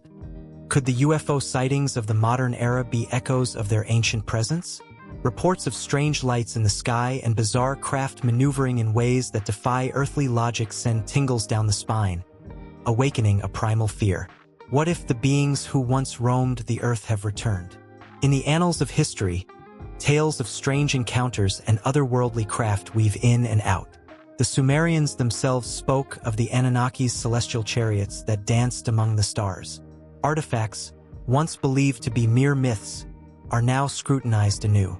Could ancient carvings and depictions of flying machines be remnants of a time when humans and aliens coexisted? The thought sends a shiver down the back. Each new discovery pulls at the threads of reality, weaving a tapestry filled with uncertainty and dread. As modern archaeologists brush dust from ancient tablets, they uncover references that hint at lost technologies. Ancient astronauts, equipped with unimaginable tools, shaped the Earth in ways we might still struggle to comprehend. The eerie possibility that these beings influenced human evolution raises the hair on the back of one's neck. What kind of influence could they have had? Were they saviors, or were they something darker, using humanity as pawns in their grand scheme? The questions linger, hanging in the air like a thick fog, suffocating yet irresistible. In the shadows of history, UFO theories intertwine seamlessly with Anunnaki lore. A bold hypothesis begins to form. What if these supposed aliens left a blueprint for future civilizations? What if they encoded knowledge in stone and clay, waiting for humanity to awaken? The mind races as it envisions secret societies and ancient orders, all grappling with the weight of such revelations. In hushed tones, conspiracy theorists gather, poring over symbols and signs, weaving a web that stretches from the ancient to the modern. Their eyes glint with fervor, a fire ignited by the thought that they are on the brink of uncovering truths that the world was never meant to know. In the 20th century, as the skies filled with strange lights, the world was on the verge of a new awakening. Reports of abductions, sightings, and mystery intensified, feeding the flames of speculation. For many, these encounters were simply stories, the product of overactive imaginations. But for others, they were a chilling reminder that perhaps we were never alone. As people looked up, searching the heavens for answers, the tales of the Anunnaki echoed in their minds. Were these modern visitors the same beings who had once walked among us? What did they want? The uncertainty wrapped around the hearts of believers like a vice, squeezing tighter with every unexplained phenomenon. The emotional pull of the Anunnaki legend is undeniable. Could humanity be the result of a grand experiment, a cosmic connection that binds us to the stars? With every documentary aired and every book published, the fascination grows, wrapping around the collective consciousness. Those who dare to believe cling to hope that the truth is out there, waiting to be revealed. As they gaze at the night sky, stars twinkling like watchful eyes, they feel an electric thrill, the possibility that they might one day connect with their celestial creators. In the bustling streets of modern cities, whispers of the Anunnaki persist, mingling with the dreams of humanity. The thought of their return sends pulses of excitement coursing through the veins. Could they come back to guide us, or would they eclipse us once more? The duality of fear and hope dances in the minds of many, creating a storm of emotions that refuses to calm. As stories of UFO sightings and alien encounters rise to the surface, they serve as a reminder of the fragile boundary between what is known and what remains hidden. The shadows of the Anunnaki stretch far into the depths of time, intertwining with the narratives of the stars. Each new revelation, each strange light in the sky, fuels the belief that the cosmic connection is more than mere fantasy. The air crackles with anticipation, the weight of history pressing down on the present. Just when the heart begins to settle, a new discovery emerges, igniting the flame once more. The link between the Anunnaki and UFO theories becomes a living pulse, a thread of destiny that binds humanity to the cosmos in ways yet to be fully understood. In silent moments, when the world feels still, the haunting thought lingers. What if the Anunnaki are watching, waiting for the right moment to reemerge? As the veil between time and space grows thinner, the tension builds. The ancient astronauts may have left us a legacy beyond comprehension, a connection to the universe that challenges everything we thought we knew. The question remains, are we ready for the truth that lies just beyond the stars? Each heartbeat echoes the uncertainty, drawing ever closer to the edge of revelation, as the night sky continues to shimmer with secrets waiting to be unveiled. In the flickering shadows of a candlelit room, a scholar's quill scratches feverishly against parchment, illuminated by the soft glow of knowledge passed down through the ages. He gazes up, eyes wide with wonder, as the weight of ancient wisdom presses upon him like the cosmos itself. The walls around him whisper stories of civilizations long gone, their teachings waiting to be revived. What if the lines of history, etched into the stones of time, could be rewritten? What if the wisdom of Aristotle could dance with the discoveries of modern physicists, creating a symphony that resonates through the ages? It was a time when the great libraries of Alexandria and Pergamon cradled scrolls filled with profound insights. Philosophers and scientists alike sought to understand the stars, the human body, and the very fabric of reality. Yet, as centuries passed, this knowledge often lay dormant, overshadowed by the rise and fall of empires. The torch of inquiry flickered, threatened by dogma and superstition.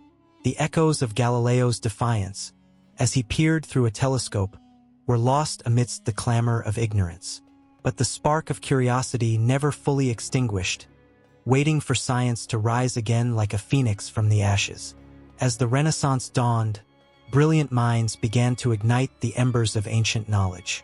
Copernicus, with his radical heliocentric model, dared to challenge the long-held beliefs of a geocentric universe. The cosmos, it seemed, was far more intricate than anyone had imagined. It was during this pivotal moment in history that the threads of the past began to weave themselves into a new tapestry, where the relationships between old and new ideas started to take shape. Fast forward to the 19th century, the air thick with the scent of steam and innovation. Charles Darwin stood at the precipice of understanding life itself. His theory of evolution, rooted in the philosophical discussions of naturalists like Aristotle and Lamarck, opened a door to understanding humanity's place in the world.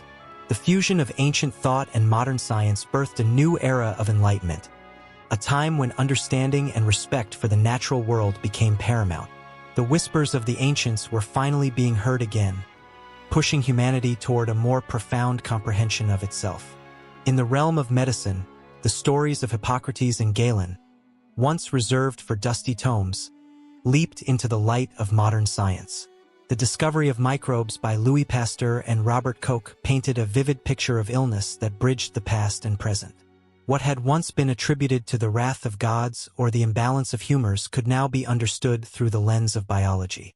The ancient texts, filled with observations and remedies, suddenly became relevant again, guiding scientists and doctors who sought to heal the human body with the wisdom of the ages. As the 20th century unfurled, the world was thrust into an age of rapid advancements. Quantum physics emerged, revealing a universe more mysterious than ever. The very building blocks of matter, once thought to be solid and unwavering, danced in a probabilistic ballet. Ancient philosophies about the nature of reality found new resonance in the theories of physicists like Einstein and Heisenberg.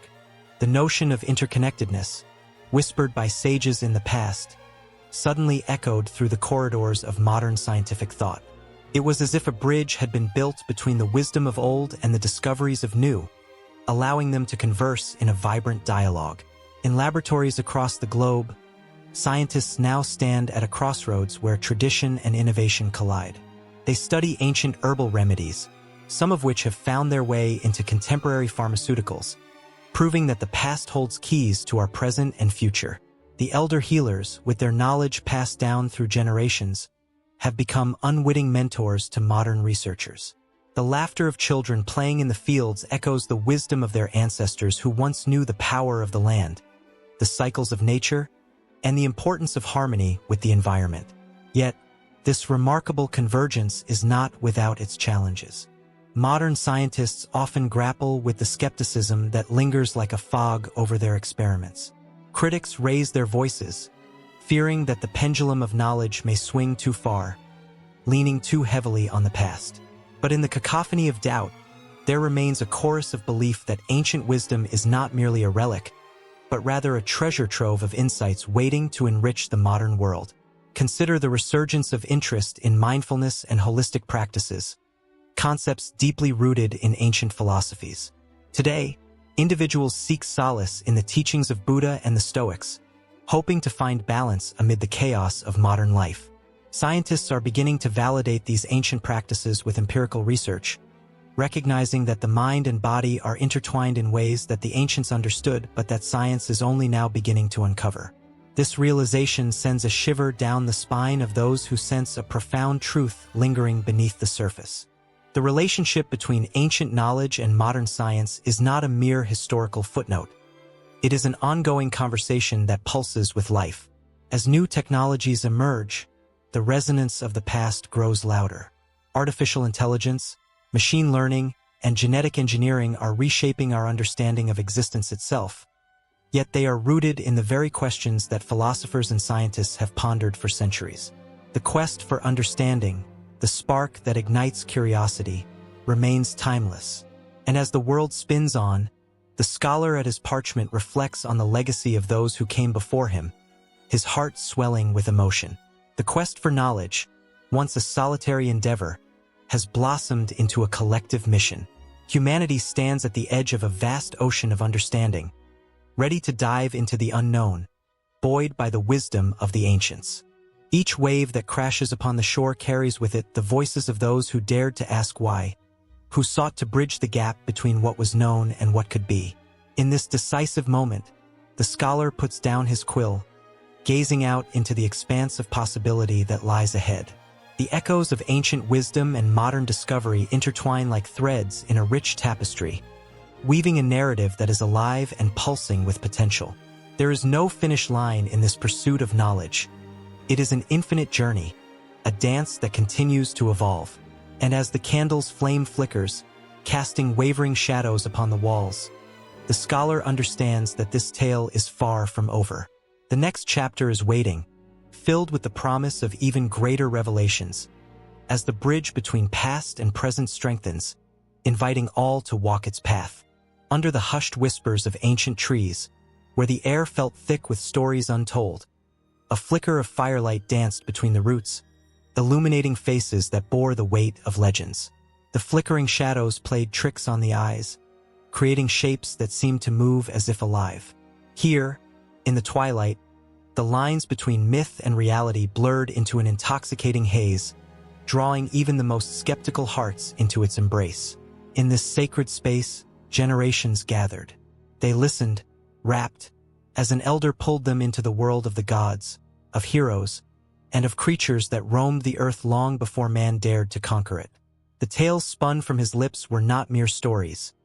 They were the very fabric of existence, each word holding the power to evoke nostalgia, fear, and wonder.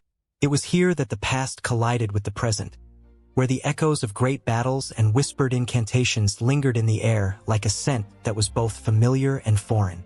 Not far from the flickering fire, a young girl named Lila sat cross-legged on the ground, her heart racing with a mix of fear and excitement. She was on the cusp of understanding the weight of her heritage, the constant tug-of-war between the legends sung by her grandmother and the stark reality that surrounded her. She pondered the stories of gods who walked among mortals, of great floods that cleansed the earth, and of brave warriors whose sacrifices shaped entire civilizations. Her fingers trembled as she clutched a small, intricate amulet, a family heirloom passed down through generations, shimmering with a light that seemed to pulse with life. But this amulet held secrets. It was said to be a gift from a goddess, a link to a time when the divine and mortal walked hand in hand. The stories spoke of its power, how it could reveal truths hidden beneath layers of time, but only to those deemed worthy. Lila felt a shiver run down her spine. What if she was not worthy? What if the tales she cherished were nothing more than fanciful dreams, painted over the stark canvas of reality? As the elder spoke, Lila's mind wandered to tales of a mighty warrior who once defended their village from a great beast, a dragon that scorched the earth and left devastation in its wake. The villagers had gathered, hearts pounding, to witness the clash of man against monster. They spoke of fire and ash, of courage found in the depths of despair. In that moment, Lila could almost hear the roar of the dragon, see the glint of the warrior's sword as it sliced through the tense air. Her breath caught, realizing that the line between the stories she cherished and the world she inhabited was thinner than she ever imagined. The elder's voice rose and fell, weaving through the crowd like a gentle breeze, recounting the legendary trials faced by ancestors who navigated treacherous landscapes, fought mythical creatures, and sought the favor of gods. Each tale dripped with emotion, pulling at the heartstrings of those who listened. There were moments of triumph, but also of agonizing loss, a balance of light and dark that echoed through the ages. Lila's mind raced as she processed the weight of these narratives. The heroism, the sacrifice. What was it all for? Could these myths hold a truth that transcended time? The air felt electric, charged with possibilities and the ghosts of those who had come before. What if she too was woven into this tapestry, her own story waiting to unfold in the shadows? Suddenly, a sound shattered the reverie, the crack of a branch snapping underfoot. The crowd turned, eyes wide with anticipation and fear. Lila's heart thudded loudly in her chest, every instinct screaming that something was about to happen. The elder paused, his gaze sharp and piercing, scanning the darkened edges of the forest. The atmosphere thickened, a palpable tension hanging in the air as if nature itself held its breath. And then, out of the darkness, a figure emerged. Tall and imposing, it stepped into the firelight, revealing a worn face etched with lines of time. This was no mere traveler but a phantom from the stories, the very essence of myth made flesh. Gasps erupted from the crowd, and Lila felt her skin prickle, goosebumps racing along her arms. Was it possible? Had the realms of myth and reality truly collided before her eyes? The figure raised a hand, a gesture of peace, yet the intensity of his presence demanded respect. I am here to remind you of the sacrifices made, of the battles fought not just in the past but also within your hearts, he said, each word resonating like the tolling of a distant bell. The line between myth and reality is not as clear as you believe. It is a living thing, changing, evolving, breathing in the stories of your ancestors. Lila felt the weight of his gaze, and suddenly everything clicked into place. The amulet around her neck pulsed with warmth, as if it recognized a kindred spirit. She could sense that the myths were not just stories to be put away. They were living truths, reflections of human experiences, emotions, and the struggles that defined existence. The past was not simply a series of events, but a tapestry of emotions, woven together by those who dared to dream, to fight, to hope. The figure continued, weaving intricate tales of loss and love, of greed and generosity, connecting the dots of existence across epochs. Each story held a lesson, a whisper of wisdom from a time long gone, yet as relevant as the air they breathed. Lila's heart raced as she realized that these stories were threads that linked her to the very essence of humanity. She was not just a spectator but a participant in this grand saga. As the fire crackled and the world around her faded into night, she felt a surge of determination. She would not let the myths remain mere shadows in her life. They would inspire her, guide her, and forge her own path forward. Even as the lines between reality and myth flickered like the flames before her, she understood that embracing both was not a weakness, but a strength, an acknowledgement of the complexities of existence. The figure stepped back into the shadows, leaving the crowd breathless with awe and anticipation. Lila clutched her amulet tighter, its warmth seeping into her skin, igniting a spark of courage within her. The stories would not end here. They would transform, intertwining with her life, guiding her through the uncertainties of the future. In that moment, she knew the myth was now an inseparable part of her reality. And as she gazed into the depths of the night, the stars above seemed to shimmer with an invitation, a promise of more tales yet to unfold, tales that would continue to blur the lines between what was real and what was imagined, a never-ending saga waiting for its next chapter. In the hushed halls of ancient temples, under the flickering light of oil lamps, whispers of the Anunnaki drift through the air. These beings, deities revered and feared, roamed the land, shaping civilizations with their wisdom and power. But as the echoes of their presence linger, a chilling question emerges. What does it mean for humanity to owe its existence to these otherworldly figures? The weight of their influence bears down like an unseen hand on the collective consciousness of mankind. In Sumer, where the first whispers of writing emerged, farmers tilled the land, their eyes often raised to the heavens searching for favor. They felt the pull of the stars, the unseen forces that seemed to guide their fates. The Anunnaki were more than mere gods.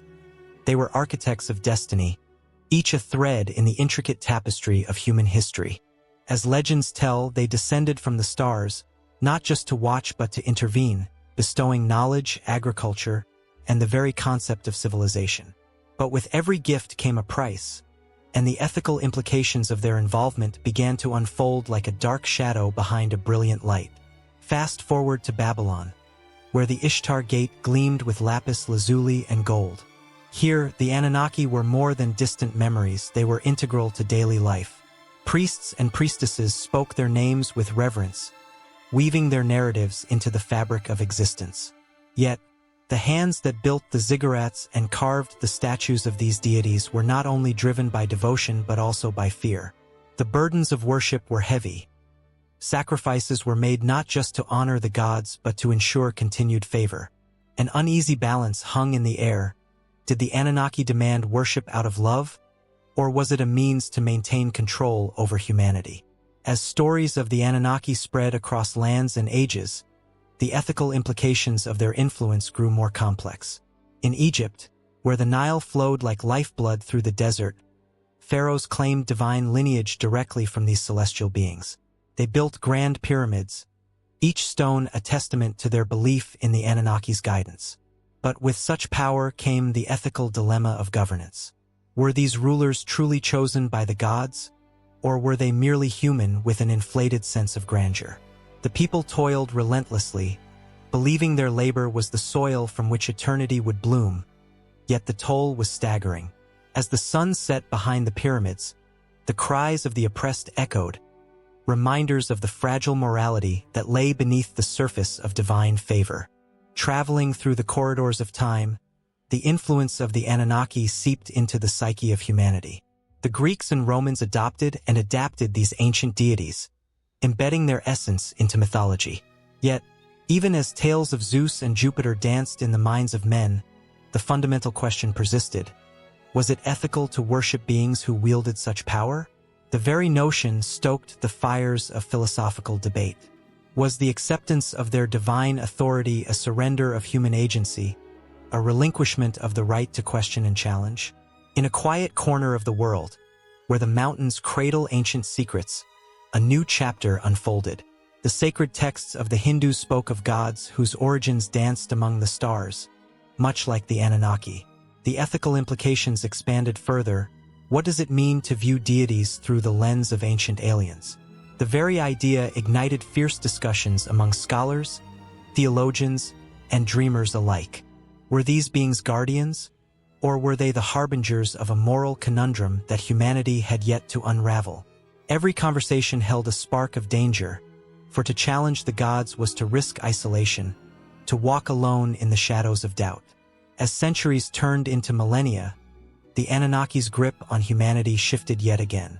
With the advent of modern science and technology, the stories began to be dissected, analyzed, and questioned. What if the gifts they bestowed were not purely benevolent? The ethical implications of genetic manipulation, the creation of life, and the quest for immortality mirrored the tales of the Anunnaki. Were they creators or tyrants? While some sought enlightenment, others feared the potential for exploitation. The tension in society rose, pitting believers against skeptics, each side stubbornly clutching their truths as if to ward off the encroaching darkness. In the quiet corners of academia, discussions sparked like fire, throwing shadows on the walls of understanding. Historians unearthed ancient texts, each line revealing a new layer of complexity. Were the Anunnaki reflections of humanity's deepest fears and desires? Or were they something far more tangible, a warning from the past echoing into the future? The implications stretched far beyond the tales of gods and men. They pricked at the conscience of humanity itself, revealing the thin line between reverence and rebellion. As the world hurtled into an era defined by artificial intelligence, genetic engineering, and space exploration, the specter of the Anunnaki loomed larger. Could humanity be standing at the precipice of a new ethical crisis, one that mirrored the ancient dilemmas posed by their influence? Would the innovations of today echo the ancient gifts, or would they lead to a dark place where humanity might find itself enslaved by its creations? Amidst the swirling chaos of ideas, emotions flared, the thrill of discovery woven with the chilling fear of the unknown. Each breakthrough in science brought to light the legacy of the Anunnaki and the haunting question: what are the ethical implications of playing God? As the fabric of reality began to fray at the edges, the shadows whispered, urging humanity to reflect on its past and the choices that lie ahead. With the breath of history mingling with the air of the present, the stage was set for confrontations yet to come. The Anunnaki, with their celestial wisdom and daunting power, remained at the forefront of humanity's consciousness. The echoes of their influence surged through time, urging a reckoning, a moment where humanity must face not just the gifts they received, but the responsibilities they carried. And as the sun dipped below the horizon, casting long shadows over the earth, the journey continued, the questions lingering like faint echoes in the night, waiting for answers that lay just beyond reach. A chilling wind swept through the ancient ruins of Mesopotamia, carrying whispers of a time long past. The stones, worn and weathered, held within them stories of gods and giants, of a civilization that reached for the heavens only to be met by the fall of their own ambition. The Anunnaki, figures of awe and mystery, have haunted humanity's imagination, their legacy woven into the fabric of history like threads of gold caught in a tangled web. And yet, as scholars sift through the sands of time, the question remains: what lies ahead in the endless pursuit of understanding these enigmatic beings? As the sun dipped below the horizon, casting long shadows across the ancient landscape, excitement crackled in the air. New technologies in archaeology and anthropology were emerging, promising to shed fresh light on the Anunnaki's origins and their influence on human civilization. Satellite imagery and ground-penetrating radar revealed structures hidden beneath centuries of Earth, hinting at the existence of lost cities that had been forgotten by time. Each discovery ignited a fire within the hearts of researchers, propelling them toward a future filled with endless possibilities. In dimly lit libraries, scholars hunched over musty tomes, their fingers tracing the scribed lines of cuneiform tablets. These ancient writings spoke of the Anunnaki's astounding feats, creation, knowledge, and power. Yet, with each translation, a sense of urgency grew. The fragments of history, long dismissed as myth, now demanded attention. What if the Anunnaki were not merely figments of imagination? What if they were once real, and the stories were warnings about humanity's inevitable path? Among the scholars, a young researcher named Layla had ignited a spark of curiosity that could not be extinguished. Her nights were filled with visions of the past, the mighty Anunnaki soaring through the skies, fashioning humanity in their image. She felt their presence in the pages of dusty books and the echoes of ancient temples. Driven by an insatiable need for truth, Layla began to connect the dots, piecing together a narrative that the world was not yet ready to hear.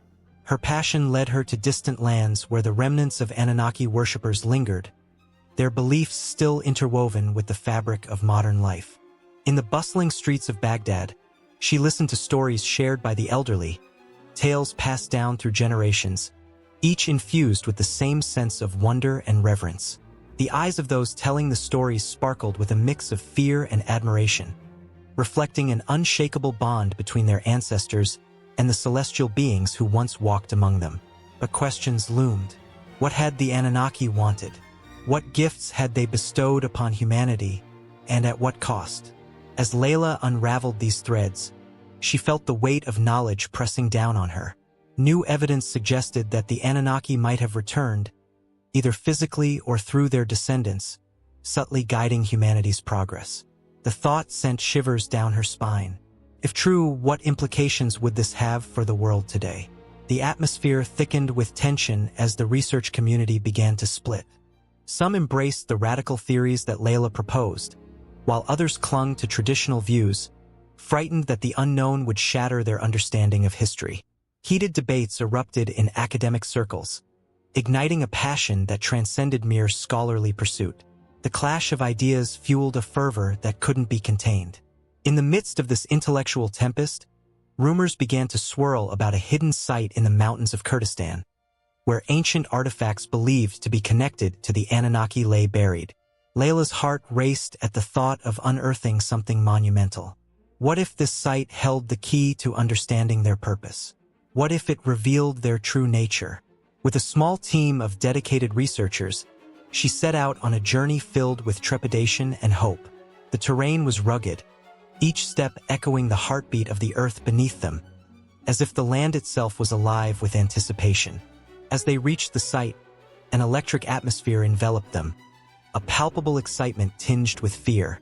With bated breath, they began to excavate, every shovel of dirt a step closer to revelation. Days turned into weeks, each moment stretching like an eternity. And then, on a stormy night, they struck something hard beneath the surface. A stone tablet engraved with symbols that pulsed with energy. The moment felt surreal, suspended in time, as if the universe had conspired to bring them to this very point. The team gathered around the tablet, their hearts racing, minds whirling with possibilities. The symbols were unlike anything they had ever seen, a language that held ancient wisdom and modern implications. Yet deciphering it would not be easy. As the team worked through the night, a sense of urgency hung over them. What if this tablet contained warnings, messages from the Anunnaki about humanity's future, or perhaps instructions that could alter the course of civilization? With every hour that passed, the stakes grew higher. Outside, the wind howled like a restless spirit, and the sky crackled with lightning, mirroring the storm of emotions within each researcher. What awaited them within the stone? A glimpse into the past, or a warning about the future? As dawn broke, casting a soft light over the excavation site, a sense of clarity began to emerge. As they pieced together the messages, a chilling realization settled over the group. The Anunnaki had left a legacy far more complex than they had anticipated. It was not merely a record of their existence, but an intricate web of knowledge, intertwined with the fate of humanity itself.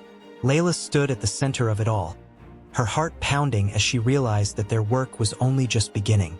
The tablet was only the first of many secrets waiting to be revealed, a beacon lighting the way into an uncertain future. And every discovery, every piece of evidence, would lead them deeper into a labyrinth of questions that could change everything they thought they knew about themselves and their place in the universe. With the world watching and the weight of eternity upon their shoulders, the researchers braced themselves for the revelations that lay ahead. As the sun ascended higher in the sky, illuminating the ancient stones, a sense of wonder filled the air. What awaited them just beyond the horizon? Would they be ready to confront the truth, no matter how terrifying it might be? The journey had only just begun, and the echoes of the Anunnaki would resonate through time, forever altering the course of history.